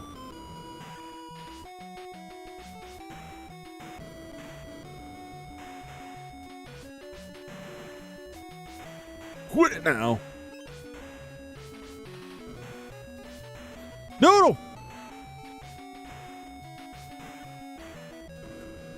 Got him.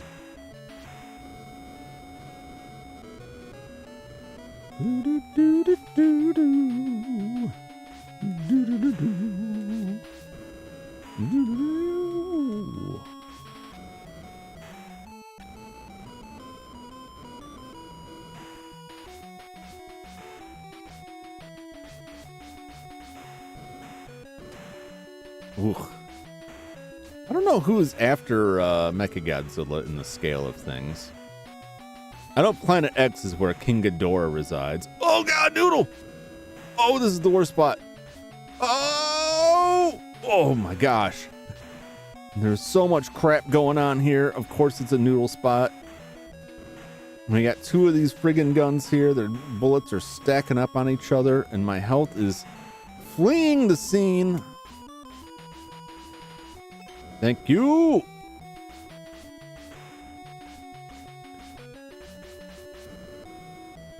Moonlight, my only friend.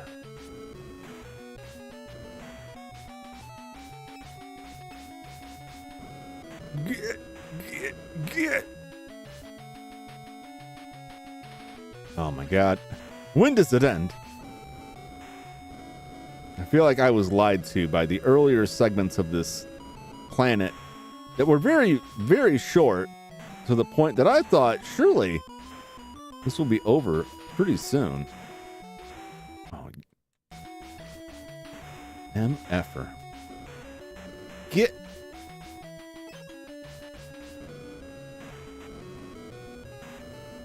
This is a sort of like unforgivable video game sin for me. Specifically, like, oh, that was tight. There was some dangerous maneuvering there. When they cram so much crap on the screen that the game slows to a crawl, is a point where they should stop and say, let's put less on there. This is too much. Because now it's not a challenge of playing the game. It's a challenge of, like, patiently waiting for the game to move fast enough for you to do anything.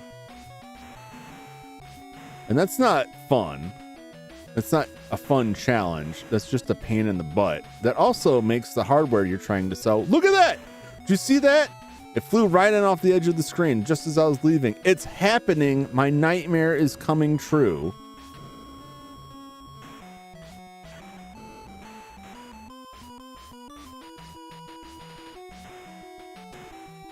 Even the moonlight can't save me from this hell.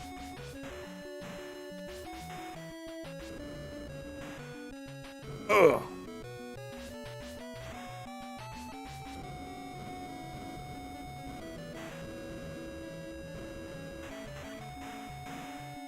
Jesus. Jesus, help me. Oh! Like a cheeky last-minute noodle there.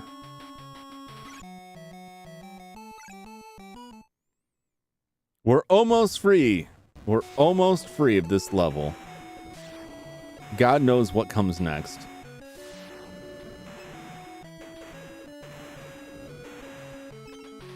It's a noodle! Oh, it got me right in the face. It's not too bad. We can recover from that.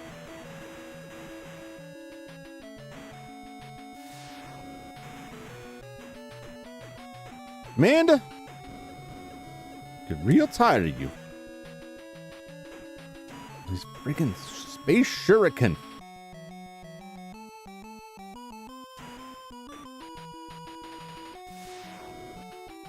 Get. Oh my god. Oh my god. I hate those things. Huh! It was a very, very close encounter with the noodle. Get tailed.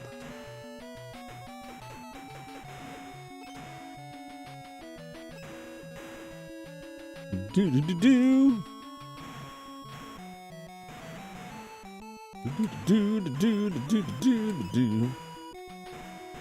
Godzilla is kind of like that. People have that medical illness where they don't feel pain and ends up becoming like a big health risk because they don't realize they've been injured.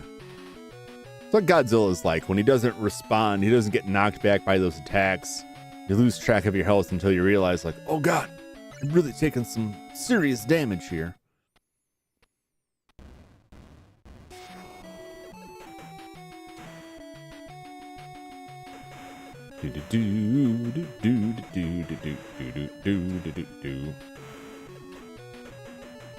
Come on.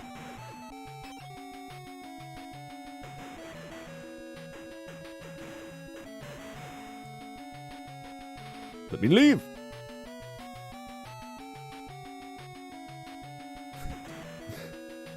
I just cancel out my walking animation entirely. It's beautiful.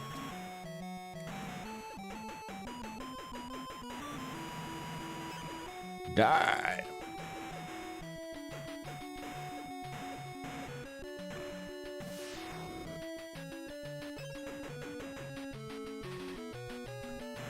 They just swatted those missiles away like they were nothing. Oh!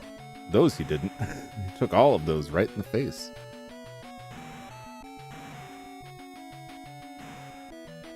Oh, no, Noodle. Oh, I just gotta slide straight out of there. It's all right.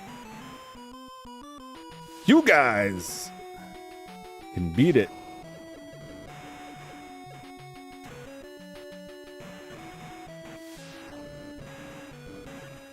No, no, not the noodle. Not right now. No, not right now. Oh! some bad noodle timing. Not the worst, but close to it.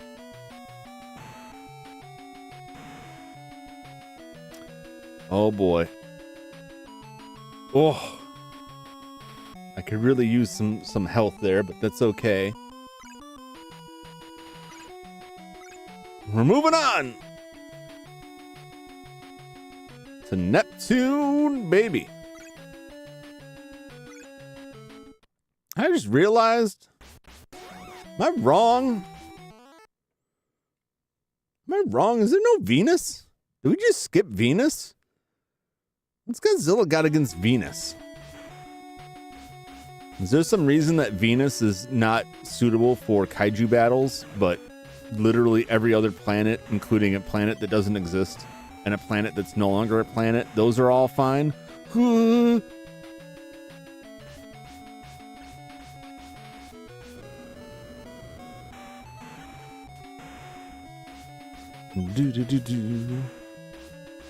mean, aren't some of those planets just like gas giants? Like, how would that even function there?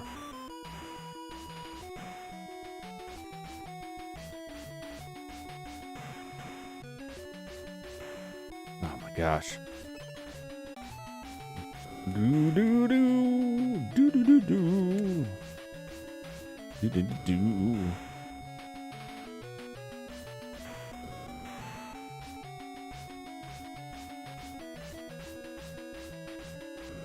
Come on.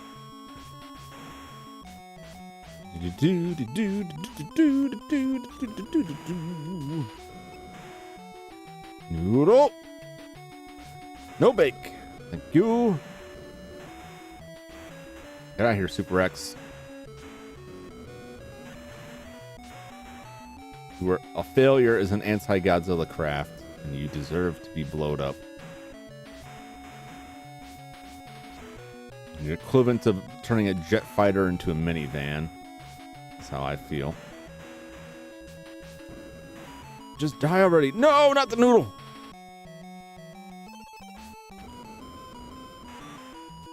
I will say this about the Super X. It's pretty super in terms of how many hits it takes to get rid of it. Oh. End my nightmare.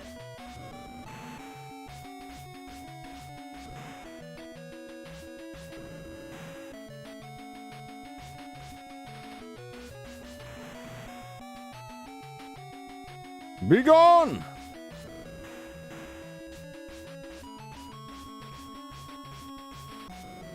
Do do do do do do do.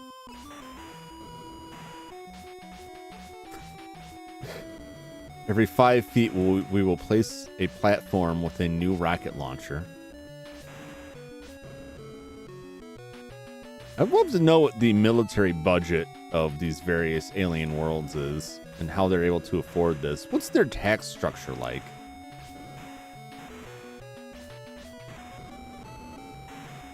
This is a lot of weaponry, you know. I can't imagine it's free, even in space. Especially in space, if anything.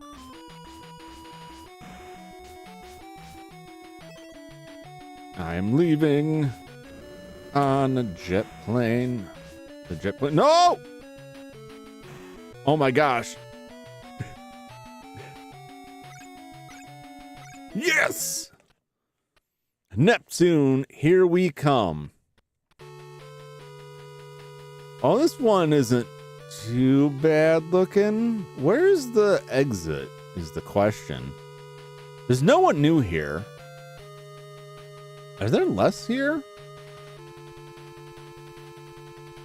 No, this is the same, right? Yeah. Is there nowhere else now? No one else will join the fracas. So I guess, yeah, it's just these jokers and then King Ghidorah.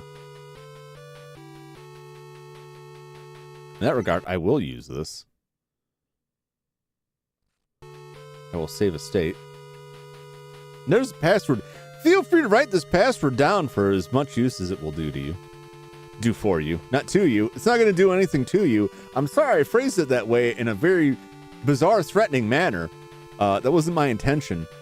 But this password is safe, I assure you, as far as I know, if used in the Godzilla Monster of Monster games. If you use this password as your password for, say, your bank account, credit card, or, you know, I don't know, Robinhood profile, like, that's not good. That won't be safe. It will do you harm. Because I'll be out there. I'll be out there testing it. So don't use this as a password. It's not secure. It doesn't contain any special characters, though it is sufficiently random, but not so random that it is. It almost spells Lee, but instead it spells Lifu, which I'm sure is also means something. I need to take a quick break before we face the final two levels, Neptune and Planet X. Neptune seems like it's not too humongous and gigantic and painful. I think we can get through this. Trust nobody with your passwords. Exactly. Look, if you get your passwords from a screen on a public stream, like, well, honestly, I don't know. Do you think people who make tools to try to crack passwords put in their password list passwords from video games? Because there's got to be someone out there who's putting a password for like a Metroid password that they've memorized is their password, and it's very long, and they probably think no one will guess it, and then some automated tool is like, I hold all of the Nintendo Entertainment System passwords, and I've cracked you. I worked in tech support for a brief interlude before I take my brief interlude.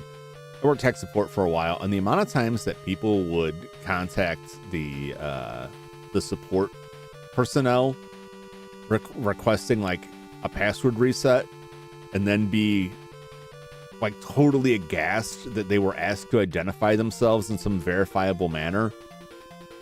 Like the idea that someone else would call to try and reset their password had just never occurred to them, was so foreign, was just unheard of. Like, there's no way. Like, how do I know you are who you say? Or why would somebody else want my password to get into your account? Why would they want that? A lot of reasons.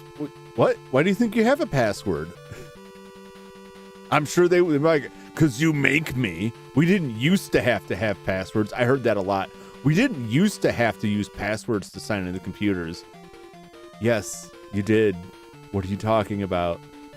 We even had a couple people send in social security numbers via email to the support. Hey, I need my password reset.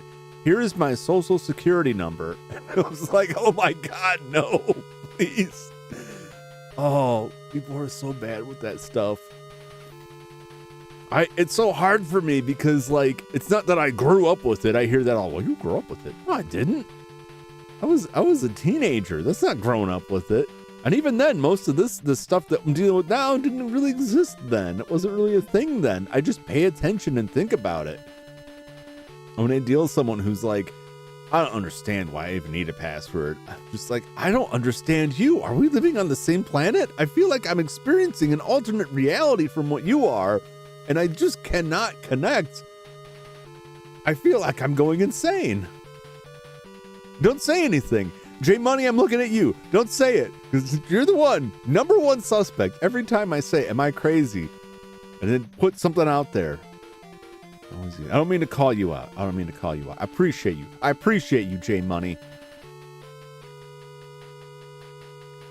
I'm not crazy.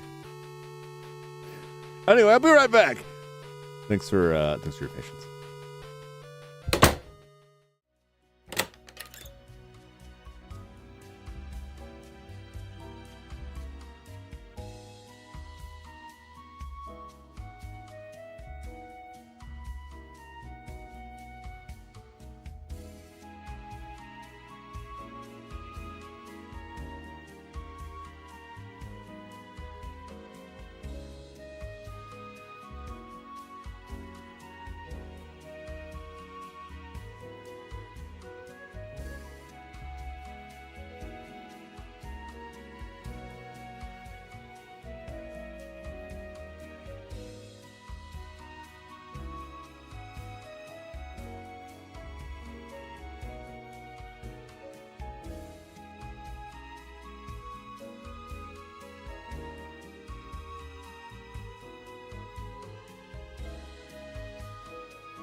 All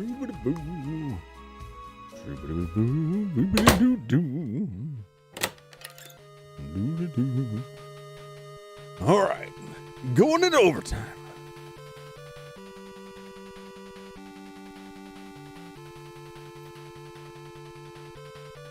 I don't like Mothra against Gazora. You can take Gazora. The Varan pair-up is utterly delicious. Actually, I like this. I like this a lot. They're exactly where I want them to be, aside from Gazora. Sup? And how's everything? Welcome. This is a good setup. Need views? Who needs views? You need views? I need views? Who needs the views? I'll fight the enemy. I'll bounce Varan.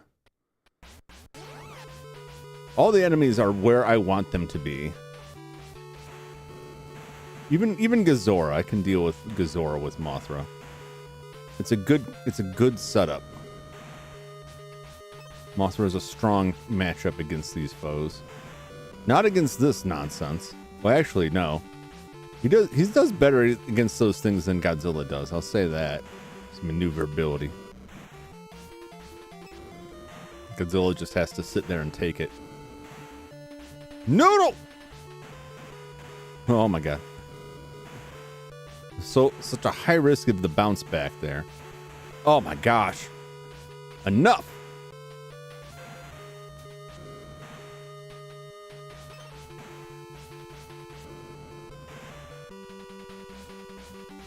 Oh my god. So much stuff. I feel so cheated that this doesn't blow through this pipe down here like it does with Godzilla. I feel ripped off. I feel robbed.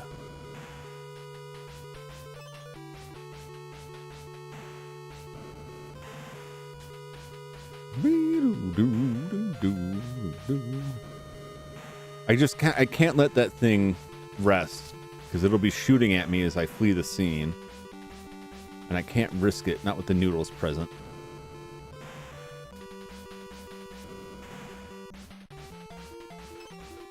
Come on, baby.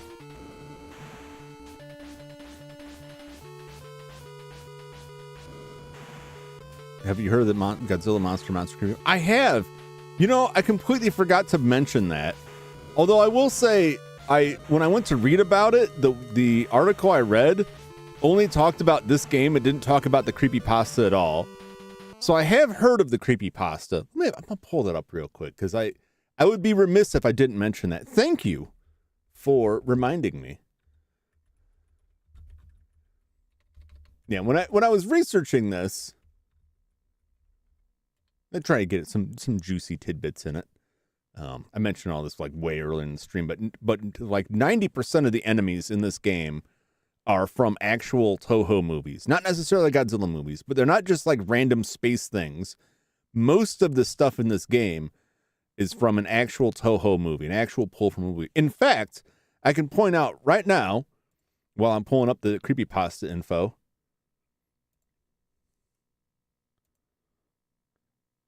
this right here, this satellite dish, is an enemy. Let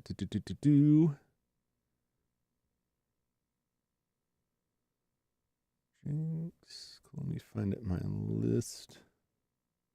It's from a movie. It's not the Zone Fighter. I think this is from Gorath. Is that correct?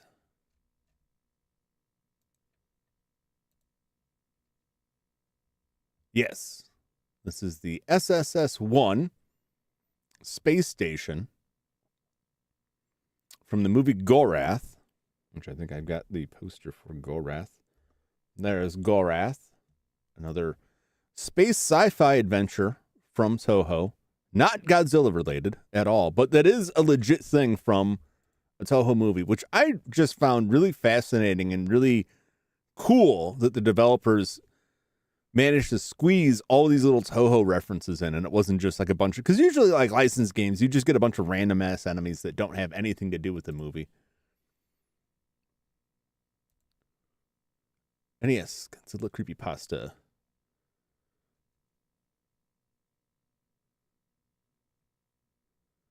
I'm not gonna read through the whole thing. I suggest looking it up. I enjoy creepypastas. I love a good creepypasta. I remember seeing the images of this distorted Godzilla. There was some hideous monstrosity, a giant Mogura. Titanosaurus.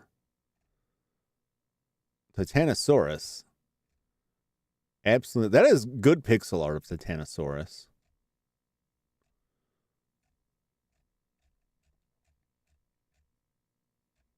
There was in development for a time.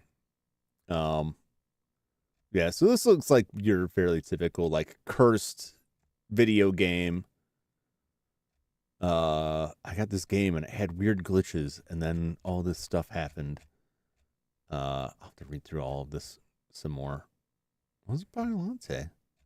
Enemies I wish were in the game, but this game is too soon for that. That is bizarre enemy. Oh, they just get worse and worse as they go. Some of it is like, this would just be cool if these enemies were in there. Biolante came out a few years after. Actually, Biolante came out like a year after this in Japan.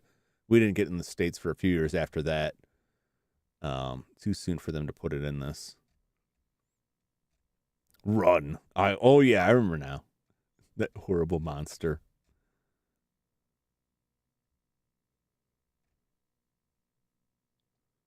It's good. It's a good one.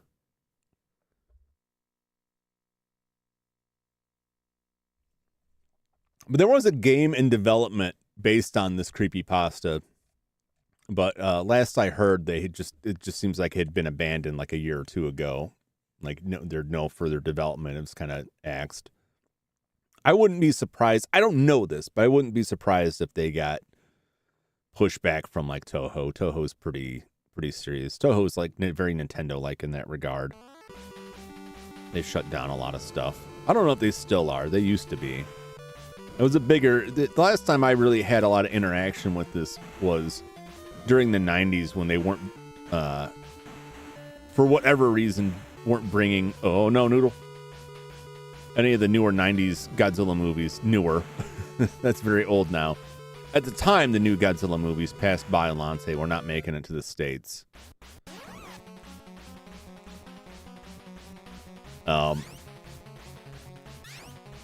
And there are a lot of bootlegs out there at the convention scene, and Toho was like very strict with attacking that stuff and taking down like a lot of fan projects and stuff.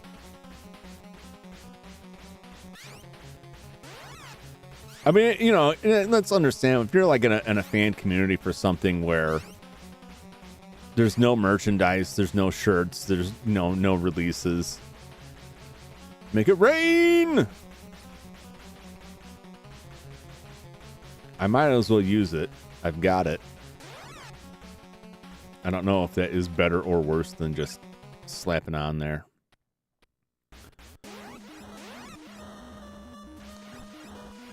Godzilla, you clown. You clown. You absolute clown. Oh. Oh. Oh. The only good news is, for the most part, it's not actually damaging me. It's just wasting my time, which is a kind of damage, a different sort of damage.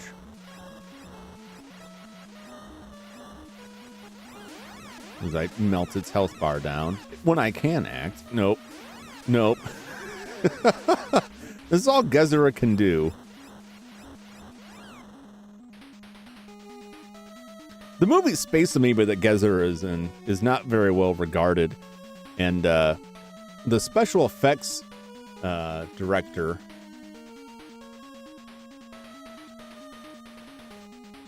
who is the co-creator of Godzilla.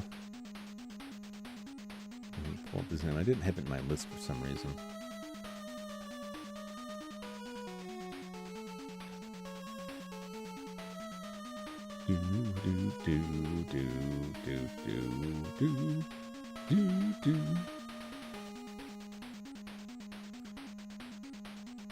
Yeah.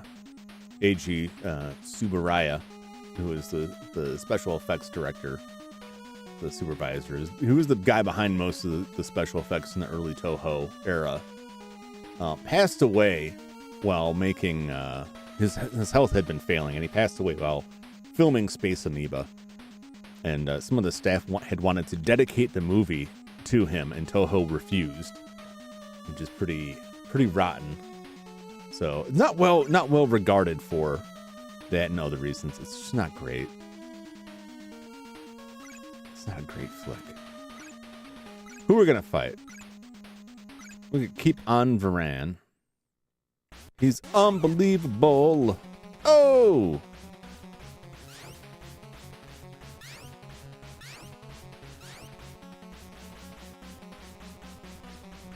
See how long this lasts. This does like a bit more. I've got it. It's just a little trickier. He can slap me down and eat up the time. I've only got 40 seconds. I've only got 40 seconds before the fight ends and he gets a touch more health. But I think I can do it. Can you last? You cannot! Unbelievable! Oh! I really gotta change my inputs for that. I keep triggering that. I feel very bad. I keep accidentally triggering the menu. And I don't intend to. Godzilla, honestly now, come on. Take your defeat like the space amoeba creature you are.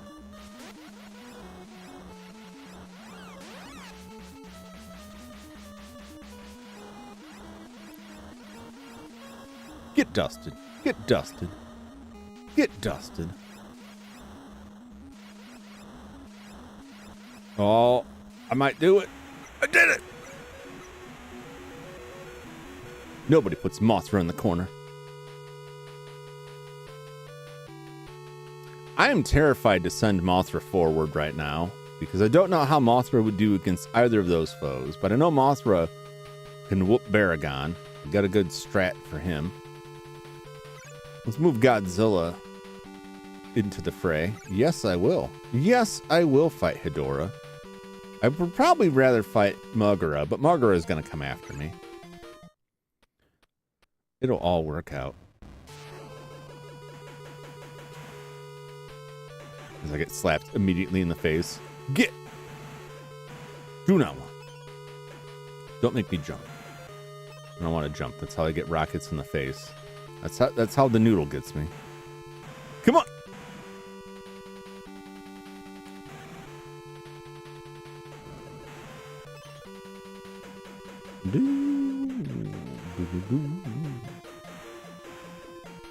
Noodle!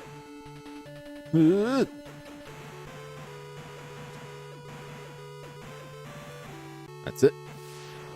That's it.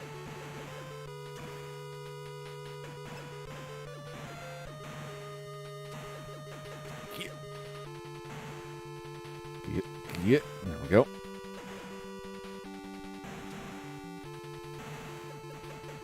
Those missiles do not give good feedback that they're being hit. At least not with Godzilla. Oh, you want some more?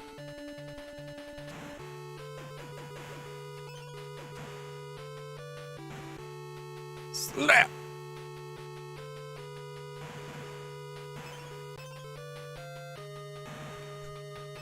Can I make it through just whipping my tail? I might.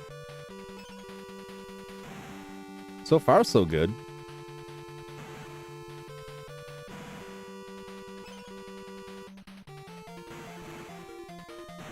There we go. There we go. Oh, no, Noodle.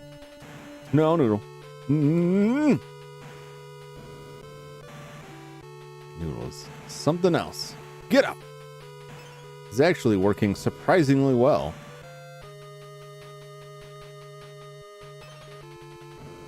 Come on.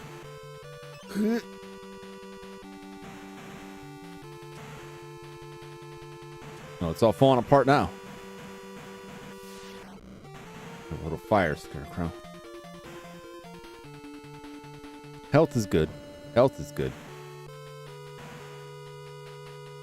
I whip my tail back and forth. I whip my tail back and forth. That's exactly what I'm going to do to Hedora here.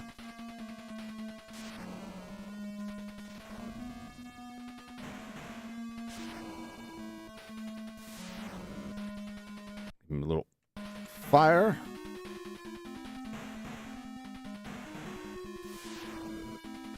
Just strip that health right off of him. Don't touch me. Don't touch me, man. Oh! Yeah! I'm too close. I'm too close. There we go. That's the perfect length. Oh! Mogura wants some now. Mogura, you ain't got nothing. You're just gonna stand here and get whipped too. I hope. Please do so. Please don't waste my time.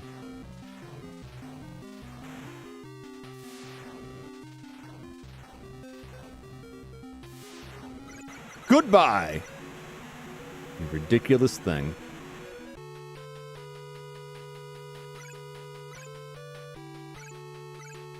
Yes, yes.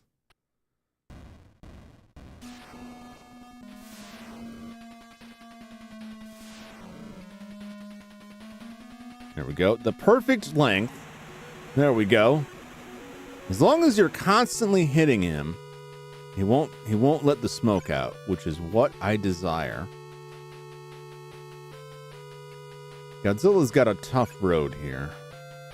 I'm hoping these dudes, Gigan and Mechagodzilla, will come his way. Mechagodzilla put up a little bit of fight. Gigan only popped his chest blades out once, and that was terrifying, but it didn't really seem to do that much to me, so I think I'll be okay.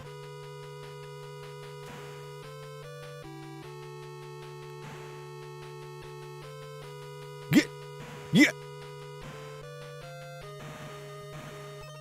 The strat is working so far. You can't help against the noodle. Ooh.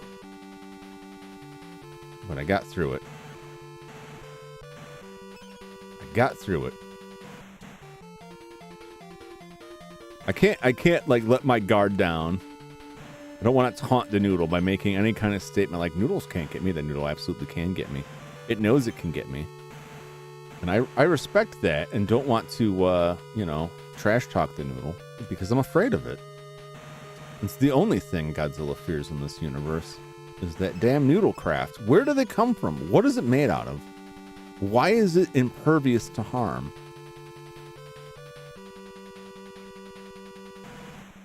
Ho! Yeah. Send that Super X packing. Had it with you. Whoa! Noodle. Beat it. I know everyone calls it like the horseshoe or something more fearsome, but like to me it's always an elbow macaroni. It's just I grew up in one of those families where we ate lots of macaroni and cheese. Yes, come to me. Bring your flesh to me. I'll sear it.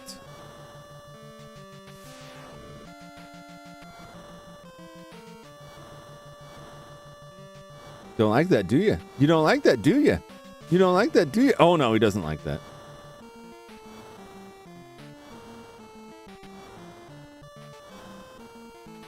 Just gently wrapping him with the very end of my tail.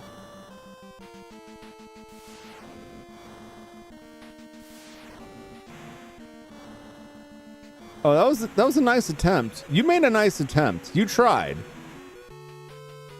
It wasn't good enough. It wasn't good enough.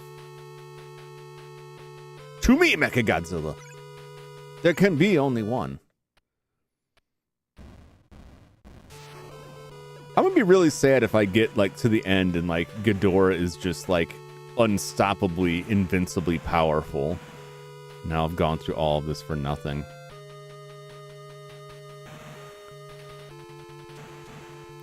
honestly, I'm amazed. Like level 14 blows my mind. When I got to level 10 and looked at the score, which as far as I know is where you get the levels from, I was like, there's no way. There's no way this is going to scale up that high. And yet here I am. No. No. Ow. Oh my God. See you in hell. That was almost a noodle death. It didn't seem like it. But that thing does so much damage to you because it just locks into you. It can just destroy you. Oh my God. That was terrifying. That was absolutely terrifying. I don't know. I think Mothra could take those both on and finish this by himself, but like herself. Sorry, I keep doing that. Mothra is a lady. But I don't want to test that. Although, Mothra has proven a lot more useful in boss fights than I really originally gave her credit for. When I started this, in my past experience playing it, Mothra was not that hot, but Mothra has been doing really, really well. You can really cheese out some of those bosses, like Varan. Varan is a real pain, an unbelievable pain, if you will, against Godzilla. But against Mothra, nah. Oh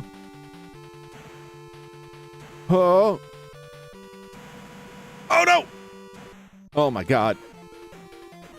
Stupid ships, I just couldn't pull it off. I need that health. I'm fighting for my life out here.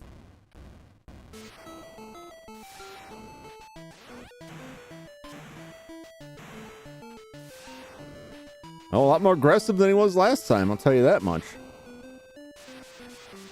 Oh! Get out of here!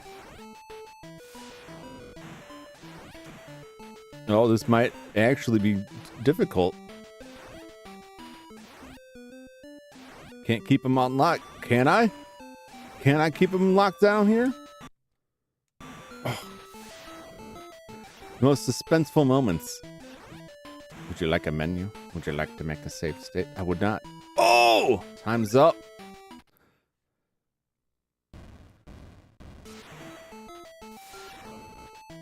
Your mistake, fool.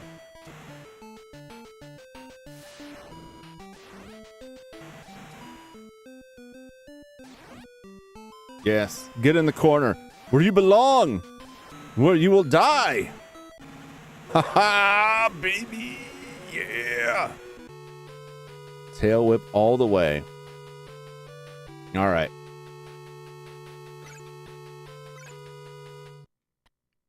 We'll carry on through this. And then Mothra is up against Baragon. It's going to take some turns. I was really having trouble with Godzilla against Baragon. So I don't want to get tangled up with that if I don't have to.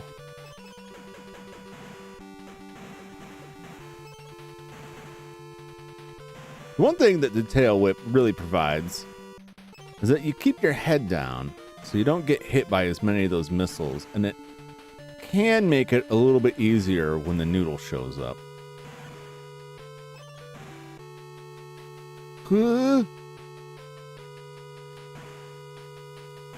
Perfect. Perfect. You guys gotta go. I can't have you flying around here wrecking my stuff. Can't have it. Get!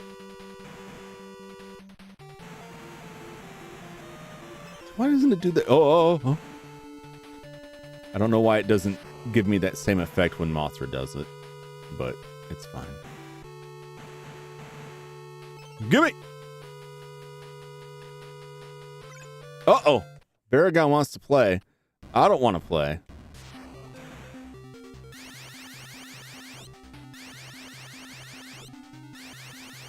Can I keep him locked down? Will the tail slaps be enough?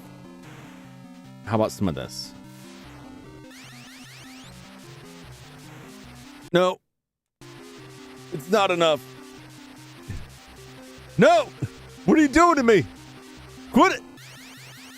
You freaky weirdo. No!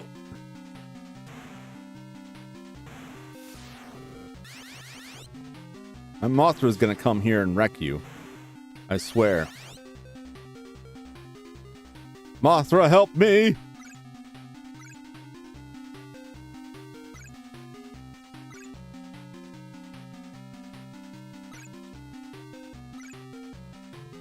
This little juicier, a little juicier. Yes, I will fight Paragon. I'll finish what Godzilla couldn't. As long as I don't get noodled. No. Quit it now. Oh, noodle. All right.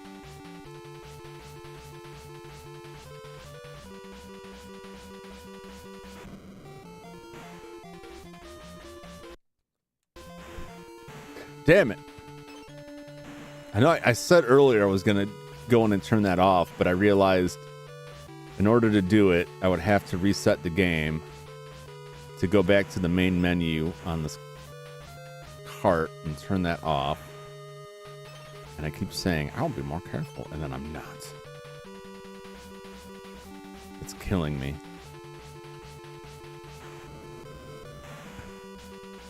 I really need to go in and rethink my combo there.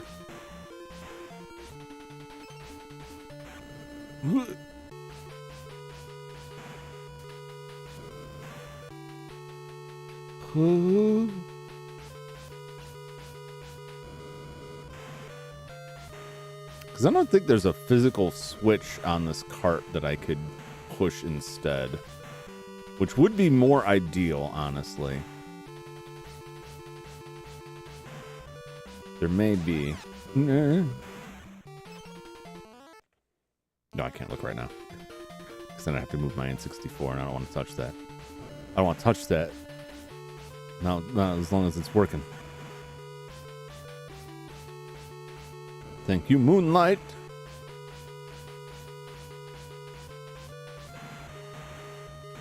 Sorry, that Moonlight SY3, that's the real MVP of this game. Always coming in clutch with those health drops for me. Oh! Just took a little hit. I'm gonna have to dust you. I'm gonna do it.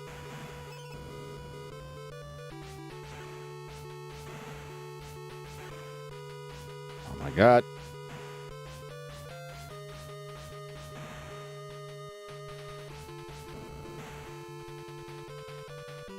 Peace out, Holmes.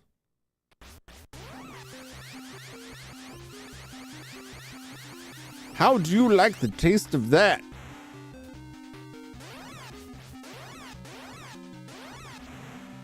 Not very much.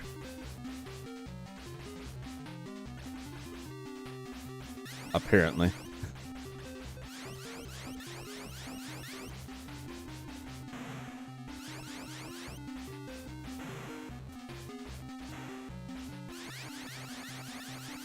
Yes, yes, yes, yes, yes. No, yes, yes.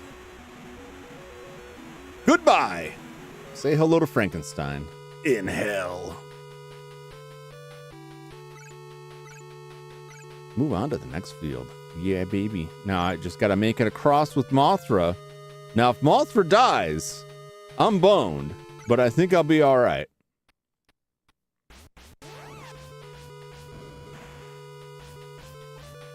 Should learn not to doubt Mothra. Mothra hasn't died yet. Godzilla has died twice, so I think we'll be fine. I just gotta work. I have never encountered that fail state. And it is a very weird failure state. That if one monster has already made it to the next level and the monster still in the previous stage dies before exiting, you get a game over, and you don't just, it's not just like, well, you start to the next one. I mean, I guess it makes a certain amount of sense because otherwise people would just like, all right, Godzilla made it through. Mothra can just die and automatically get warped to the next level. Which I'm realizing is like a massive mistake to sleep on Mothra. I was guilty of that. Never again. Now that I know the awesome power that Mothra contains. This is it. The final stage. Planet X. Well, we're Nightmare Alley now. Let's see here. Uh-huh. Oh, looks like the gang is all here. And there's King Ghidorah. All right, let's see how nightmarish these levels are. I'm gonna roll Godzilla up first. Godzilla is decent against these two. Mothra can handle at least these three. I used Godzilla for those.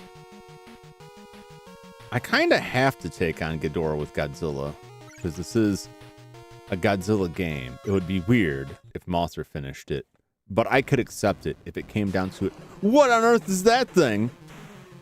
What is floating out in space? What is happening? What have I stumbled into?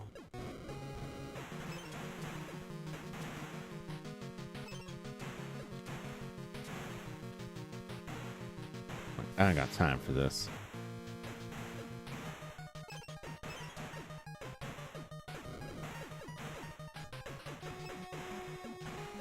Punching it. Oh, no. Oh, my God. I got so lucky there. You stupid little things.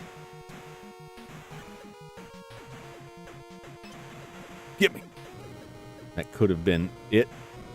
This is what this is going to be now. This is just going to be an endless barrage of flying garbage. I don't know why I expected any differently. This is it. This is the end. This is how they do it. The end is just your hell. No. I'm leaving. I will survive.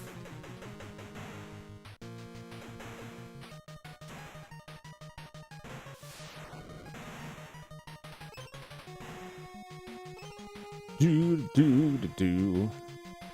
Just keep whipping that tail. It'll all work out. Come on.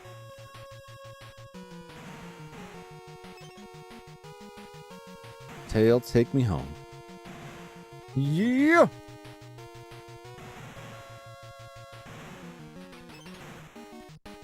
No. Thank you. Get.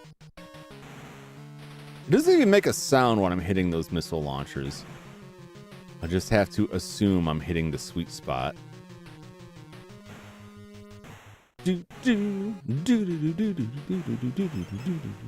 Oh. No. Give me. Yes. Who's on first? Oh, Ghidorah wants a taste. Alright, I'm gonna have to roll Godzilla up to Ghidorah, because if I roll Mothra up there, Godzilla will get pinned in place. He's not gonna have an opportunity to double team that, and then Mogra is gonna come in, which Mogra has given me trouble with Mothra.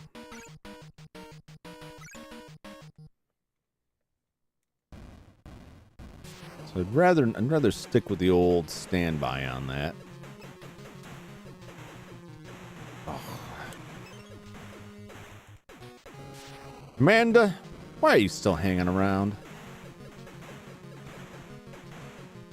Why are you still kicking it in these space volcanoes? Shouldn't you go home deep under the sea? Why are you here?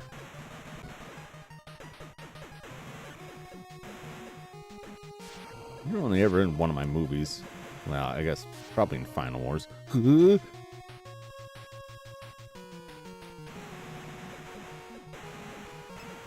Tell you, that tail slap, surprisingly effective against a broad range of enemies. Yes. No! No!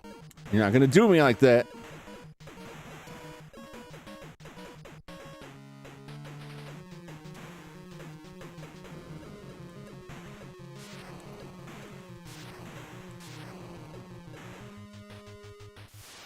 Get out of my way.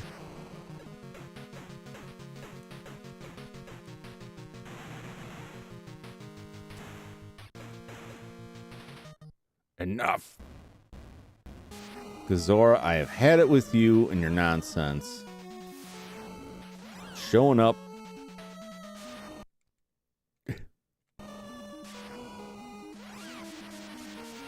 Oh my gosh. This again? You're just delaying the inevitable.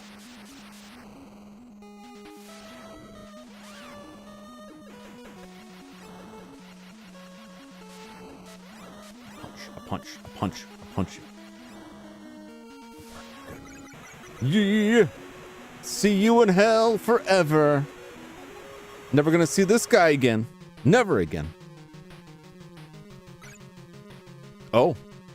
It looks like your turn order is kind of botched back there, buds. All right. All right, this is where we can lock it down. I think if I can bring Mothra up there.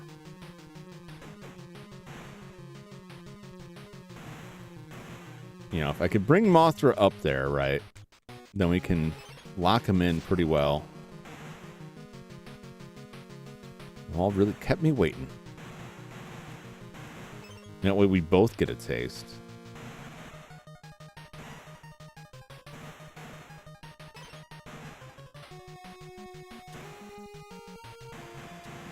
No! Godzilla, no!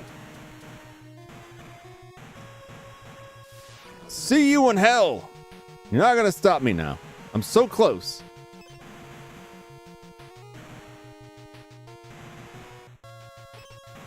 Oh my god. I got noodled real hard there. Did not appreciate getting noodled like that. Now I'm gonna be underjuiced for this fight. Which is fine. Because historically, Mogura is kind of a punk. You're just gonna stand there and let me whip you. You're just gonna stand there and let me whip you. In the movie Mysterions, there were multiple Mogura robots. It wasn't a unique entity. And at one point, Mogura tried to emerge from the earth underneath one of the Markalite guns, which caused the Markalite gun to be destroyed, but also Mogura was destroyed, which should tell you everything you know about what a loser Mogura is. I don't remember what its deal was in Godzilla vs. Mechagodzilla. I'm pretty sure it was on Godzilla's side. But that can't have gone well for anybody, in all honesty. Oh, my face is melting here while I'm on stream here. So I have to let that cool down for a bit, so you may notice a distinct lack of motion as I stare directly into your souls for the continuation of this game. My movement may return, just not right now.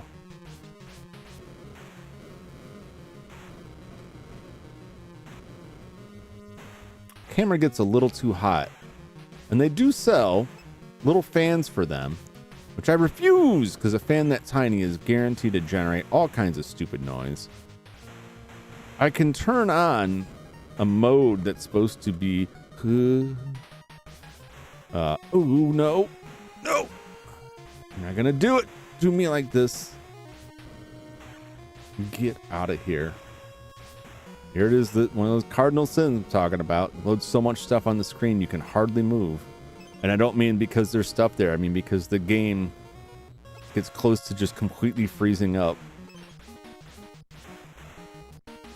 We've got a fun strategy for the challenge of this game.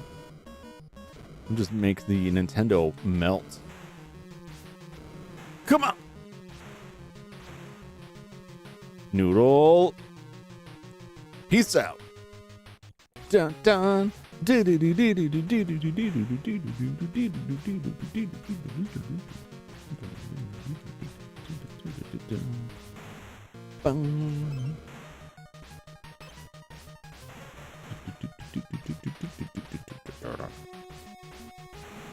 I mean, I shouldn't expect anything less from their final line of defense against the relentless onslaught of Earth's greatest kaiju.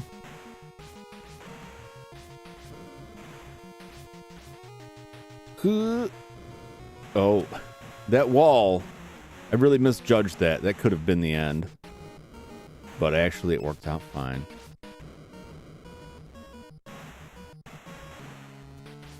Get out of here. You ain't that super after all. I will take that health, and I will slide right past all of you junk. No!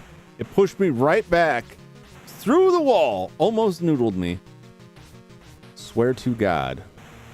The Mothra hasn't died once, and I hope to keep it that way. Though if Mothra had to die ever, right at the end would be the opportune time. That would be so Mothra. That is Mothra's whole deal, if you really think about it. Mothra usually dies. And then the eggs hatch and you get some Mothra larvae. Unless one of them turns out to be evil. Like Batra. What a name. Is he a bat? I don't think so. Is it a he? I don't know. That seems presumptuous. Does gender matter when you're that gigantic? I'm not sure.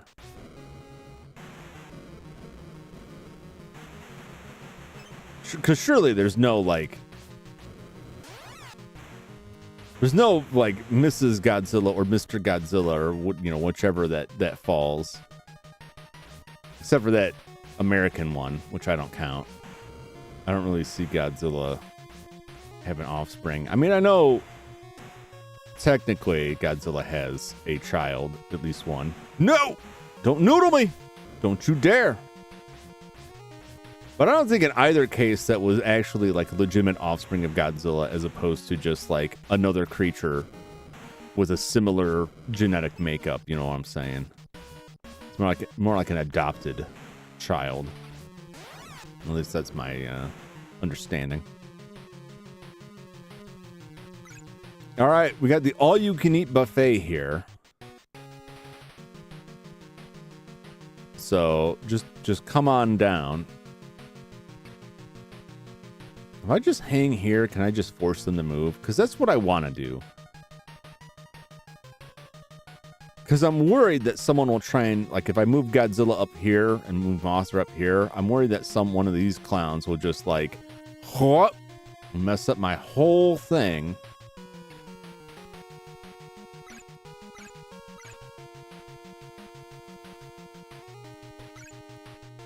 I gotta wait, because their turn order is absolute nonsense. Like, the people trapped in the back are going first. Yes. Step into my parlor, Hedora. Join the party. Take your pick.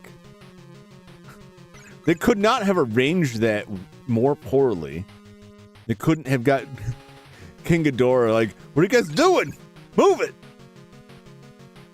I'm gonna have to go up there. Okay, there we go. There's Varan.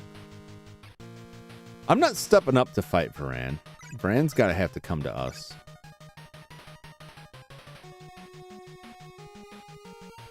Yes, this is what I want. I want you all to keep moving forward. Because the more they move forward, the less likely I'll have to battle through any stages. I'll just have to wait for them to show up and fight. Now, I may want to fight through stages to gain some health back. I may or may not need it.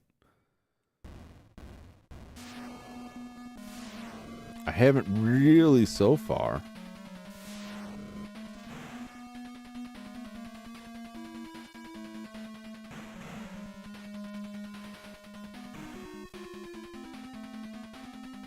I'm just counting down the clock here. I do have some damage on me, but it's fine. Because I got him locked in here. And I'm going to keep him locked in here. With his one gross, creepy eye. Goodbye! Forever. No, we're happy waiting.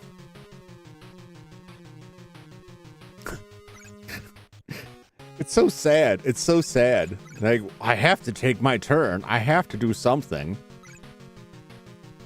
Oh, he's just not going to move at all, is he? King Ghidorah is just going to hang back. Yes, fight me, Varan.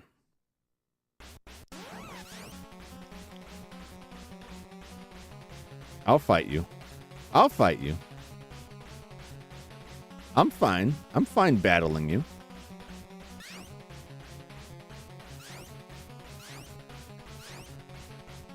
You're unbelievable. Oh! Unbelievably easy to defeat. I shouldn't say that because he's gonna like pull out some moves here at the end. I bet you didn't know I could do this, did you, Mothra? Bet you had no idea what you were facing, did you? Oh, I was hoping that would scrape his health down a little bit further.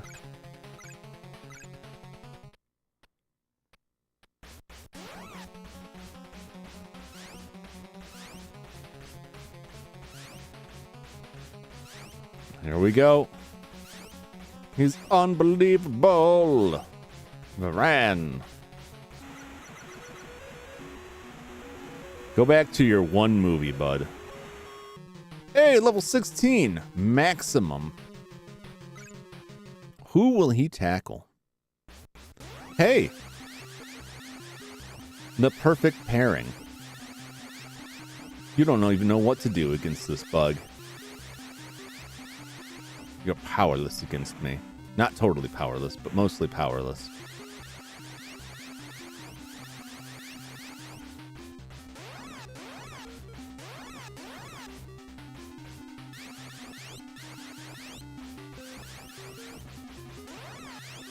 That's right. Get dusted. Get dusted. Oh, go ahead and shoot. It's fine. I've got miles of hit points here. I got barrels of life. How about you? What do you got? A little bit of time on your side, and that's all. Yes, I will use Mothra to take on 90% of these enemies. Because it works. All Godzilla needs to do is jump out of the ocean at the last minute and blast King Ghidorah, and I will be satisfied. Don't jump at me, man. Who do you think this is? Who do you think you're playing with? Couldn't be me. Couldn't be me.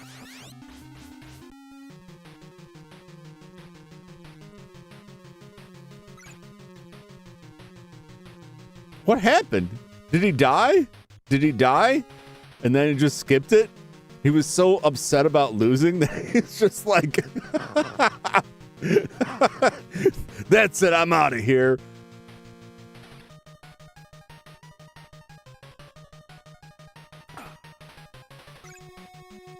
No, we're fine waiting.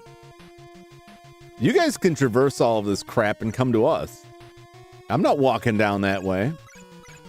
I've been through enough. I've been through enough of this. I'm not coming for you. You want to punch my dance ticket? You got to come this way. Yes. Step into my parlor.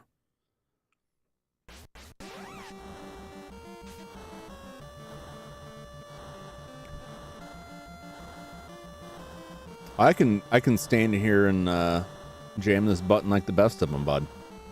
I bet you never saw this coming.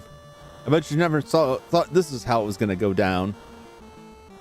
Just repeated cracks against your shins until the whole thing falls over. They should have built some blades into the shins is the thing. They didn't reinforce the legs. Oh my god! My hubris! He will grind me to paste. Oh, okay. I paid the price. My taunting, my trash talk was just too much for the mighty Gigan. How about this, though? How about this, though? How about this? Oh, no. He's on to me. He's on to my tricks. He won't go down. I mean, he will, but not without some kind of fight. Except that I'm lied. I lied. You go squish now.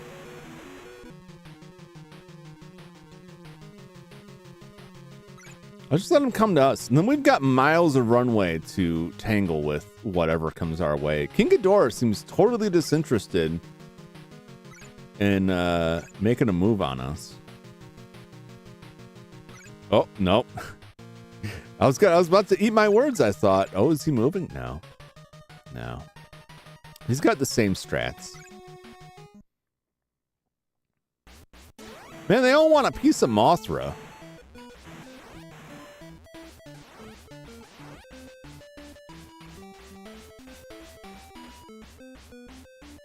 I mean, Mothra's got one strat. That was a nice try. That was a nice try. You went for it. It didn't really work out for you. I appreciate the effort. Good hustle, Mechagodzilla. Good hustle. Oh! I love in the original Mechagodzilla, where the whole point of Mechagodzilla originally was to impersonate Godzilla to make him look bad by destroying a bunch of stuff. And then the first thing they had him do was attack like an oil refinery, which caused him to be engulfed in flames and burn off the Godzilla costume. So it was immediately exposed as a fake Godzilla. Like, was that part of your plan? The world may never know. All right. That's back. Do I need to There we go. All right.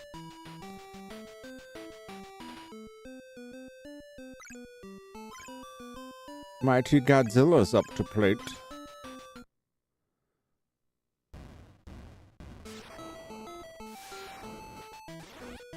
And another one. How about some of this? How about some of this? How about some of this?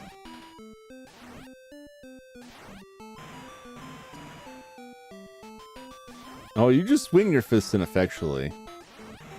You're about to die. So long! Tell them Godzilla sent you. Still not gonna come.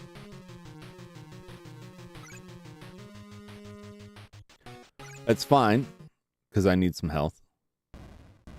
Just a little bit. Which just means I gotta go through the gauntlet.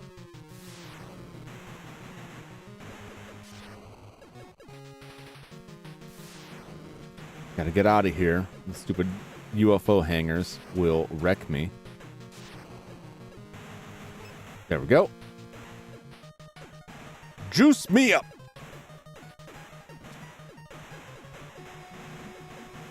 Oh, no. Oh. Not gonna get me today. No, thank you. No, thank you.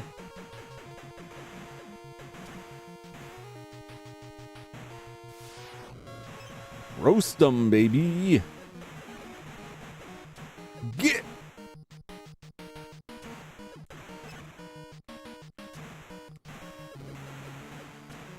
Ugh. Enough!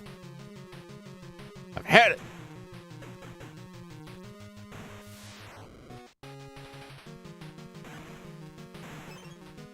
There we go, there we go. Being very generous with the health. I appreciate it. Oh my god! I took all of that one. That could have been much worse, but it was still bad. Can I recover? Please. Please tell me there'll be some more health. I need it. There we go. I need that health. I'm pretty confident about my chances against King Ghidorah, but I would like to get there not beat to hell.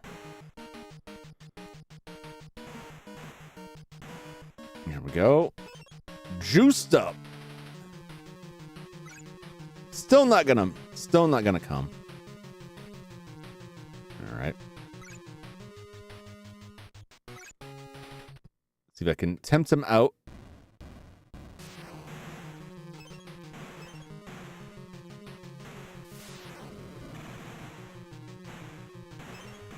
Do do do.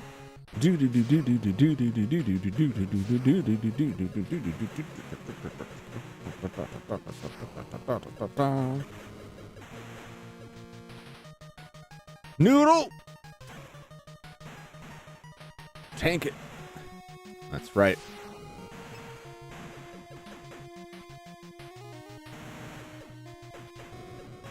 I will not go down this far into it. I refuse. I will not be noodled.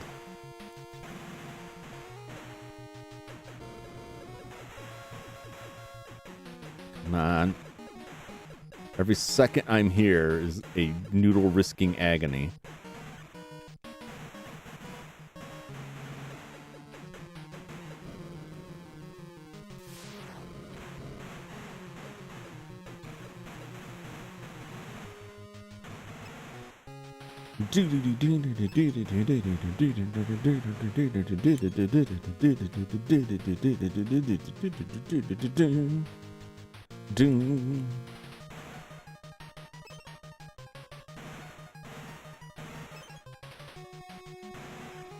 Starts as like a tense dramatic Godzilla song, and then in my mind it becomes like a surfing tune. It's the second half of the song. Surfs up Godzilla. Noodle! No! No! Oh God! Look at all that crap conspiring to noodle me. Give me that health. For the love of God. That was a brutal noodling. You know, it was a nightmare of noodle. There's so much garbage on the screen. There was no getting around that. I made it. I made it. I can't believe I survived that vicious noodling. All right. Mothra's time at the bat. 3, 4. And yet King Ghidorah still refuses to move an inch off of his perch. Absolutely laughable.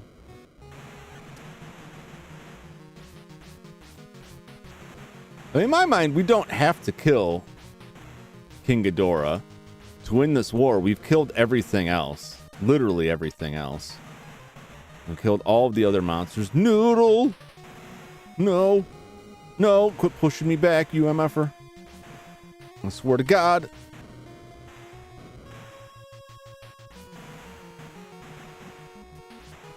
So much garbage. Stupid saucers. Piss off.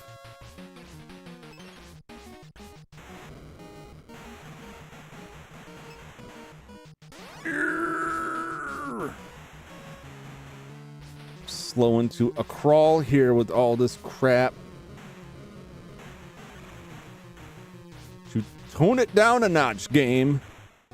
Holy jeez.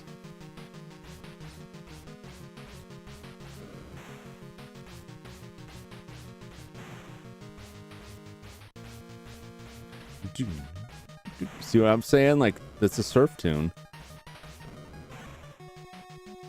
That's Surf's Up Turtles right there.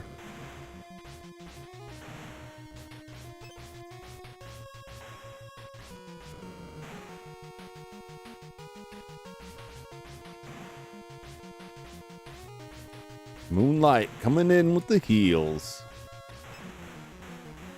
Get out of here. Get out of here. I can't have you messing this up. This is about to be noodle time. I'm sure of it. Any second now.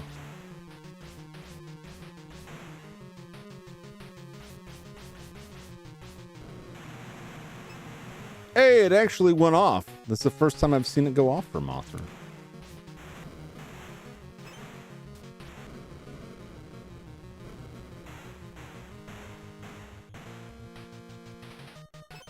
Eat it, you scum.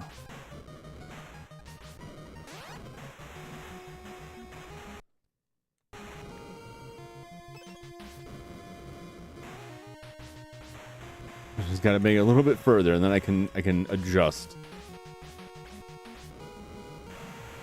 Oh. Noodle, noodle.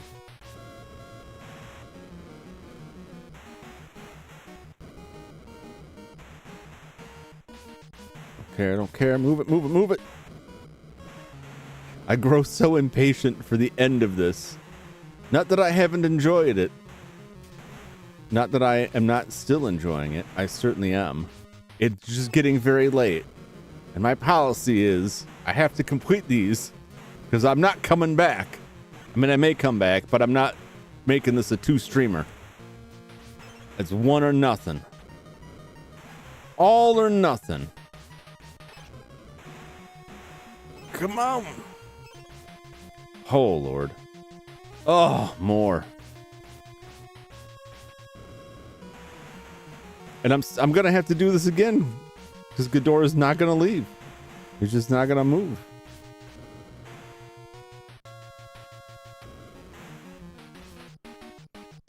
Noodle.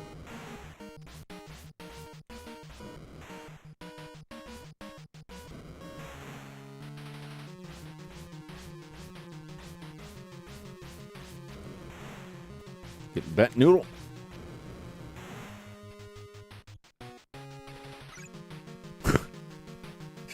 You absolute joke of a creature. I will fight Ghidorah. Oh, of course.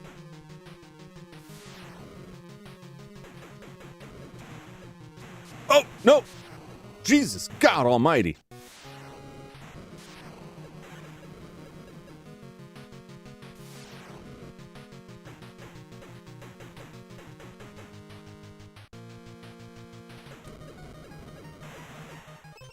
This is, oh geez, it's real touchy here. Because it can fire those things out there. There we go. And if you line up wrong, you know, that thing, there's not much room to maneuver there. You'll get wrecked. I hope that's it. I hope I don't have to go through a whole level. Oh my God, you're kidding.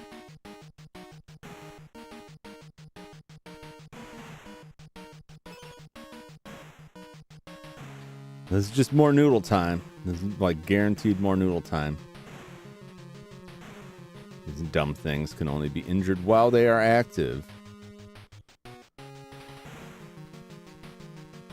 Is it the end? It is!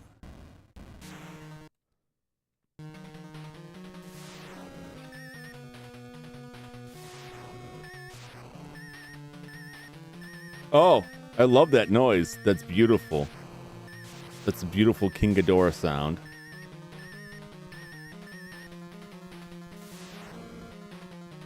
Spit some fire in your face. Take some of this. Oh, I think we got this handily here.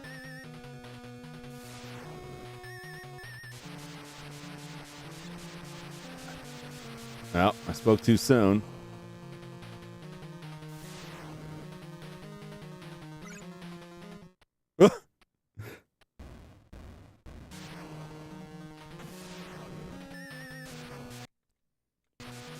Come on.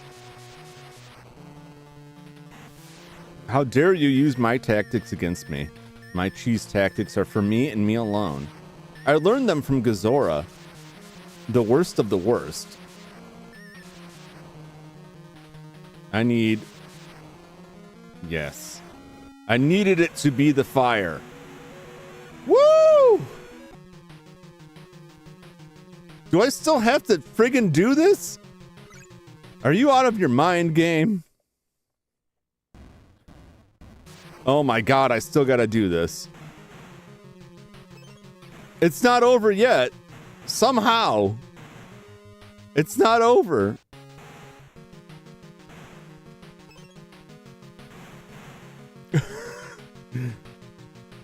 Do I get out to do this with both of them?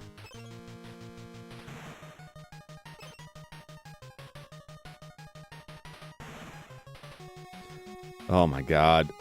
How could that not be the end? What more is there? What more do you ask of me?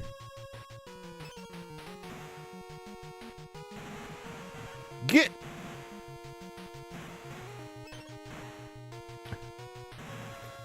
Not gonna stop me now. Not in my hour of triumph.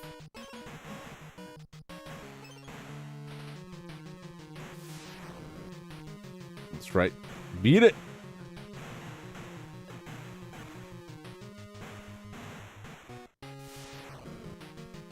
Give me that health. I will finish with full health. Will you occupy the enemy headquarters? Is Godzilla gonna occupy the enemy headquarters? What does he do? Sit down in their boardroom? All right. I guess here we go.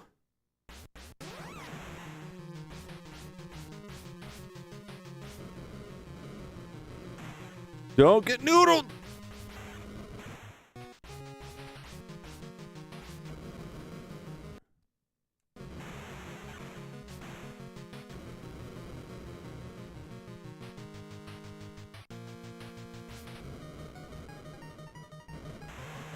There we go. Let me leave.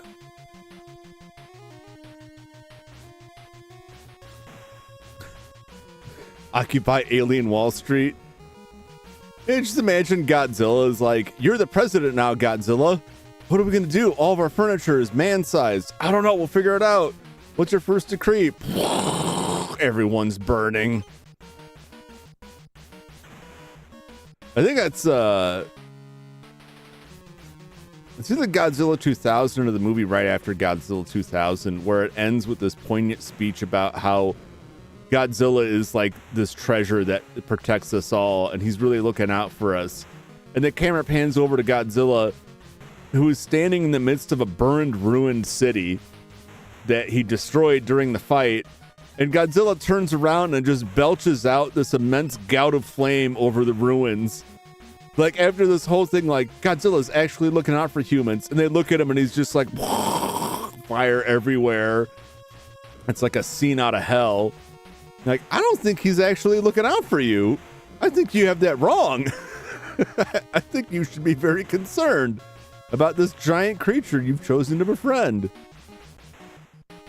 He killed several thousand people, several 100,000 people. Yes, maybe he did defeat that UFO, but also, that's a lot of casualties. Oh no! Don't get noodled! Oh, they almost slipped that one past me. Right at the end. Right here at the end.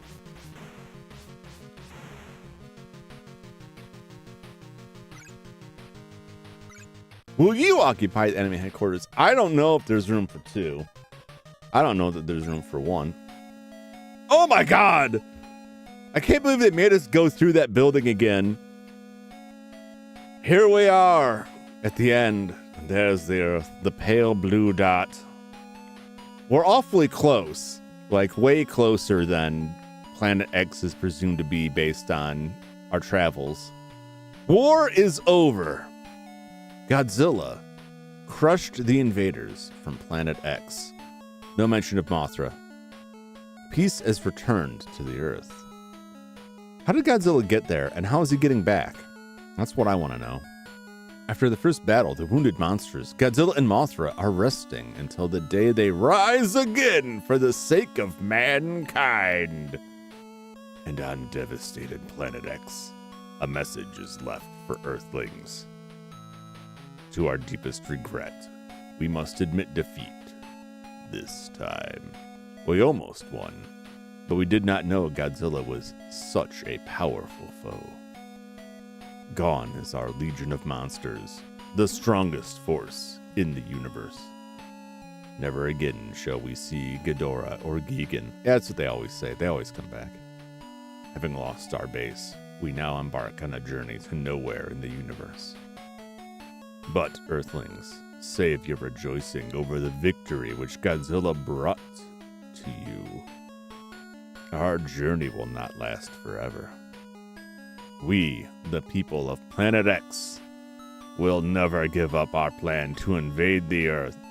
We promise that we will organize a second, even a third legion of space monsters and destroy you in future. Not the future, a vague future, not one specifically, just all of them, any of them. We shall not fail. This is our challenge to you. The last days of the Earth are coming soon. Earthlings, prepare to die. The written, scrawled on the ruins of it, written in blood on the side of a particle board desk, shattered and burned. All right. We did it. That's another one down. Godzilla Monster Monsters for the NES has been defeated. A Childhood Avenged. Man, that game is a lot of fun. Like, it is like this is like white knuckle, like, especially once the macaroni ship shows up. It's like just barreling down those levels. Like, I gotta get out of here as soon as possible before that thing appears. Look, it's got Hedorah's additional, his flying form, not featured in the game, but it's cool that they put it in there. Mechagodzilla was nice. I like his punching animation. Very good. Ghidorah was disappointing, but I'll accept it. He may have some cool, bigger attacks that I just didn't see, but very lackluster. But the sprite work on this was nice. I really enjoyed it. Yeah, I like that. Yeah, I like this game. I like this game a lot, you know? It's definitely not what Child Jum expected out of a Godzilla game, but Adult Jum certainly appreciated it a lot. I really liked this game.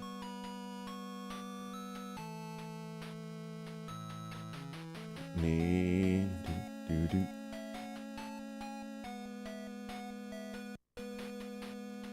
Screenshot. Woo! Screenshot. Yeah, for posterity. Let's see if I get that. All right. Yeah, I got that in screen. Collect those. Yeah, there is a sequel to this. I don't think it's called Monster or Monster, so there's just Godzilla 2. From what I understand, I've never played it. From what I understand, it is reversed, where you are now the Earth Defense Forces trying to defend the Earth against Godzilla and probably other monsters, because I'm pretty sure Ghidorah is in that game too. And they just love packing them in there. I don't know why. I don't know why they cared so much about that failed buffoon, but whatever. I'm just saying that mostly because his boss battles were so irritating. He'll just trap you in the corner. Not damage you, not threaten you, just trap you in the corner. Just straight jacket you and leave you to rot in there. All right. Well.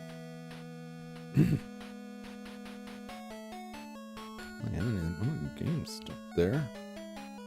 The chatting. That was Godzilla Monster Monsters. I really appreciate you hanging out with me and seeing it through all the way to the end. I know it has gotten very late. I got to get into Discord here to see who I can raid into here. Let's see if they're still. Where are you, Discord? I really got to install Discord on this computer. I didn't install it when I set this computer up for streaming because I honestly didn't think that I would ever need it. I couldn't conceive of ever having a need to communicate with people like while streaming, collabs, anything like that. I thought there's no way. And now that stuff is a distinct possibility, so I really got to get it installed. But a lot of the reason, besides thinking I wouldn't need it, that I didn't install it was there's just a lot of software that I'm like, I don't want to have to wrestle with like the notifications on this or like stuff popping up. It gets very irritating. I always miss something. And then I'm in the middle of a stream and it's like, boop, boop, so-and-so wants to chat. Like, I don't have time for this. I'm busy. All right. Let's see. This individual is still active.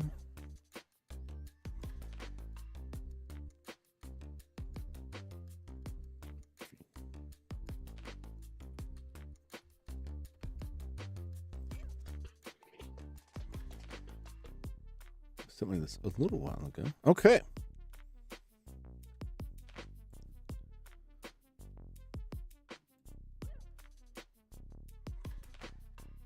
I don't know if that played any music there. Might not. Okay. I'm going to pop this in the chat for anyone who is still with me.